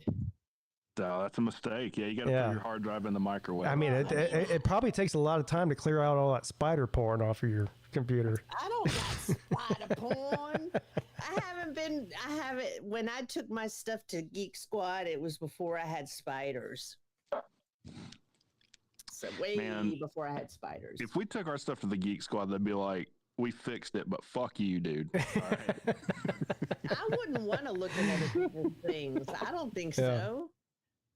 I mean, unless there were somebody like, let's say somebody in an Augusta Best Buy is a South Carolina fan or something and knows who Uncle Lou is, and Uncle Lou brings in his computer to get fixed, and they just happen to get a hold of it. You know, they're going to want to look through it, right? If you know the person, maybe I could see somebody wanting to do it, but why would you want to look through random strangers' computer? Or better than that, if you sell your old computer but they don't quite delete everything, and then somebody buys your used computer without everything quite deleted, that could be problematic. I mean, I get nervous just when I go to like T-Mobile and they might see a picture of Millis Vanillis in a fucking cheerleader's outfit. You know, like, what is this guy doing? Fucking Nate the Great in a Wolverine outfit. Yeah, just send Nate and Millis to Afghanistan. They'll surrender. Yeah. Nate could get a woman over there, probably. By force. Yeah, this has been arranged. I don't know. Yeah, he probably ought to move to Iran. Yeah, he'd be like, jackpot, man. Yeah. I love Muslim. Fuck Omaha. Tehran's where it's at.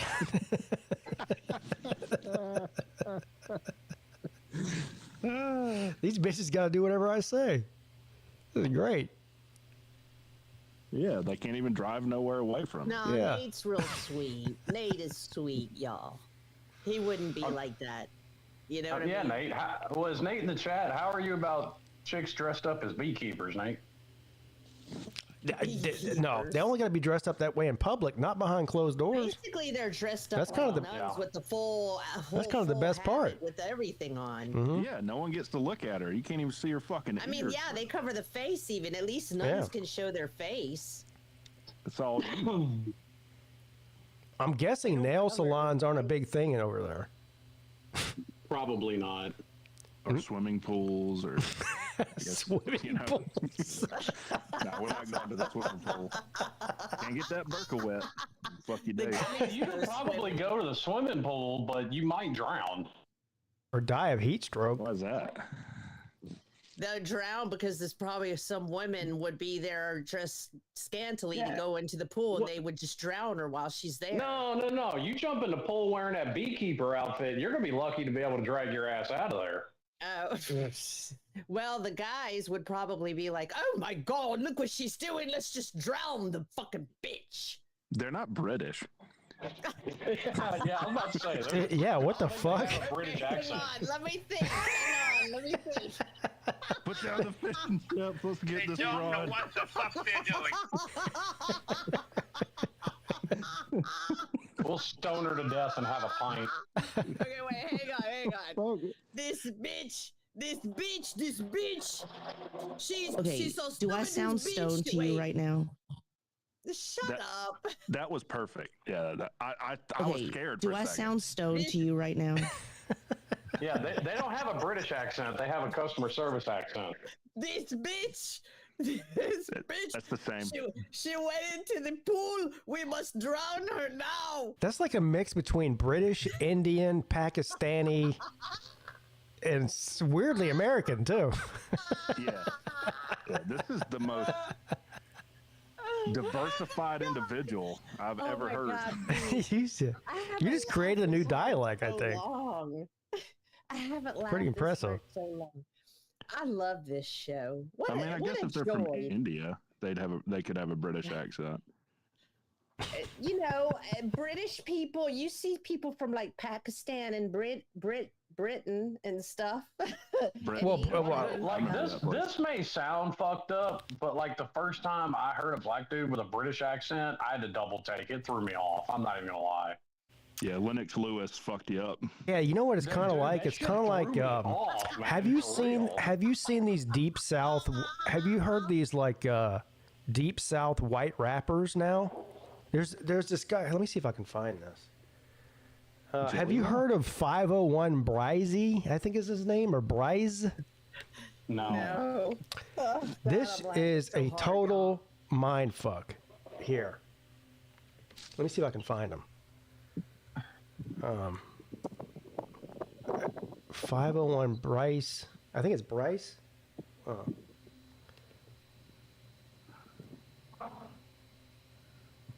Now he's got. I don't know where. I don't know if he's a Texas or Louisiana somewhere. He's a deep South white kid. But excuse me. Here you go. Nice. I can't stop laughing over here. I mean, I've listened to like Struggle Jennings, who's got like a southern twang to his voice. But I mean, Waylon Jennings is his grandfather, so. What is the? So it's white rap? Yeah. Hold on. You got. Let me share this screen. Like country rappers has become a thing. I guess Jelly Roll fucking innovated. No, this is on a different level than that. Oh, this is different. Oh fuck. This may be new to me then. Share screen. Here we go. Y'all should be able to see it now. Audio. Y'all should be able to see it. Hold on. Is the audio shared? I think it should be. You have to share the audio. Well, I think I did. Didn't I? I don't know. Fucks Did you you up every time, brother. Damn it. Well, y'all tell me if you hear it, okay? Yeah. All right. I don't even know which song to pick here, but this one has 1 million views. Let's go with 1 million views then. Apparently popular. Let's do. To tell them they didn't listen, so they faffoed. All right, here we go. I'm gonna do. This one has 1.2 million views. I've never heard this song. It's called "Mama Told Me." Can y'all hear that ad? Yeah, we can hear it. All right, good. Yes. This is Judy and Pedro. Nobody cares about Pedro or Judy. And are learning a lot. Thank you.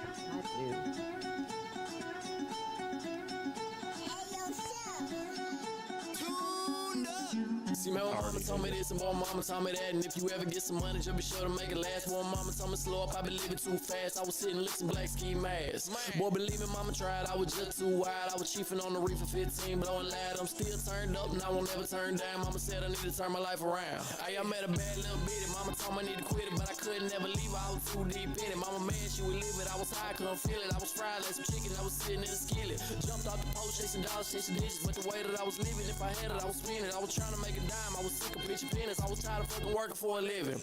I was sick of being broke. I was sick of being a joke. So I started selling weed. Was 54 zone. I was trying to make some money, trapping out my mama home until the feds found out the little dealers I was on. Long story short, I was back to being poor, flipping burgers in the back at the fucking corner store. I was tired of the shit, so I started writing hits. Man, I knew my life just needed something more. Hey, mama really tried. Plenty nights, mama cried. Plenty times it was in trouble, had to walk a tight line. Mama taught me how to win, she didn't teach me how to fight. But shit, I swear my mama taught me right. Hey, man, my mama told me this and boy, mama told me that. And if you ever get some money, just be sure to make it last. Boy, mama told me slow up, I been living too fast. I was sitting lifting black ski masks. Boy, believe me, mama tried, I was just too wide. I was chiefing on the reef for 15, blowing loud. I'm still turned up and I won't ever turn down. Mama said I need to turn my life around. Hey, mama, what it do? I'm about to come through. Got blood on my shirt and mud on my boot. Been ripping the road and flipping brick in the mortar. Stacking money to ceilings, keep placing the order. Mama be the lookout at the cookout, whipping up young like a dope house, no doubt. We been breaking bad, taking mad chances to make ends meet. Not a piece, but the whole down cake. No, I got you, mama.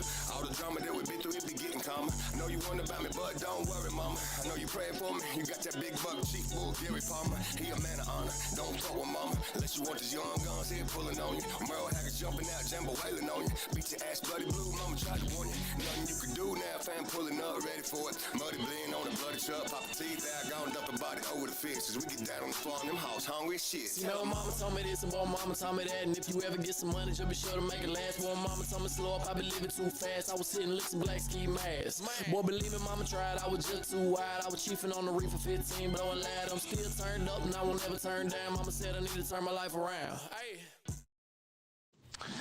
You know what? So there you go. That's what we're talking about here. I agree with Slim now. Nuclear fallout, kill everybody. Yeah.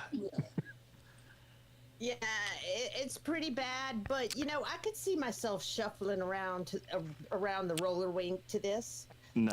So the thing is about that is like I don't think it's. Is it terrible because it's terrible, or is it terrible because of what they look like? No, I used to think I was a joke, and now I'm broke. What a fucking line, bro. Yeah. Well, it's not even just that. It's all literally the same. Like there's no what do you call it? Zoom like into my truck, zoom into my dad, zoom out. Yeah, I actually think. He talked about the reverse. Well, are we light, sure that's but... even his dad? That's probably his uncle on his mom's side. Yeah, the whole dad thing is weird. Talking about Waylon and Merle, man. Yeah, the whole, and his dad's in like all of his. I haven't seen a whole bunch of them, but I've seen a few of them, and his dad's in every song too. That's kind of weird. That is kind of weird. Remember, we were talking about the. It's like his dad. Yeah, it's like his dad. He's like one of those. Y'all remember Honey Boo Boo? Yes. Yeah. McIntyre, Georgia. He's the dad version. Yeah. By the way, there's an interview out with Honey Boo Boo. She's like 30 now. And she talked about how terrible her childhood was. Shocker. Yeah. She's still really big too, isn't she? I don't know. I didn't see the. I just heard the audio of it. I'm curious to see what she looks like. You know why they had to end the show, right? Why? What happened? Mama June got with a pedo. Really? Yeah, the guy that she started dating was like a convicted pedophile. I did not know that. They were like, we can't. Well, I mean, we can't do the show with this. Yeah, but the new interview with her, I forget. I saw it on. I think I saw it on Twitter, and she was like, "Yeah, pretty much everything you expected. Like my childhood was terrible. Like I didn't want to do any of that. You know, my mom tried to make money off me. You know, the whole. It was just. It's really actually very sad. Yeah, she was excited. Yeah, she was just a little kid. Imagine that. Imagine every dumb thing you did being on A&E for everyone to see. Yeah, I mean, as a child. I've made as much of an asshole out of myself on YouTube as an adult. I can't imagine being a kid. We chose this life, though. Yeah, that's what I'm saying. Yeah. Well, I was kind of called to it. Yeah. I'm not gonna lie. Yeah. This was a calling, not a choice. Some are called the seminary, some was called the YouTube. But yeah, don't ever show me anything like that again. That's a little beyond. Like I said, there's a few that I've listened to, and I'll listen to a bunch of their stuff, but that's out there compared to what I've listened to. What was the ski mask thing about? I mean, he's actually got a couple of songs that are actually decent if you didn't, like, if you just heard it and didn't see it. I think people get caught up on the way he looks, which is very understandable. Well, but there's nothing that stands out about him. I mean, you can have a million of those guys. Yeah. I've said it before, and I say it again because I stand on this. Fucking rap peaked in 2007. It's been all downhill since then. It peaked way before that. Well, probably, but yeah, that's when I saw it was all downhill. When it was like it almost like went backwards, because you remember in the 50s it was all songs about a dance. Then all of a sudden, I'll give him credit. He does have some pretty good, like, I don't know, some of the stuff that he does is pretty catchy, and he doesn't. At least he plays in his lane. Like, he's playing the poor white country kid thing. Yeah, he's not doing I'm a gangster thing. Yeah, you see what I'm saying? Soldier Boy was catchy too, but it wore thin really fucking quick. Superman that hoe. Yeah. Then he started scamming people after he wasn't famous anymore. Yeah. He made his own game console, which was just like a bunch of emulation shit. Hey, those have become popular though. Tell you what, this kid's making money though, even just off his YouTube channel. If that's all he's doing, and I'm sure he's doing shows and stuff too. And I don't know if he's got a record deal or what. But my point is, he's got video. I mean, everything he puts out has at least 200,000 views. Some of them have two. This one has 3 million views. So he's we can all laugh at him. A lot more people trying to go the Tom McDonald route of going independent. Yeah. And because that motherfucker's making money doing it. Right. That's a good point. Like, we make asses of ourselves as much as he did. Yeah, for free. Yeah. Yeah. We're the dummies. I've done way more embarrassing shit than act like a black person on the internet. Well, but people Tom McDonald had to start somewhere. I mean, he didn't just become famous overnight. Yeah, but but he put out several songs that got, to Pete's point, millions upon millions of views. Right. But that's what I'm saying. Like, eventually Pete could get there too. Like, what I'm saying is he didn't. For some few, like the lottery, you'll have somebody who has the 15 minutes of fame. Now, look at what this Hawk Tua girl did. She ended up taking that really high and then ended up crashing because of that. Now, where is she? She's not on the internet anymore. Yeah, but she ain't working at the tire factory anymore either, though. Yeah, she got something out of it. I said I would jerk off T-Dog on a stream for nothing. I didn't get anything out of it. That's dedication. And then you have the other side of the coin where, you got people struggling through life, working their ass to the bone, and you got some bitch sitting on OnlyFans selling pictures of her butthole making millions. Yeah, so what? No, it just doesn't seem fair. Look, though. nobody said life was fair. I know. Life damn sure ain't fair. No. That's a fact. But think about this, though. Does that OnlyFans model have her dignity? No. And to me, that's... why not? I'd rather be poor with dignity than have to go to... I'm serious, Rick. No, because your mental... Give me $10 million, I'll put my butthole on camera right now. Yeah. They all look about the same. No, wait. Wait, hang on. If you're talking about just the butthole, nobody knows who I am. There we go. I don't care. I'll put my face on there and then my butthole. Nobody, no. It'll be my butthole. It'll be, guess what? After that, it'll be a rich butthole. You can kiss it if you want to. Well, no, yeah. Oh, shit, is that Pete's butthole? I know that butthole in it. No, I can't kill anyone, hurt anyone, or get naked, or, I can't do any of that stuff. But the lingerie thing, like we were talking about, how lucky are those people that were just born to be not born to be famous, that are famous from something else, like actresses or whatever. And then they're in down times. They can literally just wear their lingerie. Let me tell you, during COVID, I tried to convince Mrs. Pete. I tried to convince Mrs. Pete and one of her friends to do like a feet finder channel. I was like, I'll film it. Y'all don't have to do anything weird. Just like rub your feet together, put your feet inside of a cake or some weird. I don't know what feet people are into. Let's get paid. Yeah, we need to do some market research on that and figure this out. But they don't make any money anymore because now everybody did it. No, they don't. I heard that. Pop a balloon with your butt. Whatever it is that you got to do. Hey, you heard it on the internet. It must be true. No, but okay. So, shoot, to take pictures of my feet, if somebody wants to pay money for pictures of my feet, they can have it. That's not like a sex organ. Yeah, but they're jerking off to it. Yeah. It depends on who you're talking about. I don't have to be there. There are people in this world that want to masturbate with feet, so. Yeah. I don't get that, man. That's a limitation you're putting. The hands you can do way more with hands. Why would you? Yeah, you don't even have to jerk off a real guy. Just like jerk off a dildo with your feet. Yeah. Put that on camera and make $1 million. No, I don't. No, well, okay. That's gross. Any one of us could do that.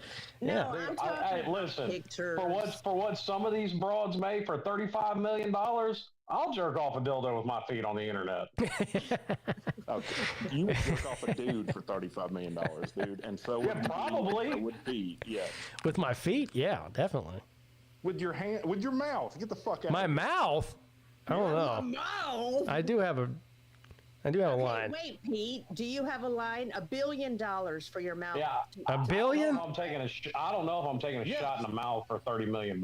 For $1 billion, I probably would. Yeah. For $1 billion? Yeah. What about Slim for $1 billion?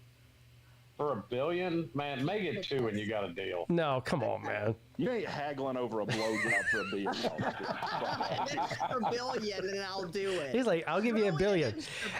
If you got $2 billion, we got a deal. Bring his dick over here. Tell him to stay away from my eyes.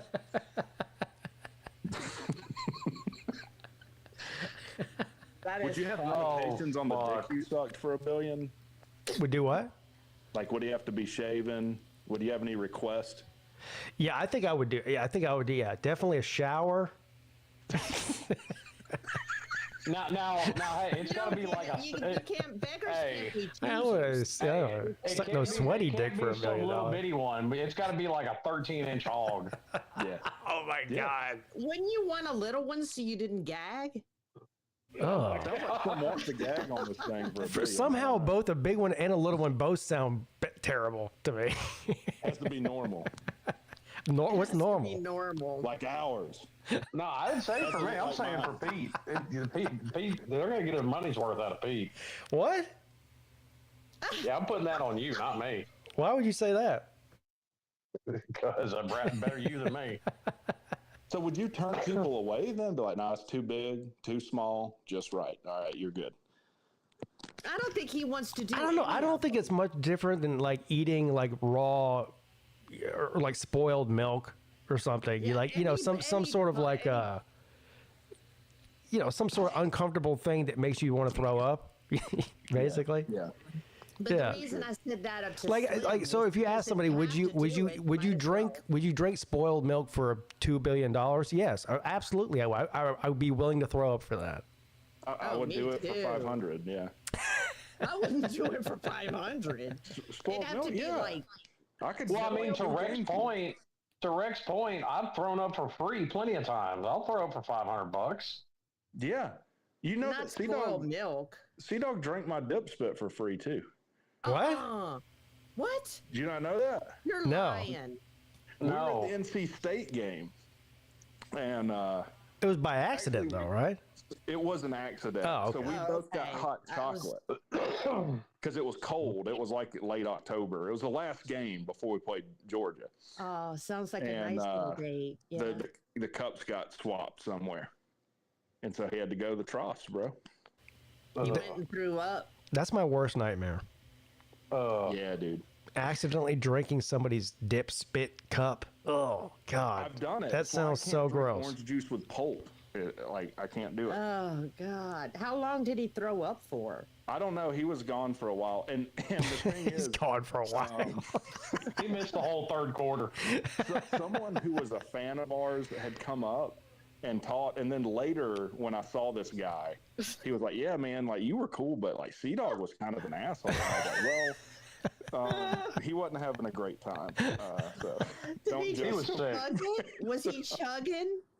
No, I mean there wasn't much in it. Like Oh my God! it was just like the bottom of it had my dip spit in it, and he didn't know until I told him. He's like, "Oh, I don't know what's up with that," and I was like, "Oh, dude." How can you not know that that's not food? You realize it he's was probably hot pissed chocolate. that you just told that story. What? He's probably gonna be pissed that you just told Yeah. that story. I do think he's going to be pissed that I told you guys that.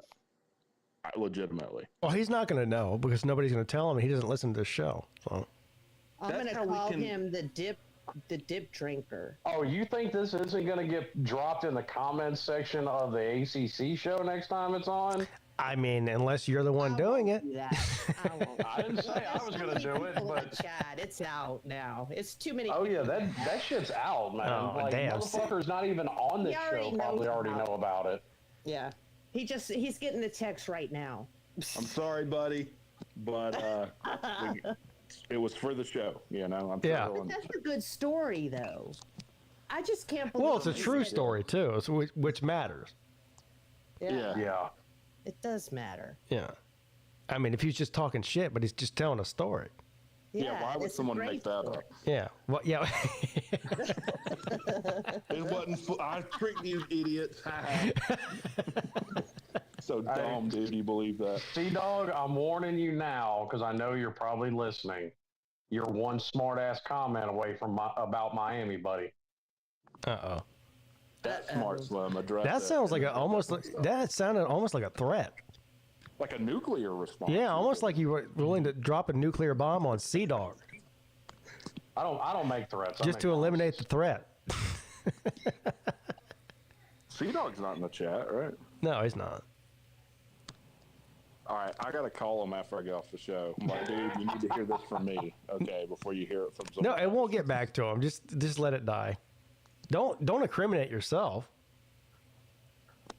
There's a 0% chance this didn't brought up on the ACC. Except for the fact that I'm probably going to timestamp this and text it to him.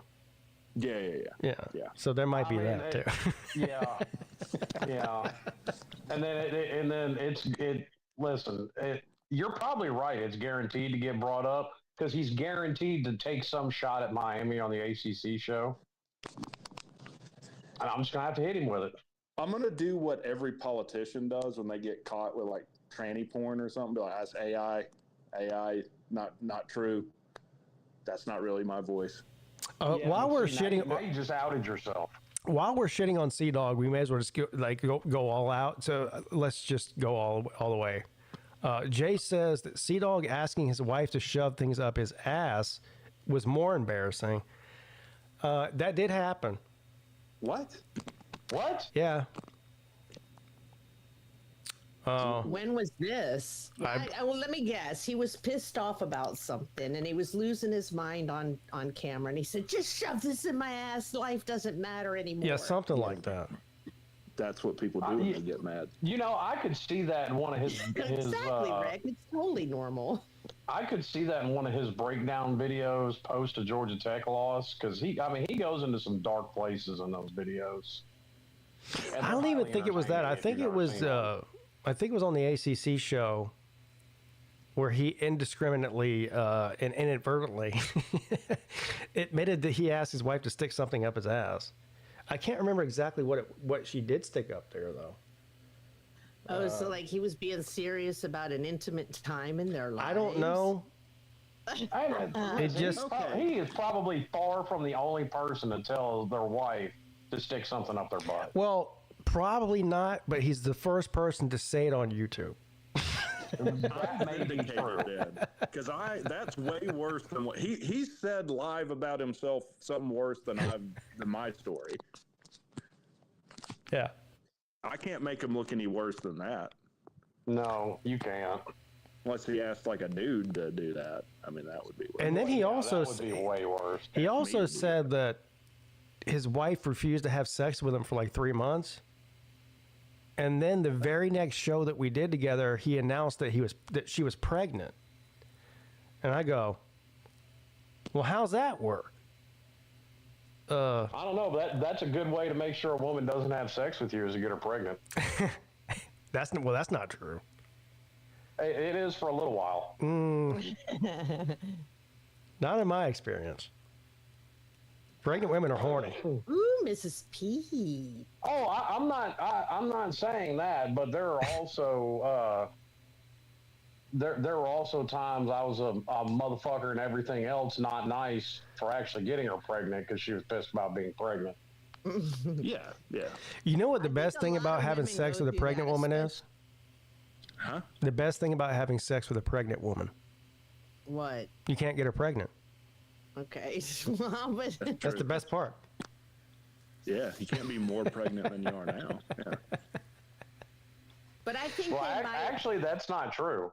Because I mean, you could get some weird shit where all of a sudden you got twins now, and they're 2 months apart. That is not true. No. Twins that are babies. You can't make another baby from a pregnant woman who's already pregnant. I'm sure. No, wait. Okay. Not if you don't try. No. But I think if a woman, no, seriously, I think technically, if a woman, let's say, has the capacity to have, let's say, fraternal twins, okay, and let's say she did a threesome with 2 guys, both fertile, okay, it's very possible that she could have a baby from 2 men. Is that true? Yes. So you if she's got fraternal twins, not identical. I don't know if that's true. That can happen physically, yes. What? Because if you have 2 TK guys, is a nurse. I would. Are you saying that 2 men can impregnate 1 woman at the same time? if she's going to have fraternal, in other words, okay, there's 2 types of twins. Okay, you got your identical. So an egg gets fertilized, then splits into 2. That's why they're identical. They practically have the same mind. Okay, then you've got fraternal twins, which could be they're 2 separate eggs fertilized by 2 separate sperm, usually from the same man. Okay. Right. And they're 2 totally separate human beings. That's why you can have a female and a male, or 2 males that look nothing like each other. Yeah. So they're 2 separate humans. Well, I mean, when she breaks it down like that, yeah, it'd be possible, so I guess. If 2 men had sex with a woman and both ejaculated, she could technically get pregnant. If she was going to have fraternal twins, if she had 2 separate eggs, she could do DNA on each of those babies, and it could be possible that one person and another person impregnated her. Damn. So that is possible. You could have like a Mexican baby and a white baby that are twins. Wow. I mean, if I'm wrong, somebody, Google it, I guess. So instead of having one dad who doesn't care about you, you've got 2. Yeah. Well, no, you would have one father still, because the sperm would have came from the one father. You'd have no, because you have 2 separate eggs if you have fraternal twins. It's only if they have fraternal twins. So basically, you'd be half brothers or sisters, kind of like me and my sister. We have different fathers. Literally. But twins. Because it happened on a soap opera once. And So if you're a woman and you have 2 babies at once by different daddies, it's pretty safe to say you're just a whore. Then. It happened. No, did you hear that, Pete? It happened in Days of Our Lives once, so it must be true. I mean, it happened on One Life to Live. Now, woman, hold on now. So you, Pete, you're white. You have a Mexican brother that's the same age as you. How'd that happen? Oh, my mom was a whore.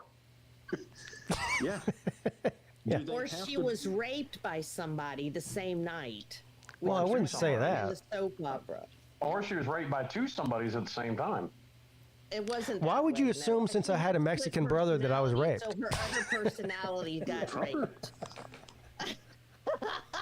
Jeez. I swear, y'all. And That's I racist. met some of these people because I did a podcast and I actually interviewed some of the people from One Life to Live. This is in 2008. What? Yes. Hold and on. They still had soap operas. Is there anywhere I can hear this or see this? You know, I think I have some. I erased everything from the internet, but I kept downloads. I can find something. I think. Can you send it to me now? You can't. No, I can't right now. I'd have to find it. Like, you know. You interview. I got to hear that now. No, but I was so silly back then. I didn't know what I was doing. You know what I'm saying? I know exactly why I have to hear it. No. Yeah, Okay, I got the link from old VicTube, so I got to go help him do his Miami. Oh yeah. Oh. So if y'all are still on, I'll come back. All right. See you, Slim.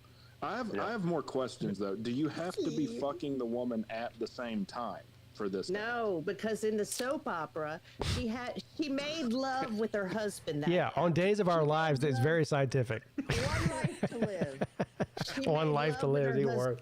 She had a beautiful night with her husband and made love with him. And then later on that night, she got raped by a horrible man in the town. She got raped by a Mexican? Is that what you're saying? No, was it Mitch Lawrence? Yeah, Mitch Lawrence. Boy, what a racist show. So she had lovable sex with her white husband and then got raped by a Mexican 6 hours later. I didn't say Mexican. Mitch Lawrence was he a did. white psycho. Oh. She got raped by Mitch Lawrence, who was a psycho, who was white. He was one of those serial rapists, and at one time he was a cult leader and all this shit. Yeah, it's the white people that do the crazy shit. You know, the Mexicans just rob you. But white people go into all kind of dark places because they're evil. They'll take your wallet, but they won't fuck you. Boy, you shouldn't have said that. That's about to be my next stinger. Oh no, I'm gonna get hate mail. Nobody can say anything. I'm Hispanic. I'm Guatemalan. White people do the worst shit. No. Mexicans just. No, that's not what I meant. What I'm trying to say is how many serial killers. Now there are, I think, 1 or 2 black serial killers that I've heard of. But how many serial killers have you heard of that are not white? Okay, not many. Those are the sickest people, the white people. Yeah. So of course. White supremacy. No, I don't think so. I think this is a majority white country. If you go over to Africa, I'm sure there's a bunch of black serial killers over there. To help myself with the other races. It's like go to a predominantly white country and go look at all the damage these white people are doing, and then you go to a black country, you're like, look how bad. Look at all. Look. It's all their fault. It's not gonna happen. Man, look at these Asians fucking up China. No, I'm not racist, okay? I'm not racist. What I'm trying to say. What would an Asian do to them? Asians would mathematically try to fuck them up. Yeah, of course. What would a Jewish person do to them? A Jewish person would steal all their money from them. Y'all, this is complete satire, okay? I don't know if so anybody listening to this, please know that I am just kidding. Yeah, all that. What would a black person? What would a black person do? Yeah. To what again? I forgot the question. Yeah. I literally I forgot the question. Why didn't you ask that about? What bad things they would do? What bad things they would do? No, black people, if they do anything bad to you, they're like the Mexicans. They're just going to do a basic crime. They're not going to take you to a torture chamber, okay? Totally not and racist. Hold you there for weeks and call you their little baby and whip you and do all these weird things to you because they're normal. Yeah, that sounds normal. They're normal criminals. They're not abnormal, weird, sick criminals. And I love white people. I'm half white, okay? It sounds like I'm half white, half Guatemalan. I'm half white, half Guatemalan, okay? So I have a little brown name, okay? Mm-hmm. And I've been called all kind of names growing up, including the N-word. So I kind of have a little idea of what it's like to be like called names and all that in the name of racism. But I'm not going to say that I know what it's like to live like someone who's black or someone who had to come here from Mexico under some circumstance. Okay, that's not Other me. Than they would steal from you. I was raised in a good household. So to get this clear, your official position on black people is that they're normal criminals. No, everybody. No, there's no. Okay. That's what he said. You know what? What does the I house lost look any like? chance of Other people's shits in there. Huh? Go ahead. What'd you say? Like, what would the Russians do? Hang on, I gotta blow my nose. Hang on. Oh God. Well, Russian's not a race, but I mean, please tell us. No. Okay, Caucasians, they're white. I mean, and look at what they're doing. Slavic. The Israelis are white looking, and look what they're doing. Yeah. What part of them do you think is doing and then all you got the Iranians. Look what they're doing. They push people off. They live in the dark ages. You didn't comment on like Middle Eastern though. No. The Iranians, all the Muslim countries that do what they do to women and gays and all this and all the oppression. Like, it just boggles my mind that people are supporting them in the streets. Like, don't kill them. Israel's terrible. When Israel has pride, they have pride. They should kill their children. They have pride there, and yet they're sticking up for the people who would throw them off a building or shoot them in the face with no hesitation, and it just boggles my mind. TK, Jarrett wants to know if you want to go on a date with him. Well, Jarrett, what race is Jarrett? I think he's a common criminal. I don't know. Jarrett has been on the show before, and I think he's very young. I think Jarrett's white. But I think he's also young and very similar to some people we see around these parts. Well, I mean, hello, man. He hasn't matured into psychotic whiteness yet. So that might be a good time. I'm not saying all white people are psychotic. Okay? I'm not saying that. I'm saying that people always talk about like the 13%, how they talk about black on black crime. Obviously that exists, right? So, but that's a separate thing. But when you hear about serial killers or real weird people that torture and bind people and all that, 90% of the time they're white. That's in America, because America is predominantly white. Again, if you go to Asia, you're going to find a bunch of Asian weirdos. You go to Africa, you're going to find African weirdos, and so on and so forth.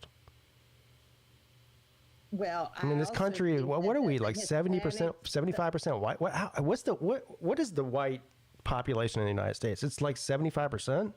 Right. Or more than that. Yeah, right. Yes. However, you find that in cultures other than white, too, they're also more spiritual. They're more into their religion, right? So you've got the Hispanics and the blacks, right, who think more on the terms of normality. And then there's a lot of white people out there who've given up on God, right? And then their mind gets twisted with the devil. Their motherfuckers twisted with Satan. Yeah, their mind gets all twisted up with the devil. Now I'm just saying things to be weird. I don't know what I'm talking about. Did you just hear that thunder? I did. I thought you farted, but that's what that was? No, that is thunder because we're about to get our afternoon Florida rain in the summer. Yeah.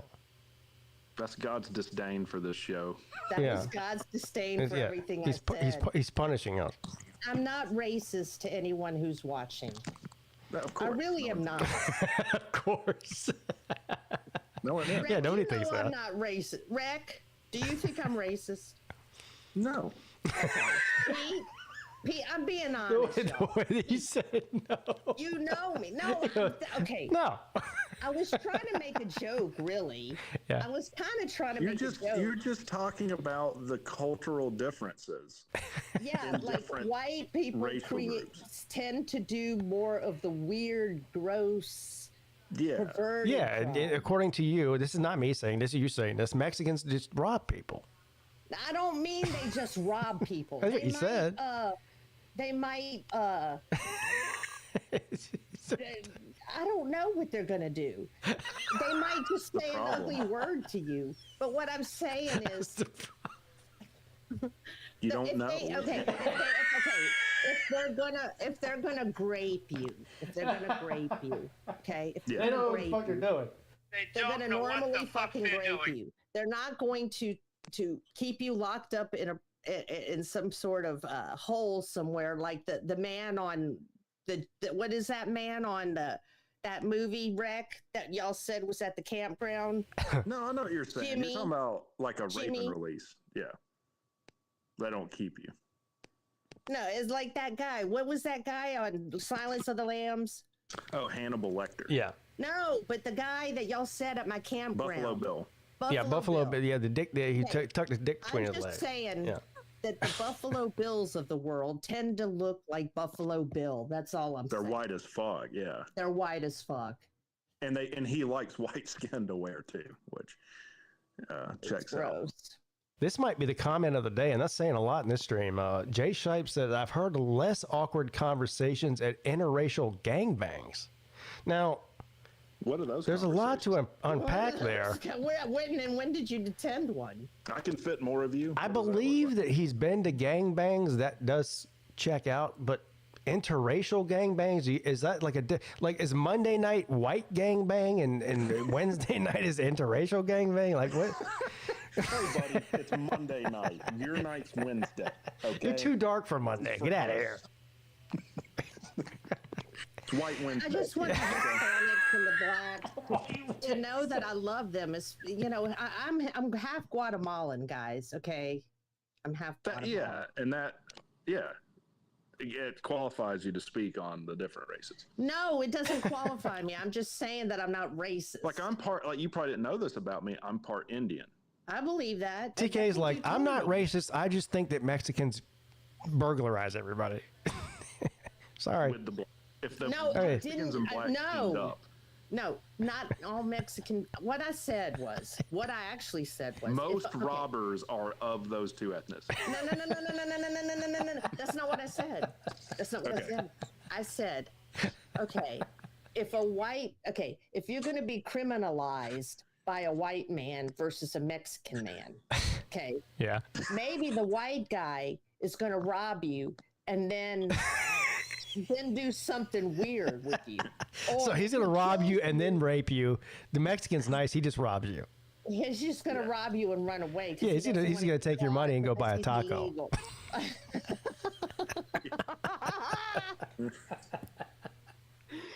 I'm going to get canceled before I start. Oh. This is a great show. So if you're getting robbed by someone, if you look at what race they are, you can tell what's about to happen. I lived amongst the Mexicans for 24 years. I love the Mexicans. Oh, you sound like Donald Trump now.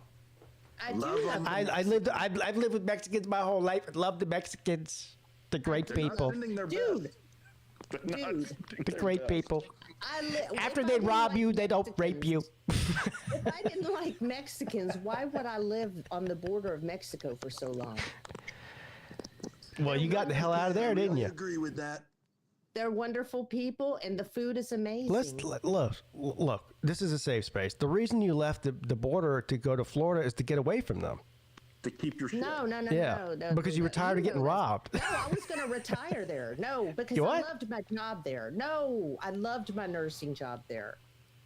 No, I wanted to retire there. We moved because my mom got sick and I couldn't give her 24-hour, 7-day-a-week care. Yeah.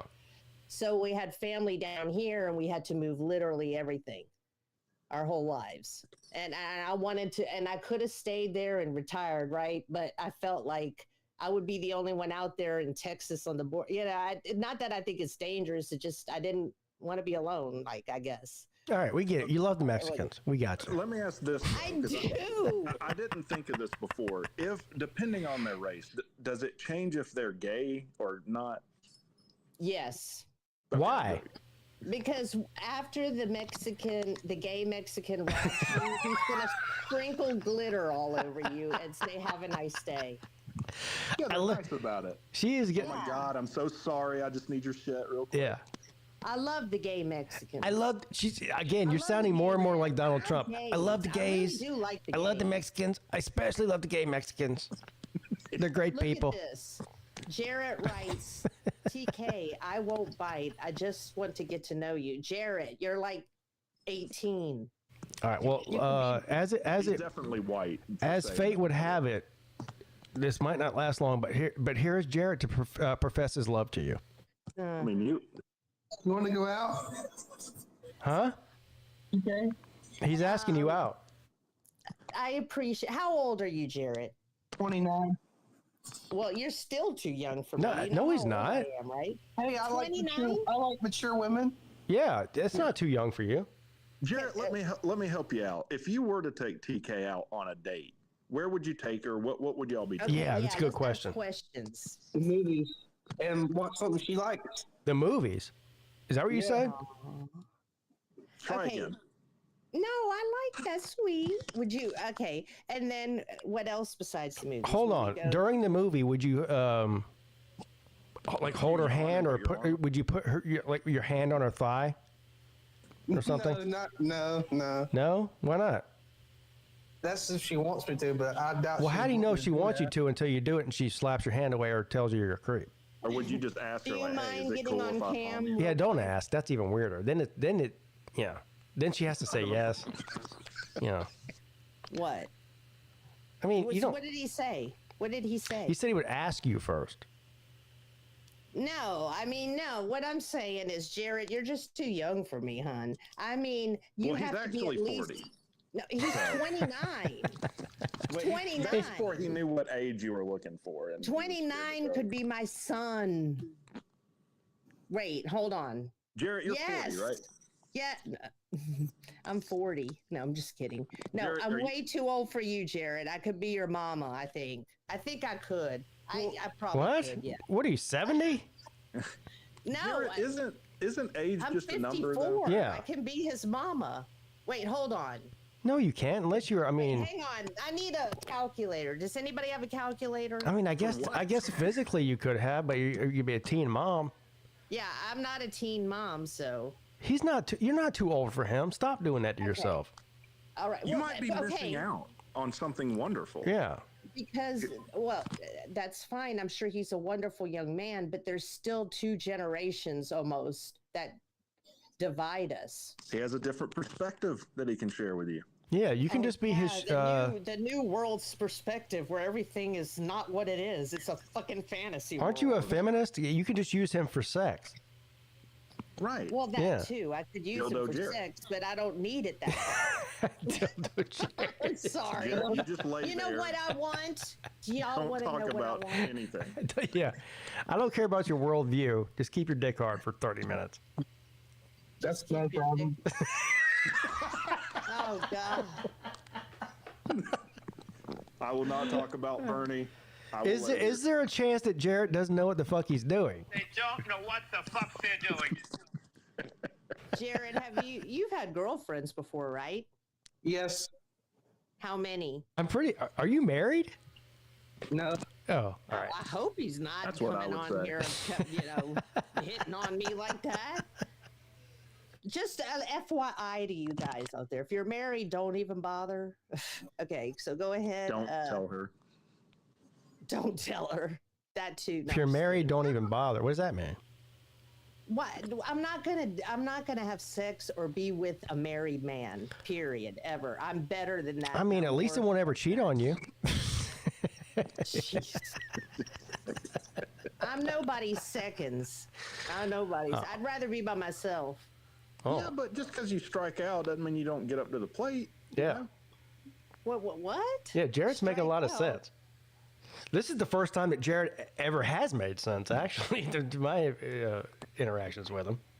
Listen, he said he's not married, though. He's not. Yeah. He is not married. But he's too young. I mean, I appreciate it, Jared. So what's I really do. So what is the exact number age cutoff where you're just like he's too young? Is it?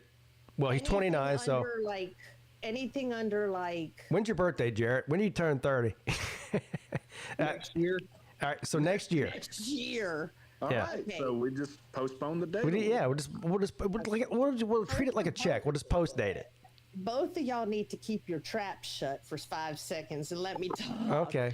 Because I'm going to tell you right now, they got to be at least in their 40s, and they've 40s? got to be like 40s. Yes. What are you? Don't be an old hag.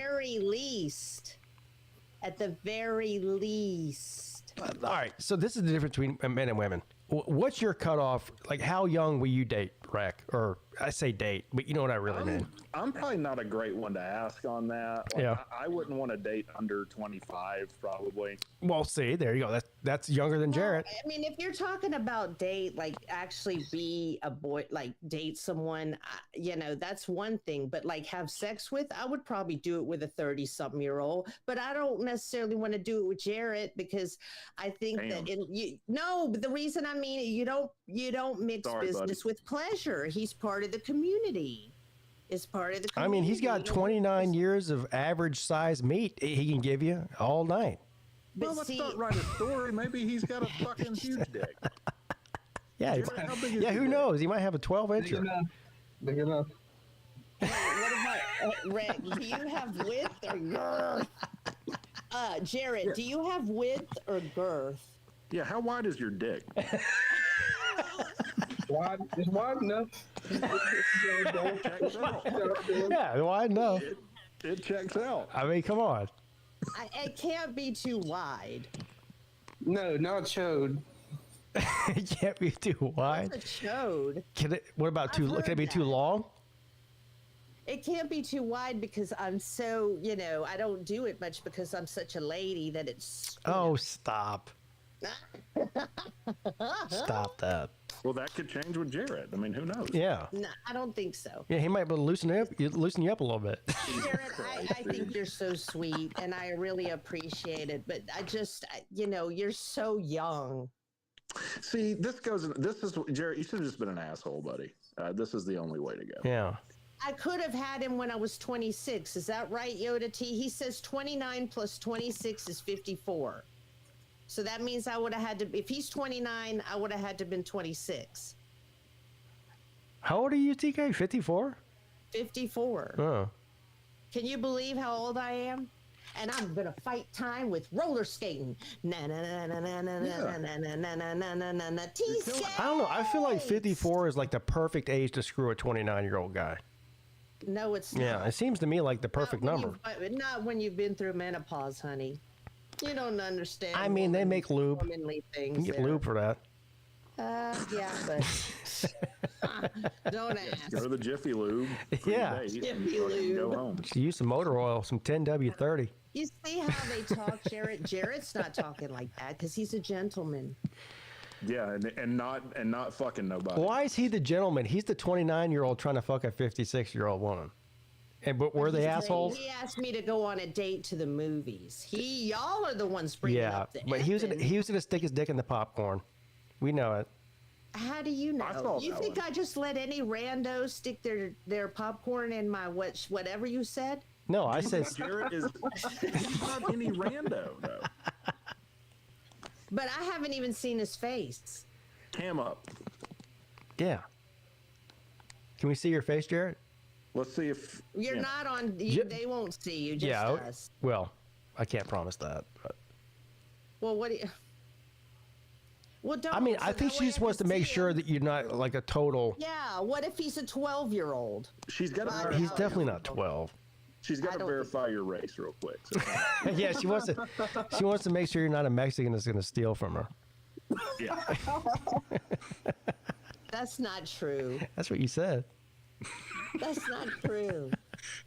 Yeah. Mexicans, people, you are like my people. I mean, I come from a few. Well, I don't come from the few. My mom comes from the few countries down from you called Guatemala, and y'all are Mexico. And we're Guatemala. We're all. Well, that's weird because Jarrett is Guatemalan as well. Yeah. No, he's not. Yeah, he is. Yeah. Jarrett. Why won't you put on your? I think it's his destiny. Two Guatemalans. If he was good looking, he would put on his cam. All right, here we go. There he is. Not bad. He's not bad. He looks like a Mexican ballard. Look at him. Wait, put on your glasses. Wait, Jared, do it again. I like glasses. Put them back on. He's cute, but he's still too young. If I was a woman, I'd get with him. Jared, why were you afraid to put yourself on cam? I didn't know if he was going to put it on the YouTube page. I usually show. The only time I usually do that is for Lou when something big happens. Oh. But there's good news here. He's good looking. He's he's clearly has some Mexican in him. He's Latino. Native American. Hey, That's even better. That's even better. Where are you from? Yeah, Native Americans are Mexicans who don't steal. Where are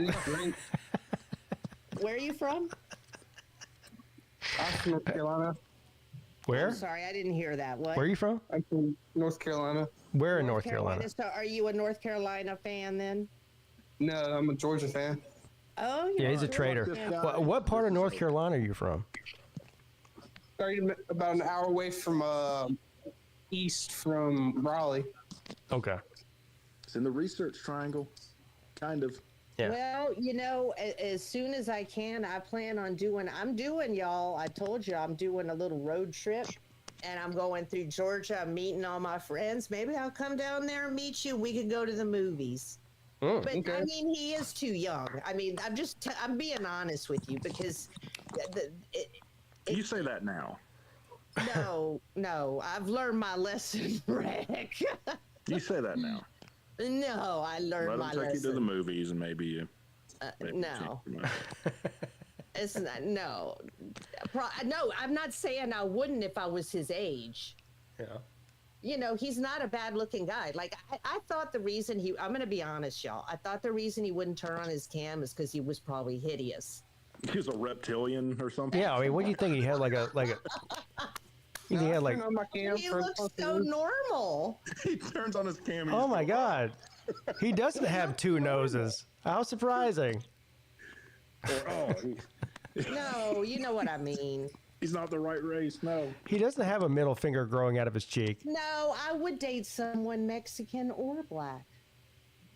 But the Mexicans tend to be machismo, which I don't like. So I'm going to be careful. Like Razor Ramon, machismo. What did you just say about Mexicans? I'm offended.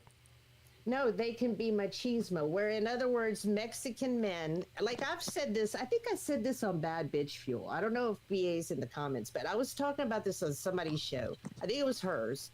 That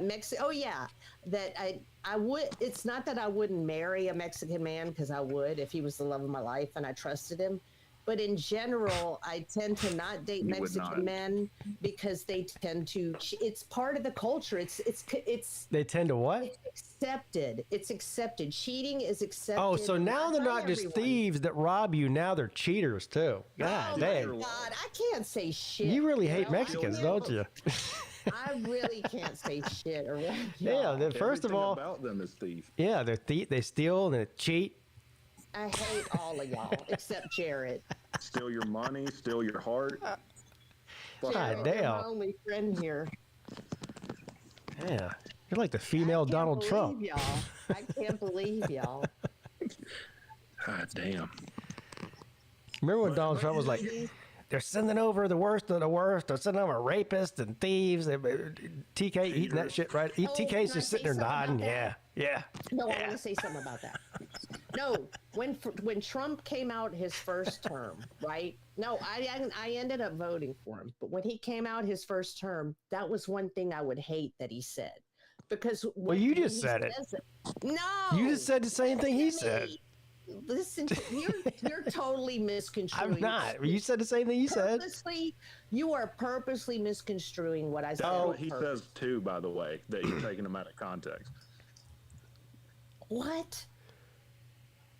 Are you being on a grammar Nazi right now? No. I'm saying Trump will be like, they misunderstood what I was saying, the media. Oh, no. Yeah, fake news. I don't agree with the way he said. Like, in other words, what he should have said from day one is not what Trump 2.0 says now. He's saying, like, for instance, when Biden opened the red carpet, they sent gang members. They sent all these horrible people over here. But when he was first talking about it, he just would say in general. And I had lived amongst these people for 24 years, however long it was. These people? And oh my fuck. Around the Mexican people. You make them sound like uncontacted tribes from the I lived amongst these people. I basically lived in Mexico. Okay. There was people in the States that couldn't speak a lick of English. Right. And I could communicate with them enough. So with hand signals? I lived in Mexico. No, I can speak enough Spanish. My point is, all these people were good people. So when he said, I know so. So when he said those things, I'm like, he's making it sound like every Mexican that comes here is like that. No, how dare he? You know? Yeah, why is he almost like you just made every Mexican sound like a thief. Oh my God. It's kind of the same thing. To make a point. That whole thing had nothing to do with Mexicans rob. What it had to do with the psychoticness of white people compared to other people. That white people who commit crimes like murder and stuff, not always. It's like it can be a crime of passion, just like anything else. But serial killers, torture people we've been over this. Is the third time we've been over this. They're usually white. Yeah, in America, because America is mostly white. Okay. No, well, how come? Okay, then how come I don't like criminals, so like no so no. Listen, if you go to South America, listen to me. If you go to South America, the majority of the rapists and serial killers in South America are guess what? South American. If you go to Africa, the majority of the rapists and serial killers in Africa are black. So like you saying that the majority of the white serial killers in America are white? Yeah, of course. Okay. Because it's a majority white country. Something else. Well, then if black people take up 50% of the jails, like they say, how come none of them, maybe 1 or 2% of them are or not even that? Like you don't have, they're in there for the same kind of crimes, whether it's gang related. The majority of the people who kill kangaroos are Australian. Like what the fucking hell with the guy with the glasses who ate people? That's fucked up. Dahmer. Yeah. Yes. Man, white people hate. You know what? White people really hate kangaroos. There's zero black people out there killing kangaroos. I wonder why. You're missing the point. What she was really a kindness that she was paying to the other races. Yoda's saying I hate him in the chat room. Why is he saying that? No, you were saying at their worst, they're not as bad as white people. They can be. Anybody can be. What I'm saying, I can't believe y'all took one thing I said and you're making it this big. Do you agree with me? No. That I do. I'll agree. I don't know what you're gonna say. But no. Oh God. I feel like I've canceled myself on TV, on YouTube. Yeah. Did I cancel myself? Am I ever going to be able to have a show on my channel? I mean, yes, you can. Canceled for less. You can definitely have a show again. Yeah. Am I going to get hate mail? I'm going to get killed. Somebody's going to come to my door, knock on my door. I'm going to open it, and they're going to stab me. Probably a Mexican. No, probably. I mean, let's just be real. No, it could be any one of the races because I literally said shit about everybody. What else? Well, I mean, as soon as you said stab, I mean, Mexican was the first thing that popped in my mind. Yeah. Okay. Well, who's racist now? I mean, if you said they're going to blow up your house with a fertilizer bomb, I'd definitely think like white guy. They were Islam. White guy. Thank you for proving my point. Yeah, we didn't shit on Islam yet. What a bunch of dogs. Yeah. Thank you for proving my point. Thank you. It's okay. I'm done. Christians never I care. swear.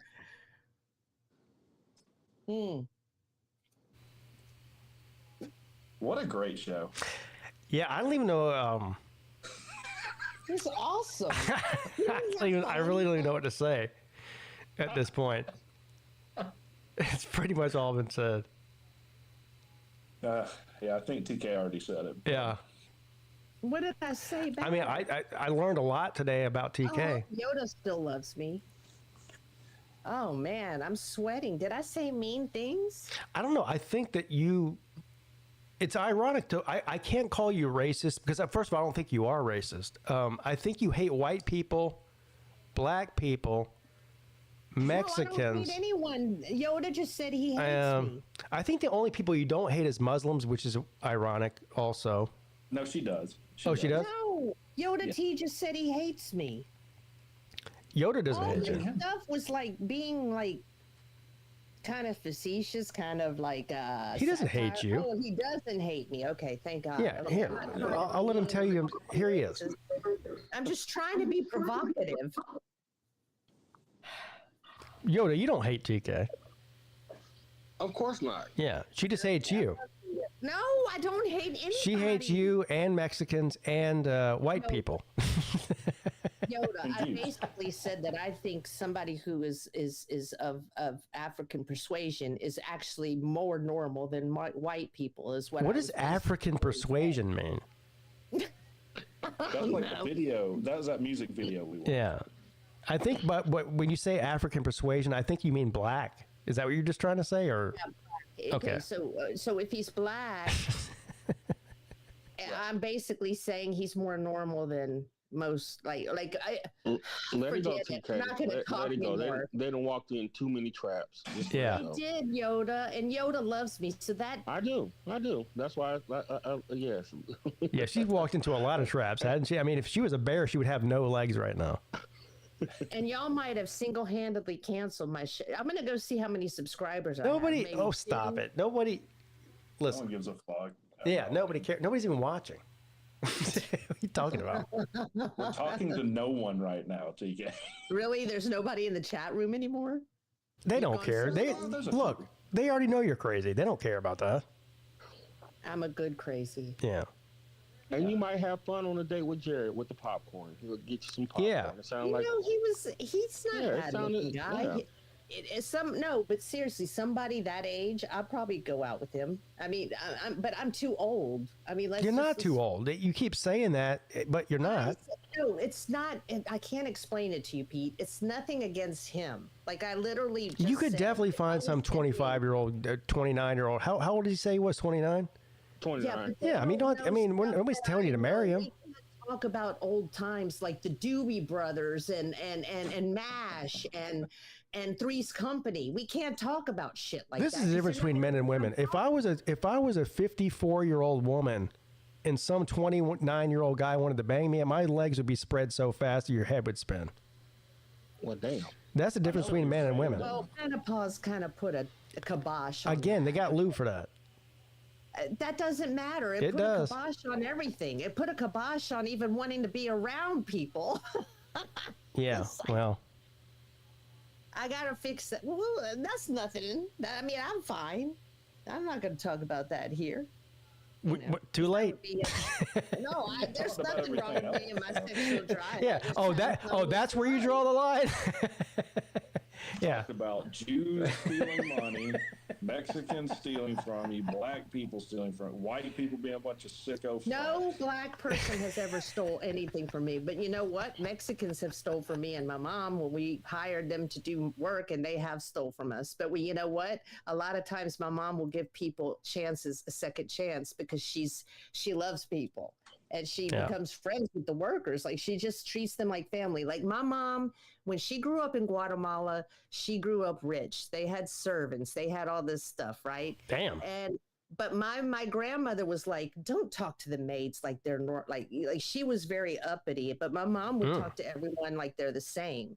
And that's how she was when we lived in Texas. Anybody that came, worked at our house or did anything, she treated them like part of the family. Now it makes sense why you look down on Mexicans. Now it's all starting to fit together. Why? Because you come from a rich Guatemalan family. I don't know if you know this. I actually happen to do know this.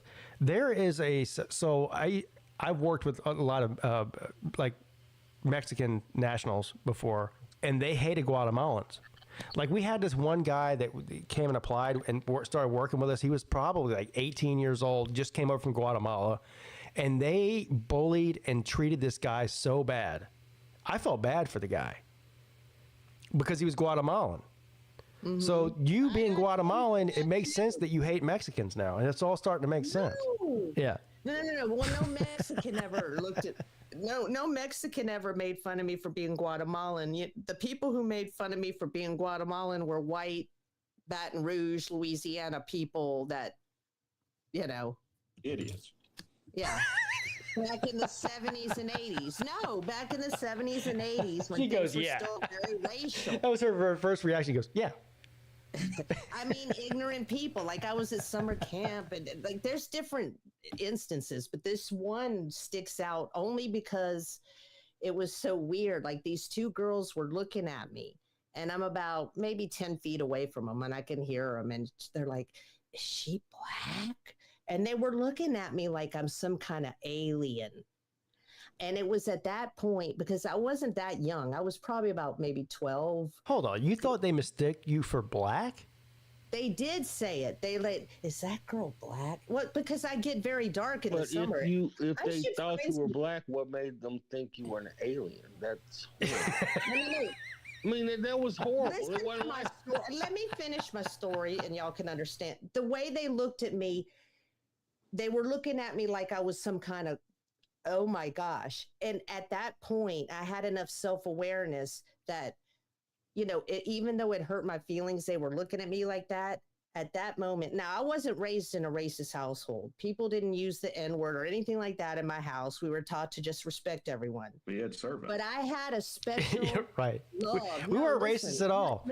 Get me my dinner, bitch. You know what, y'all, I have a good point. It was at that moment I realized that look at what people are doing to black people. That is horrible, to look at someone like they're subhuman. And I always had a heart for black people or anybody who was being, you know, looked at. Right. Right. So I kind of have my own issues with, you know, white people. My dad's white, and I happen to love him more than my mom, but you know, I love my dad. My mom's crazy fucking Latina.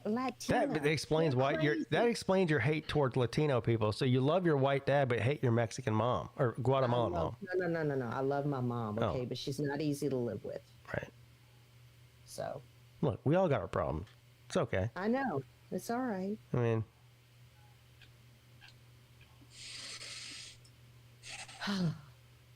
Wow. We should have a segment on your show like race relations with TK. You know what the good thing about living in the border of Texas, though, is I really did just mix in. I didn't feel, because sometimes you assimilated. Assimilated easy because I looked either or, and there's a lot of Hispanic people. No, a lot of Hispanic like a racial kaleidoscope. Yeah. No, but I'm being serious when I say this. A lot of Hispanic people are racist against white people, are racist against black people. Shocker. There's Filipino people get racist against Mexicans and against. You know, it's oh yeah. Korean and Japanese people hate each other, which is weird. Everybody hates everybody, and I love everybody. I just want to know what kind of person you are. If you're trustworthy, if you're fun, if you're easy to get along with, then cool. Oh, shut up. No. TK is like, I'm not racist. When I walk past a Mexican guy on the sidewalk, I clutch my purse, but I'm not racist. No, I don't. I don't clutch my purse. I promise. Stay indoors. Yeah. And if I'm in a black area and I stop, you know, when I'm Ubering and I stop and there's like all black people at a gas station, I don't feel any different than when I know that sounds great. Like people say, I mean, I don't feel any different. I just lock my car quicker. No, I just feel like I don't feel That's what like she's saying. No, but what I'm saying is I think media makes things out worse. I always say this. Media always makes things out worse than what they are. I don't think people have the hatred toward each other that they claim we do. They would just want us to be ripped apart. But I'm not from me, Rick. Not from me. Wow. Georgia Tech fan. Now, the Georgia Tech hate is real. Let's always remember that. That's real. That's not racial, very real. But it is hate. It is definitely hate. I mean, if Georgia was a race, then I guess that would be racist. Yep. Yeah, I always find it funny that the South has the reputation of being the racist place, but like go to Boston. In my experience, most people from the North are way more racist than anybody I ever knew from the South. They use the N-word of course, you have the outliers. I mean, you've got the backwoods, you know, people who, inbred motherfuckers who, think they're in the KKK or whatever. Yeah, but that's not the average Southerner, right? That's just some weirdos that have, who are basically retarded. But just the average person, Northerners are way more racist than white people. Oh man, especially white crazy.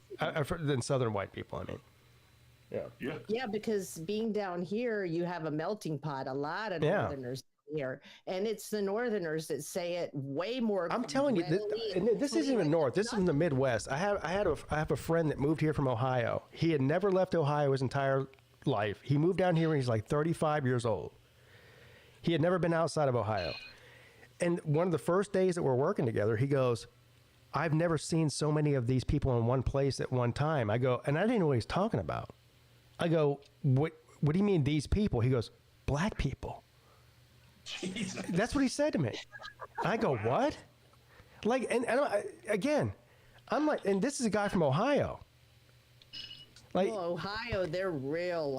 But Southerners are the racist, right? Yeah, he's like he referred to them as these people in this place at one time. I go, what? Like, that shit threw me for a loop. Yeah, why do we get the reputation? Yeah. Because especially in Louisiana, where you have and in New Orleans, where you have such a large black population, it's like I think we're assimilated a little bit more there. You just don't hear. Same in where I live. I mean, it's about 50-50. I don't know. It's probably more white people here than black people. Not much. It's about 50-50 where I live. It's crazy. It's like 50-50, I think. So, I mean, but living in the valley or living on the border of Mexico was like 85% Hispanic, Mm-hmm. So that's why I hate Mexicans then. No. That's why I love them. Well, don't let him give you shit. He said, I asked him a few shows ago what race he would prefer dating, and he said white. Who? You racist? You did. No, I didn't. God, Pete. No, that's false. I said I don't have a preference. Oh, what a cop out, dude. It was not true. It's true. And also, Slim said white. VicTube vehemently said white. Like, he didn't even have to think about it. It was like, Vic, what's your preferred race? He's like, white. Oh, shit. I love those comments, but if a black woman asked Vic out, he would say yes. Of course. People make comments about things when they're not getting women. Yeah. Right. Okay. Yeah. Oh, okay. I don't have a preference. I mean, my only preference is that they're female. That's it. And hot? And hot. Yeah, that helps too. Yeah. Well, then let me ask it a different way. Yeah. What race do you think has the most like hot women? I don't really. That's a good question. I don't really know that there is an answer to that. Another cop out. No, it's not a cop out. No, I would probably say. Are you talking about like per capita? I mean, like, or just gross? Argentina, all right. I would say probably Hispanic. Okay. I would say like per capita, there's more hot Hispanic. Like in the Hispanic community, a girl who's like a 6 is like a 9 or 10 to me.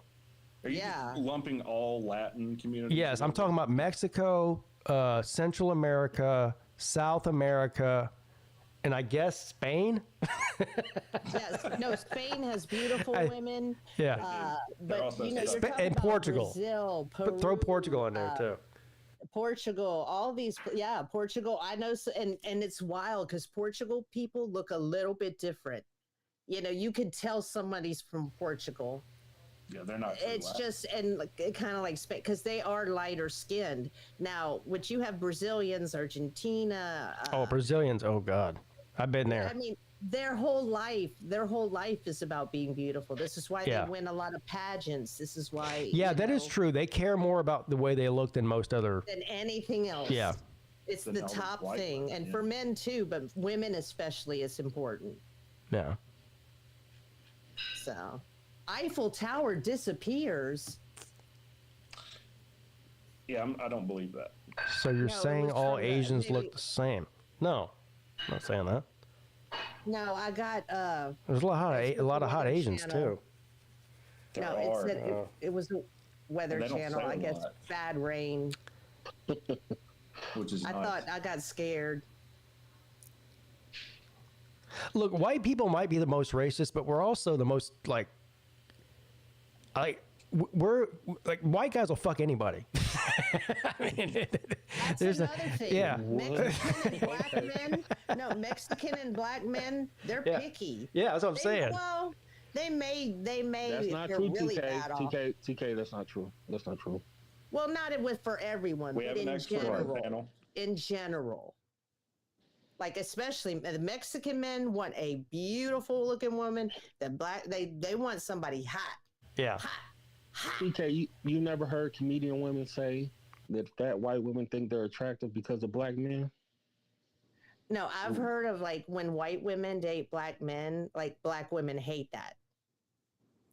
That's true, isn't it? It is. But and why do you think that is? But black men like bigger women than white men in general. Yeah, that is true.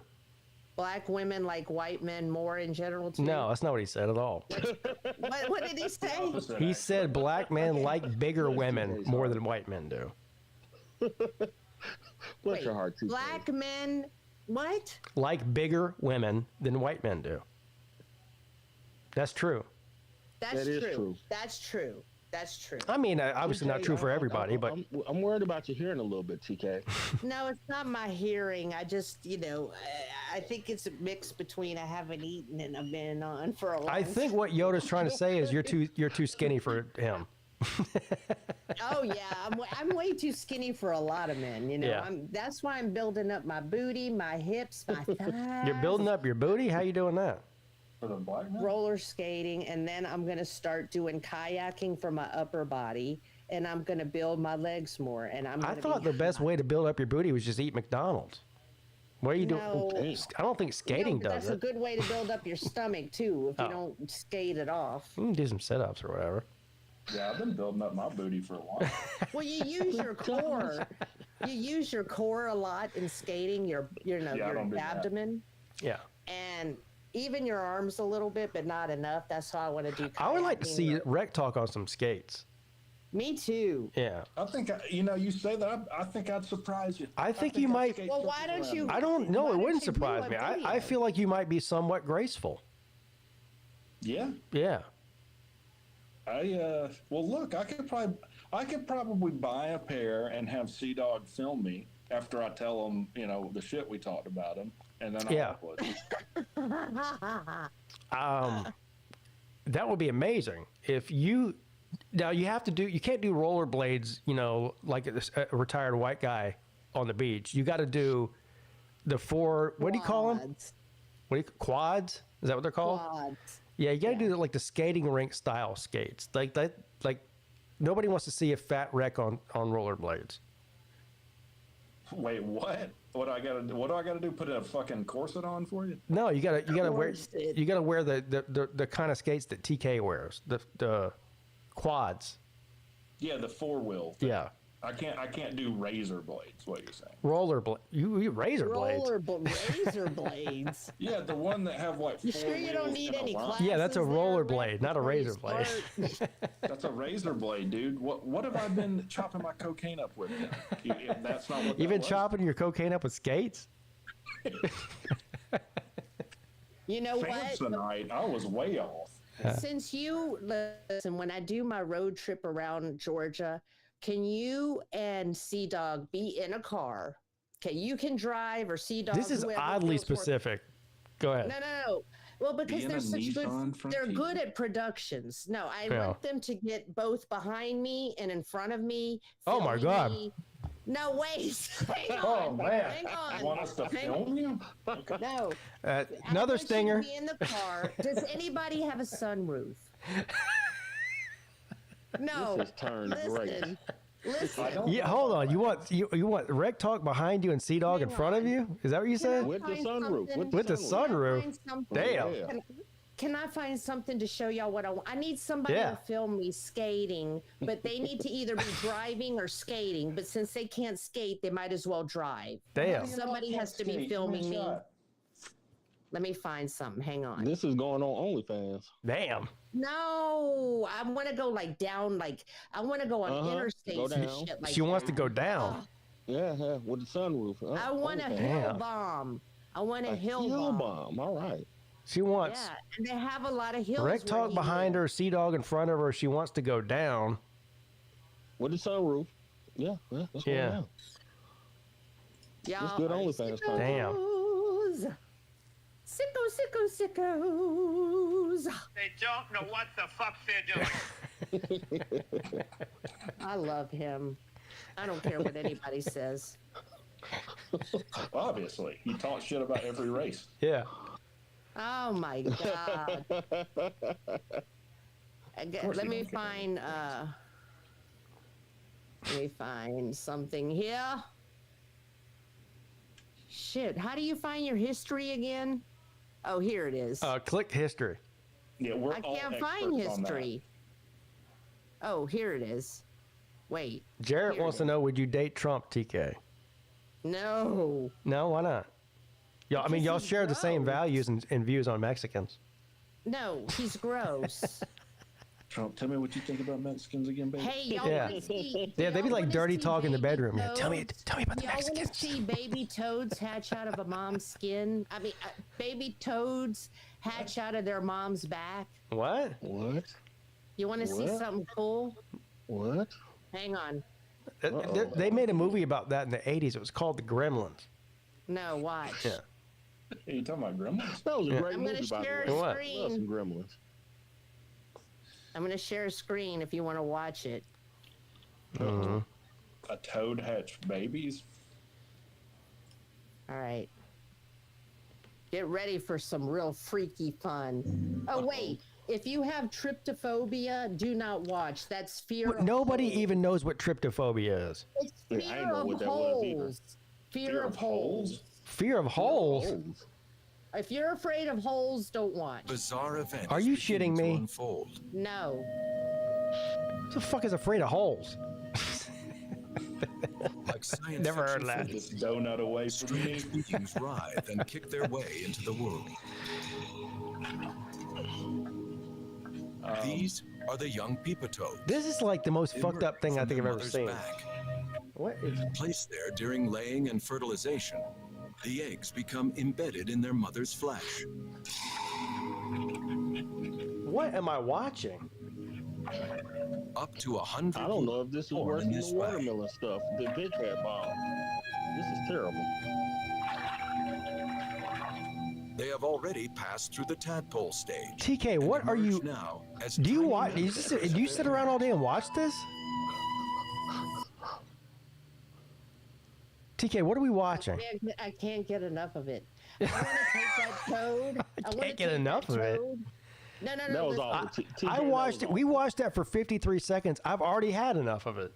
No, listen. that's I not want to good. take the toad and hold it in my hands and round out her back so they all pop out at once. That's so creepy. Now I could show y'all a skating video. Yeah, we'll take the skating. Is this Skating what much the better. That TK, was the all. new TK show is going to be like? Is this what this is going to be like? No, that's Frogs. gross. That really is gross. That really is gross. Frogs and Hang on. Yeah, that was terrible. Hang on. Let me see what I'm doing here. looking what at was I your looking for? your suggested videos are pretty funny though. Where? What's my suggested I can- video?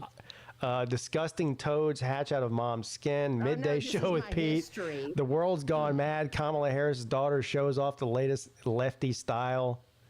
Finally monetized. Life's been so hard.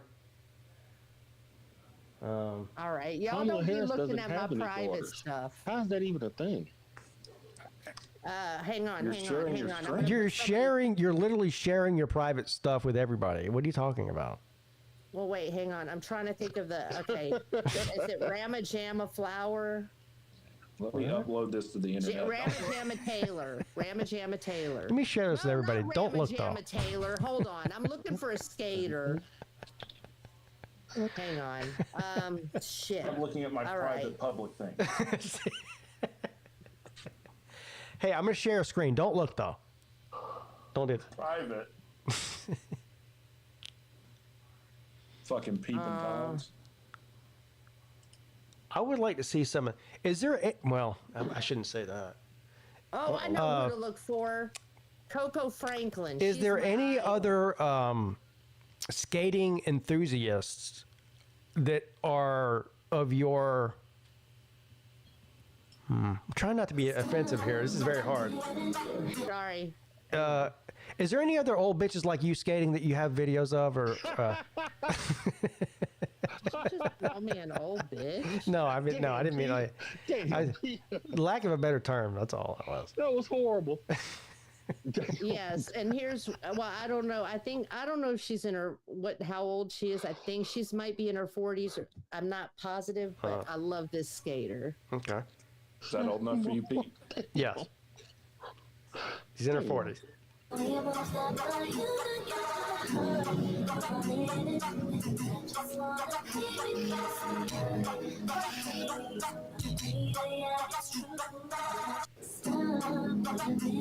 This is better than the frog. They light up.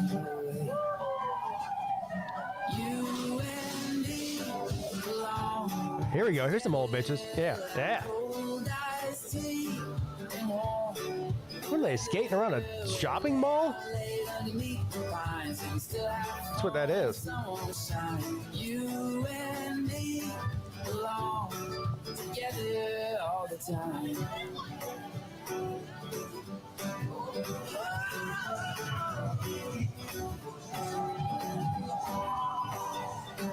Spilling wine and homemade drinks with throw cheers, the worries. Yeah, is this like a flash mob?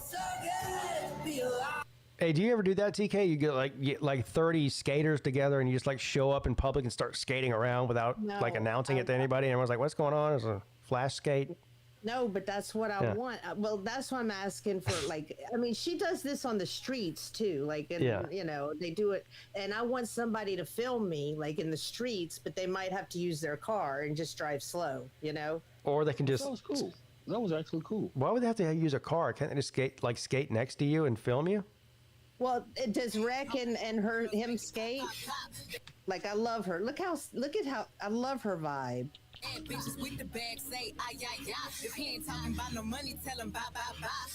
Well, you learn something new every day. I had no idea that like roller skating was such a big like community. You know what I mean?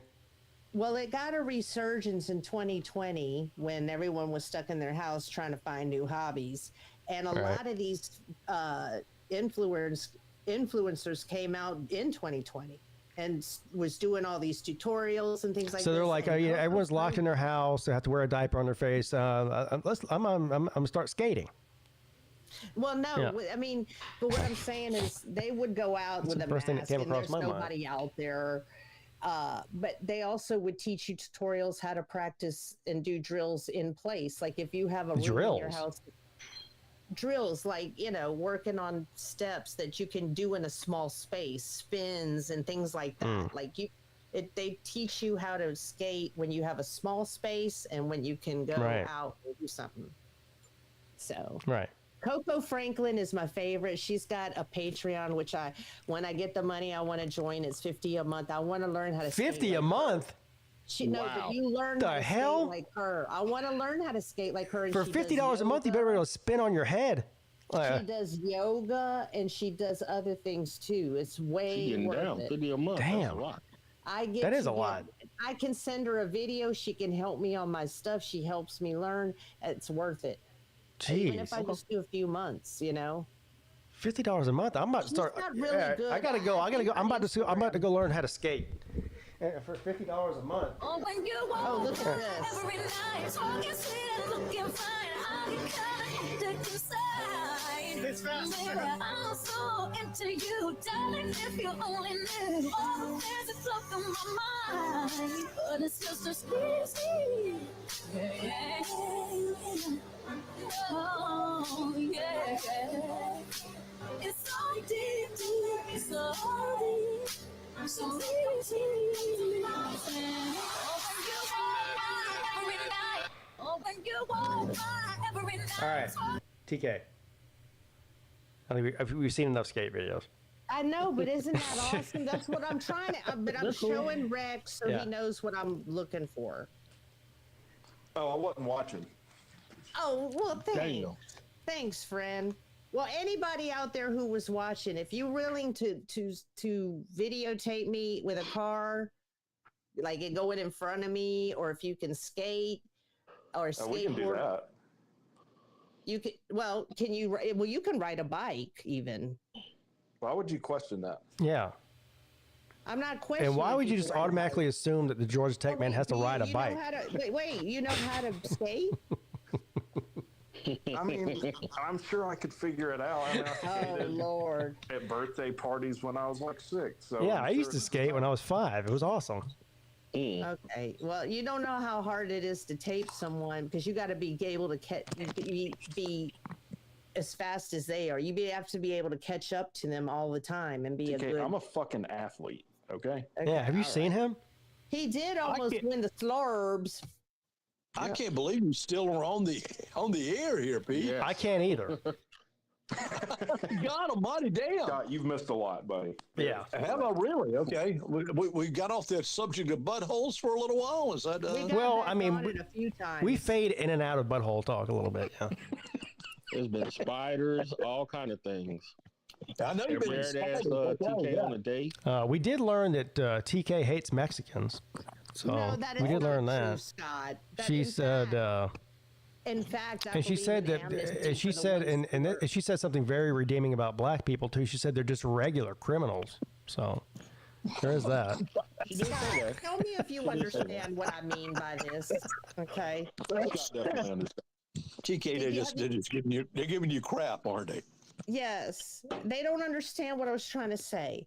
What I was trying to say is like a lot of times when you see things like the Unabomber or serial killers or child rapists and these long-term criminals that do all these things and have sick, weird, twisted tendencies, they normally tend to be white. Yeah, so her whole point was just, yeah, her point was white people are monsters, but Mexicans, they're just regular thieves. And black people are just regular criminals. So yeah, you're doing that cultural appropriation thing. You can't do that these days. That's what I said. Okay, but I'm not saying all white people are like that. I'm just trying to say all the bad ones. She's like, white people are very scary. Mexicans are just thieves. It's not true. They're also cartel, and they're also good people. Put jumper cables on your balls or anything. And black people are going to have drugs in their car. Is that right? Yeah. No, everybody's going to have drugs in their car. Well, everybody. That's not a cultural thing. That's just that's the other thing too. She said she wanted to have a threesome with Rec and Sea Dog. She wanted Rec behind her and Sea Dog in front of her. That's not true, Scott. That's what she said. That's not. What in the hell? Yeah. I'm talking about filming me skating down the street. Okay. Because I need somebody to film me while I skate. Yeah. Oh, okay. Film you while you skate. Okay. That's what she calls it. Yeah. Yeah. Well, you got your little self sticky. I watched your skating videos a lot, TK. Yeah. Have you seen my latest video of the baby? No, I have not. I have not seen that one. I have baby spiders now. Okay. Well, I'll have to look at the baby. Okay, I know we got on the what do you call them, spodettes or whatever the hell they would call them. Booties. Well, here's the other thing about it. I don't know if you were on here. This whole show is kind of like melted together for me, so I don't remember when you were on. But she thinks the spiders love her. Oh well, yeah, I remember saying that. Which they don't. Yeah. Which no, I don't think any. And when I say that, it makes her mad. No, it doesn't make me mad. It does. Why do you have to say it? Why do you have to hurt my feelings? Well, because it's just, I don't think it's a feelings thing. I think it's just a reality thing. It's a feelings thing for me. Is it? Yeah, because sometimes I don't have anyone to talk to, and TK, if you feel love from the spider, then you go ahead and feel that love. And that's what I said too. I said, look, if you love the spiders and they make you feel good, that's great. I'm happy for you, and I hope you have like plenty of spider joy for the rest of your life. They just don't care about you. I mean, because they got a tiny little brain and they just want to spin. Because they're a and spider. make little spider babies is what they want to do. Well, she's made beautiful spider babies. I'm so proud of Gidget. I'm so proud of her. Well, they only last. How long is a spider's life? TK, you should know this. Well, like tarantulas could live for a long time, but like jumping spiders, the females, usually it's anywhere from 2 to 3 years at the most. Okay. And the boys, there's like 1.5 years at the most. Okay. So, I thought it was even less. That's why I like to breed, because you always have fresh ones to keep you occupied. So when they die, do you just flush them down the toilet like a goldfish, or what do you do? Yeah. We all like to practice it anyway. I have the video of them mating, post-mating. Oh, wow. Oh, my God. She's got spider porn. Yeah, spider porn. That's our other thing. Spider porn. Spider porn. The spider porn. La, la, la, la, la, la, la, la. And on the final one, like afterwards, he's grooming Tater Man does whatever a tater can, runs down the hill, rubs the rock. The dirty Gamecocks can suck Pete's cock. Look out. Here comes a Tater Man.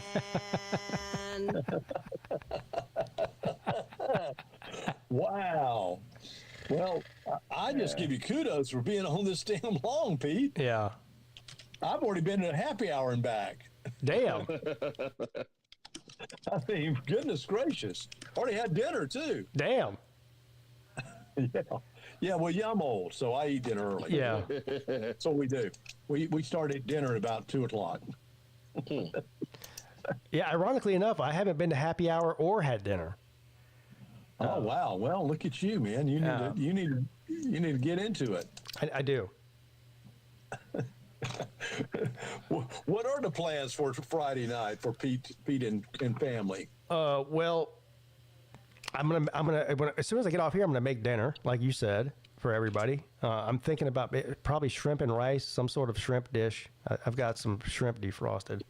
I'm sorry. And then, did you hear about the closing of your dad's house? No, I haven't heard anything yet, which is starting to worry me a little bit, actually. Yeah. Oh wait, hold on. I missed it. It happened while I was on the air. I just got it.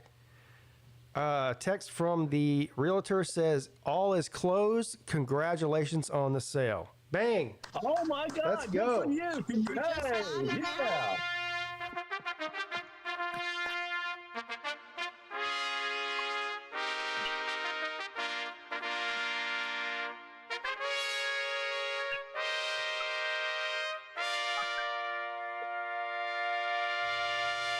Well, that's great news. It's been a lot of work to get that place ready to sell. I'm telling you, you have no idea. I bet.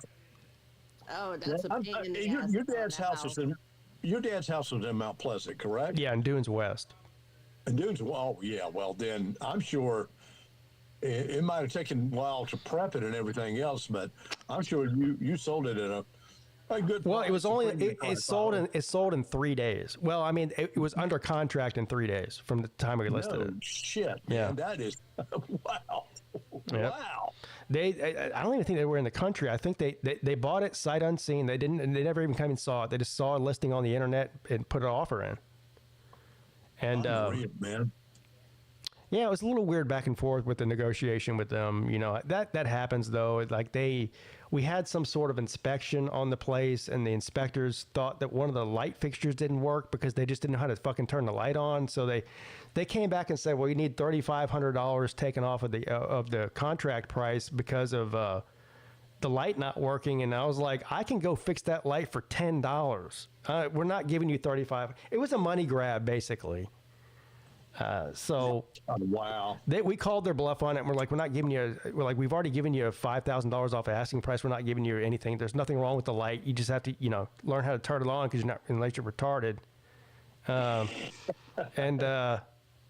So that was it. We closed. We got only 5,000 under asking, which is pretty good. Wow, that's good, man. Yeah, that's great. That's yeah. Okay, good. You didn't have to like bicker, barter back and down forth with them. No, it was the first person that bit was the fish we caught. So yeah. Because you know what? There were plenty more damn fish in Mount Pleasant that would have taken your and a skinny damn minute. Oh yeah. So congrats, man. Good for you. Thank you. Yeah, man. Bittersweet, What but you cooking for dinner? you know. What's cooking for dinner? Probably shrimp and rice, and then I'm going to be on the Rec Talk show, the college football roundtable at 9 p.m. Wow! And that's a live show, right, Rec? Yeah, it's live. It's live, and I'll tell you what, this might surprise you, and this is true. I'm going to go eat at the Mexican restaurant, even though TK thinks that they might steal. Shut up, Brett. Hey, Rec, when you go in the Mexican restaurant, leave your wallet in the car. Just take in the exact amount of cash that you're going to use to buy your dinner with.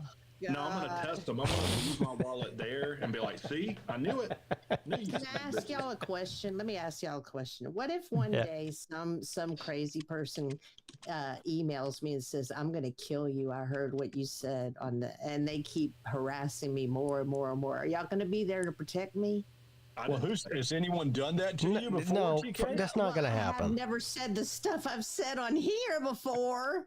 Okay, well, no one's going to do that to you, dear. But if I wonder, what you first do is call the police. But yeah, you ought to let us know if somebody. I hear about people getting threats because they said something about trannies, and so men in dresses are harassing women. That's just I mean. Yeah, well, a man in a You're dress. still a man. I've had people. I don't know. People can find out Rick, I don't know if have you had people threaten? I've had people threaten my life before on YouTube. Really? Oh yeah. I've had some people email me from anonymous emails saying, I won't go into it, just saying some pretty nasty stuff about kids and whatnot. Look, the people that take the time to threaten you on the internet have no ability or will or even means to do anything to you. Yeah, exactly. I mean, exactly. And I live in Florida. Rick, what I would do, let me suggest Rick to, if he goes to the Mexican restaurant, and lock his car door because some illegal immigrants might sneak in there and make it their home. Yeah. No, they're gone. Trump got rid of them. No more coming back in. Well, then why you don't want that over at this restaurant? I want Mexicans. I want Mexicans coming in. I want the But you'll have plenty of chips and salsa anytime you get in your car. Yeah. Hey, they do have really. You know how most they have awesome food. Cheese dip is like watery. They don't. Oh yeah, they quesadilla. Yeah. I can. You know what, Rick? You're making me. I might go. I might go get some Mexican and celebrate too before the roundtable show. Yeah. Okay. Yeah. I have a challenge then for you. Okay. You cannot use the restroom. We got to see who can go the longest without using the restroom. Oh, don't do that because someone could die. You don't pee. Well, first of all, using the restroom is a broad. You're talking about. I mean, I'm gonna have to pee. You can pee. You just can't shit. All right, just no shitting. Yeah. Oh, I got this. Oh, you got this? Yeah, I can not shit for a while. I mean, it won't be comfortable, but I can make it happen. We'll see who wins. You're gonna pour. Just don't eat any fiber. Yeah. Don't take any Metamucil. Now, how do we know, like, who's lying about who shit first? That's a good point. I guess we have a 24-hour feed. Y'all are friends, and you need to practice honesty with each other. Y'all are close enough. I don't trust Pete that much to not lie about this. So you don't trust me to lie about shitting? Okay. We have to FaceTime each other until one of us shits. That's the only way. So a constant. Wow. Sounds like a fetish to me. Oh man, that doesn't sound like a fun time. So as soon as the live. I think what you ought to do is what I think is what you ought to record your shit and then play it back. Oh no! Just the audio, sound. Then you have to timestamp. What? Timestamp. Timestamp it from how long you were on the toilet to how long you left the toilet. Well, I can tell you if I'm going to win this right now. What's your go-to when you go to the Mexican restaurant?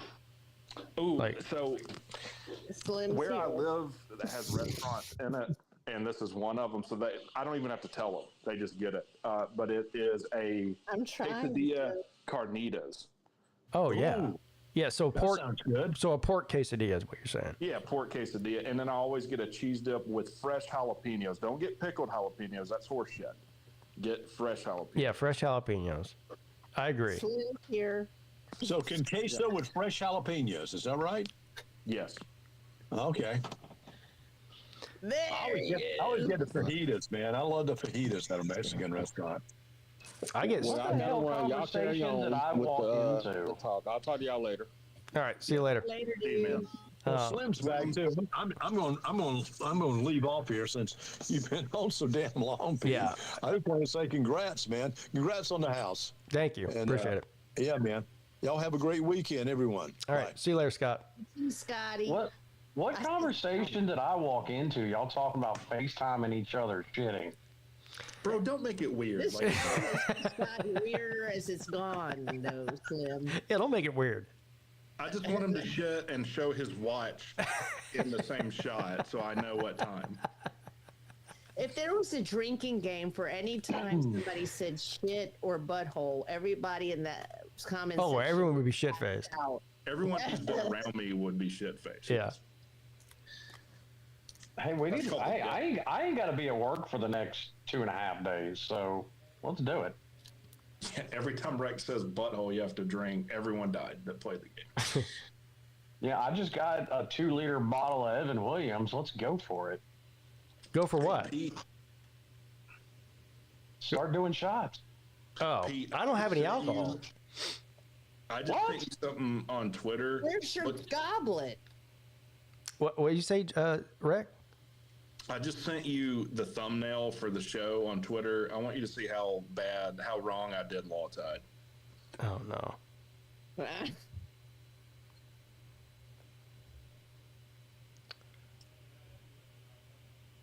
Oh man, what Show it on the thing. He woke up and chose violence this morning. Well, that's the best quality picture I could find.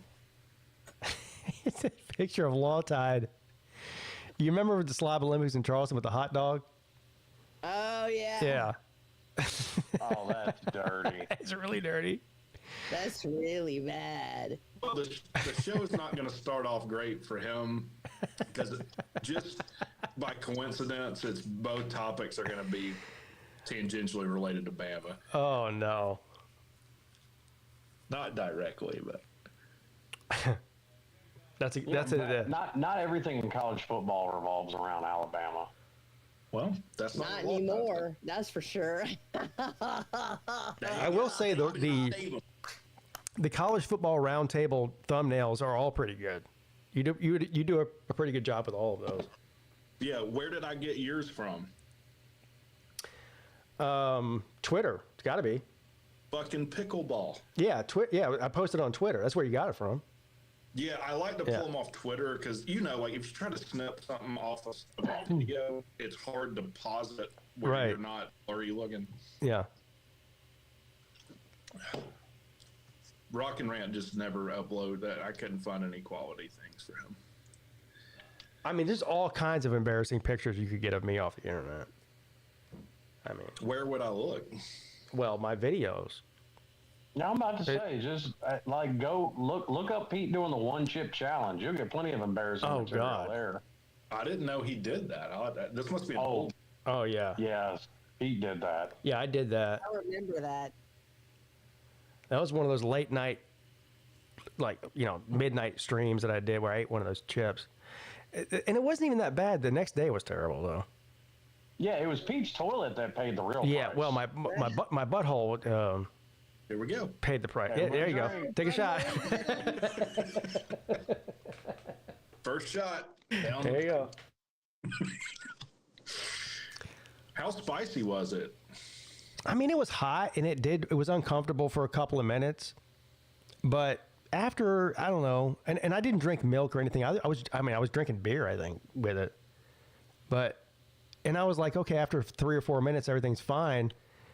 But I'm not. This is not bullshit. The next morning, I mean, I was in the bathroom for probably 3 hours straight, and I was in there like moaning. Oh, my wife came in there. She's like, "Are you okay? Like, do you like take you to like ER or something? And I'm like, no, I'll be fine. Hey, it was bad. I swore I would never do that again. Like, I'd rather get, from the sounds of it, I'd rather get sprayed because after about 10, 15 minutes, you're done with that. Well, that's the thing with spicy stuff that's like ridiculous, like scorpion or ghost peppers. Like, it's like 30 minutes to an hour of being uncomfortable. Yeah, it was uncomfortable, but it wasn't that bad. I mean, I've eaten hot peppers just like, not even on camera, just like for myself, that were worse than that. That's another idea I've had. I don't know if you'd be interested, because since you're into spicy food, we do the hot wings challenge. I don't know what. Yeah. You have to think about how to implement that, but you know where the hot ones where you eat progressively spicier shit. Yeah. Maybe we could do that in College Football Weekly. Like every topic you have to eat a hotter wing. I don't know. I mean, I'll do that because I'll do that. I mean, I know there was a bunch of people when I uploaded that video, and I don't know if you saw it, Pete, but I uploaded that video of me getting tased.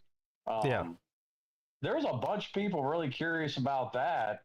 I can get a hold of one, and we can tase some people at Slav Olympics. See, I don't think that's advisable, because if somebody has a heart attack and dies, like who's like, you know what I'm saying? Well, like I'm not going to tase Millis because it's possible that he has a heart condition. Yeah, but how do you know who's going to have a, like you might I might have if you tase me, I might die. How do you know I won't?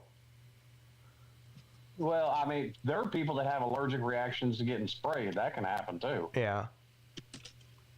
Hey, y'all, my sister just called, and I want to take this call. So I Yeah. wanted to thank you for letting me on, and I had so much fun today. All I right. really needed this. Thank you for coming on and letting us know how you really feel about Mexicans. Thank you. No, please don't do that. Oh, does Please TK don't. not like Mexicans? No, No, I mean, I do like Mexicans. I mean, she likes them. She just doesn't trust them. That's not true. No. Only like you time not I to ever be had around my trouble. shit. Yeah. No, they're lying, Slim. No, we're not. They're lying. You said Mexicans are thieves and black people are just normal thieves or normal criminals. I said they're all normal criminals. Right. Yeah, we got you. That usually It's okay. anybody who does twisted, real weird crimes have kind of, you know, Yeah, very white. pasty The white whites. skin, like they've never got out of the basement. Oh, so actually in a roundabout way, you're shitting on the whites. Kinda. Well, she It's just that they tend to do more of the serial killing. she the attempted to shit on the whites, but she ended up shitting on everybody but white people in the process. No, That's what everybody happened. got shit on. The world sucks, and everyone's in Yeah. it sucks. All these races suck. Yeah. Everybody sucks because everybody's racist and not Especially me. the whites. Everyone but, yeah. The point of all of that was everyone but TK is racist. Y'all, you know I'm not racist. No, that was the whole point, that you're not. That's exactly what a racist would say. Yeah. I'm not racist. Okay. That's I'm like coming out of the racist blue, then? like, I don't Is rate that better? See, that's why you just take my approach to it. I hate everybody equally. I do hate everyone equally. It's about the person, not their skin color. However, With TK, she hates everybody, especially Mexicans. no. Your skin color don't help matters, though. I'm Well, okay. Guatemalan. Okay, we Why get would it. I hate Okay, you hate Mexicans, but what about Cubans or Puerto Ricans? Are they okay? I What love Mexican everyone. do you hate the most? I love everyone, but Guatemalans are the best, just in my opinion. Yeah, which but type I of love Mexican do you hate the most? I Right, love the Guatemalans, Mexicans Is too. it the I Cuban lived amongst them Mexicans? for most Is of it the my South life. American Mexicans? Very large portion of my life was spent. Well, with if they're Mexicans. South American, they're not. What the hell is a South American Mexican? Exactly. Well, no, I'm not from Central America. My mom's from Central America. I'm from the States, but Central America, you have Mexico, Central America, and South America. And then North America is Canada, Alaska. You also have Spain and Portugal. Spain is in the Europe place. Portugal's in the Europe area. Mhm. Yeah, but I mean, aren't people in Spain Spanish? Well, yeah, but it's still a European Spanish. I'm talking about. Yeah, the people in Spain are still whites. Well, no, but Yeah, no. those are the white Spanish. Yeah, No, but the you white have Mexicans. You have Mexicans that are light. Yeah. You have Mexicans that are light skinned with blonde hair and blue eyes naturally. Yeah, right. Well, actually, you do. I mean, they're You not. do. I haven't They're seen a Castilian. blonde-haired. I haven't seen a blonde-haired, blue-eyed Mexican, but I have seen a fucking pasty white ginger Mexican. Really? A ginger one? I don't think I've seen a ginger. Oh, sure. He's famous. He's famous, they too. usually have blonde hair and blue eyes. No, seriously, he's famous. Canelo Alvarez is a ginger Mexican. You almost said Jewish Mexican. I almost said Jewish Mexican. Hey, man. There may be. Yahweh? Now that's something I've never seen as a Jewish Mexican. Yeah, because Jewish people don't want you to be a part of their shit. That's why. They don't. They Jews actually just actively discourage people from converting to Judaism. You can't do it. I've told you, one of my good friends is Jewish, and I was asking him because I wanted to get with some of the Jewish women, and I was like, "How would I convert to Judaism?" He's like, "What?" He didn't even understand. He's like, "You don't." Yeah. You can. People have done it. Well, Madonna tried, I think, once. But you're never she did some considered sort of Jewish. Judaism. Yeah, she converted to Kabbalah or whatever the fuck it is. Yeah, some kind of thing like that. Yeah. Hey, listen, I'll take that over Prince. Prince became like a Jehovah's Witness. Yeah. Oh, well, really? So he's one of those annoying fucks that's knocking on your door. No, Prince never knocked on anybody's door. He didn't have to. No, he didn't. Just the fact that he became one probably brought people, if they're hardcore Prince fans, who knows? Everybody loves Purple Rain. Formerly known as Prince. Yeah, the artist. He went by that symbol for a while. Yeah. Which I guess because the record label fucked him over. So. Yeah. Which is, I mean, to be honest, was a pretty boss move. It is. No, Yeah. I respect it. Yeah. He's kind of a weird cat though, for real. Oh, you think? Prince weird? Nah, nobody ever said that before.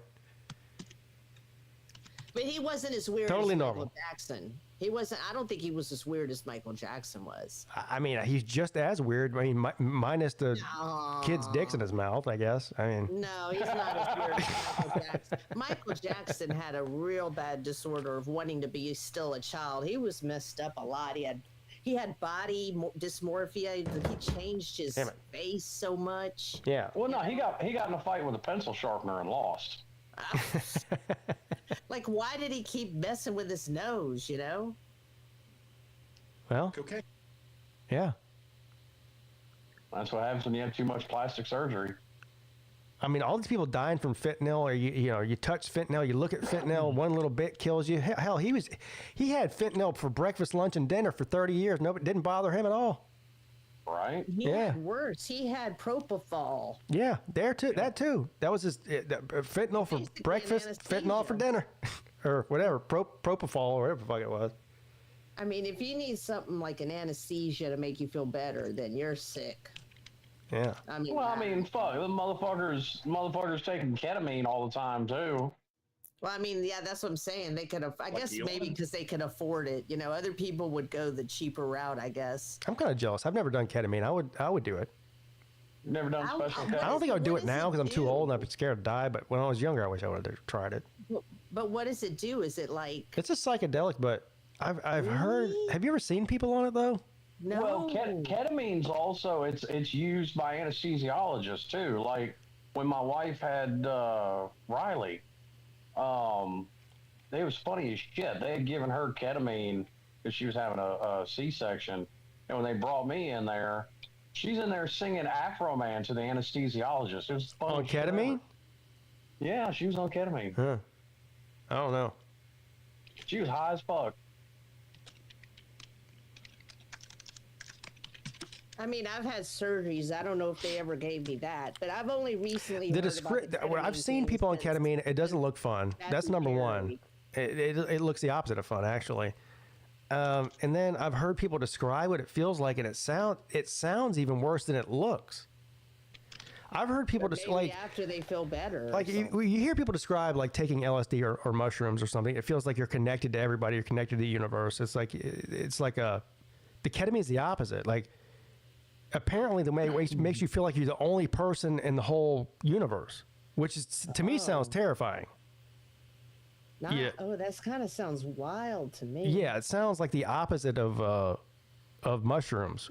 Well, maybe it's to help you calm all the noise from around you. I don't know. Maybe. Like being in those chambers where they have they take away the sound, the light, everything, where you don't feel anything and you almost come out of your body at some point. I don't know. Oh, like one of those sensory deprivation rooms. Oh, yeah, like that. Deprivation rooms.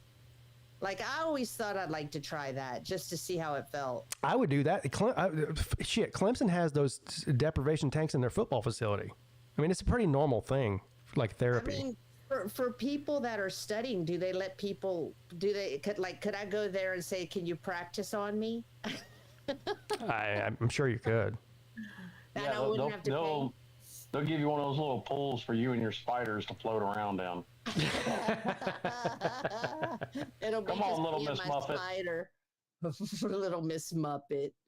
You know what? I should make her own X account called Little Miss Muppet with her babies.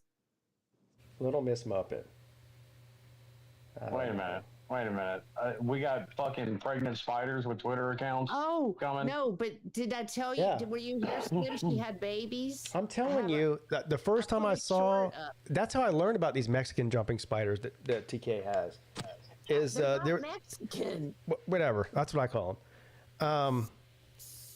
There was this woman on TikTok when I first got on TikTok for the first time, and she was doing these live streams with her little Mexican jumping spiders, just like the ones TK has. And there would be, I'm telling you, she had like 1 million followers, and she didn't, I don't even know what her name was. She named them after whatever this fucking spider's name was. It was the spider page. Right. So, yeah. So they make a lot of money. Yeah, make her a lot of money. I gotta do skits where like. And there's another woman on there that had a fucking monkey in a diaper that ran around her house. She was batshit crazy. Different. These are spiders, you know. Well, and they're getting a better life with me than they would out. Yeah, in I the guess. wild. I guess I'd rather have a spider than a monkey that ripped my fucking throat out at any given moment. The spider's living a better life, just like the tiger's living a better life in that little cage than he is out in the wild. Sure. They have no reason to have to worry about finding food because I give them plenty. They have things to play with. They make their nests. I play with them. They look at me. They love on me. They want me to hold them, but I can't because they're so small. They put up their little arms like, pick me up, pick me up, pick me up. Yeah, that doesn't happen. But, okay. Yes, it is. I mean, that doesn't happen. Yeah, the Okay, woman I'm with the gonna have to orangutan. show y'all on a video. Hey, apparently, you know what? They The woman don't with the lift their orangutan arms up to thought that pick fucking thing to have you loved pick her them until up. it ripped her. That woman with the orangutan thought it loved her until it ripped her face off. Yeah, exactly. Well, I wouldn't do that with an orangutan. Yeah, but she thought it loved her too. Yeah. Well, but that's different. I mean, okay, yeah, but that's the thing. Like, let's say I went and visited Mike the Tiger. Okay, he was raised in a sanctuary, so very likely. Yeah, when Mike the Tiger looks at TK, he looks at you and goes, "Man, I could kill her in 2 seconds," and she looks like she'd be a pretty decent meal. On. Yeah. Hang on. if he came as a baby and he came from a sanctuary, so he was hand raised, so he would be like a giant house cat. So I still wouldn't fuck with him because your house cat can get mad at you and do a little bite. Well, a little bite from him would be your arm. Yeah, a little bite would be your now you're he's not paraplegic gonna try or to eat you amputee. because- Yeah. But he's not going to try to eat you unless he's hungry, and they feed him well. You know, Siegfried and Roy thought their tiger liked riding a unicycle and wearing a Nazi helmet too. You know what? Fuck them. He deserved to get. Tigers should not be in circuses. I'm not saying they should be mascots either, but the way they did it is the best way they could have done it. I mean, you saw how mad I got when they brought that other tiger out. It's been hard for me to support my team after that. It makes me sick. Yeah. The tiger should not be around people, period. No, Yeah, that's an unpopular opinion that I happen to agree with. Yeah. I think LSU should have their tiger. Alabama should have their elephant. Fucking fight it off at midfield at halftime. Yeah, this isn't ancient Rome gladiator style Coliseum do they shit. have an elephant? They don't have an elephant, do they? They need one. Oh. You know what we should do at Tech? We should just have this massive Yellow Jackets nest that we just let them swarm the stadium. And then what you have is just like fans bringing cans of wasp and hornet killer and spraying it all over each other. It would be a disaster. That sounds like a great idea to me. We're all trying to play. Hold on, fuck, Reigns King's running. They should never be brought out into the stadium, period. Actually, now that I think about it. Well, he shouldn't be on there, but even if he is, his sanctuary should also be farther away from the stadium. Now, I'm sure they put him in his concrete home, so I'm sure it's soundproof for when there's games, because that place gets insane. Yeah. I'm going to bring a wasp and hornet spray and just spray Rec Talk and Sea Dog with it when I go to that game with them in Atlanta. No, I really think we need like animal death matches at midfield at halftime. That's what I think we need. Yellow Jackets win, dude. There's just more of them every time. Yeah. I don't know if Yellow Jackets could kill a tiger, though. Maybe they could. Maybe if the tiger just happens to be allergic to them. Yeah, that's not a thing. I mean, people can be allergic to them, so why can't a tiger? All of a sudden, Vet Pete over here. Can you cam up so I can see your white coat? I have to get off. I just got informed by my wife. I have to drop her off somewhere. So. Jeez, yeah, I got to call my sis. She's like, Mrs. Pete's being the party pooper. Yeah, she's like, what are you going to do this all day? What are you doing? Tell her I love her. Tell her I love her. Give her a hug and kiss for me. You know what? That's probably a good thing for all the drivers of the greater Charleston area that she isn't driving. Yeah, that is a good thing. All right, see you later, Brett. Later, guys. All right. Real quick, Pete, I just want to say something real quick. I love y'all. Thank you for having me on. And give Miss Pete a hug and kiss from me. Put the tongue there and say that's from TK. Just see what she says. That would be weird. Funny. Okay, bye. Yeah. Bye. Love you, even though you hate Mexicans. All right, see you later, Slim. Yeah, that got creepy right at the end. All righty. Yeah. All right. All right. All right, man. Have a good one. Yes. That's going to do it for me as well. I think we're clocking in right at 6 hours here. Yeah, 6 hour stream. You're welcome. If I don't see you between now and Monday, I'll see you on Monday. Do it all over again. Have a great rest of your weekend. Pigskin Pete checking out.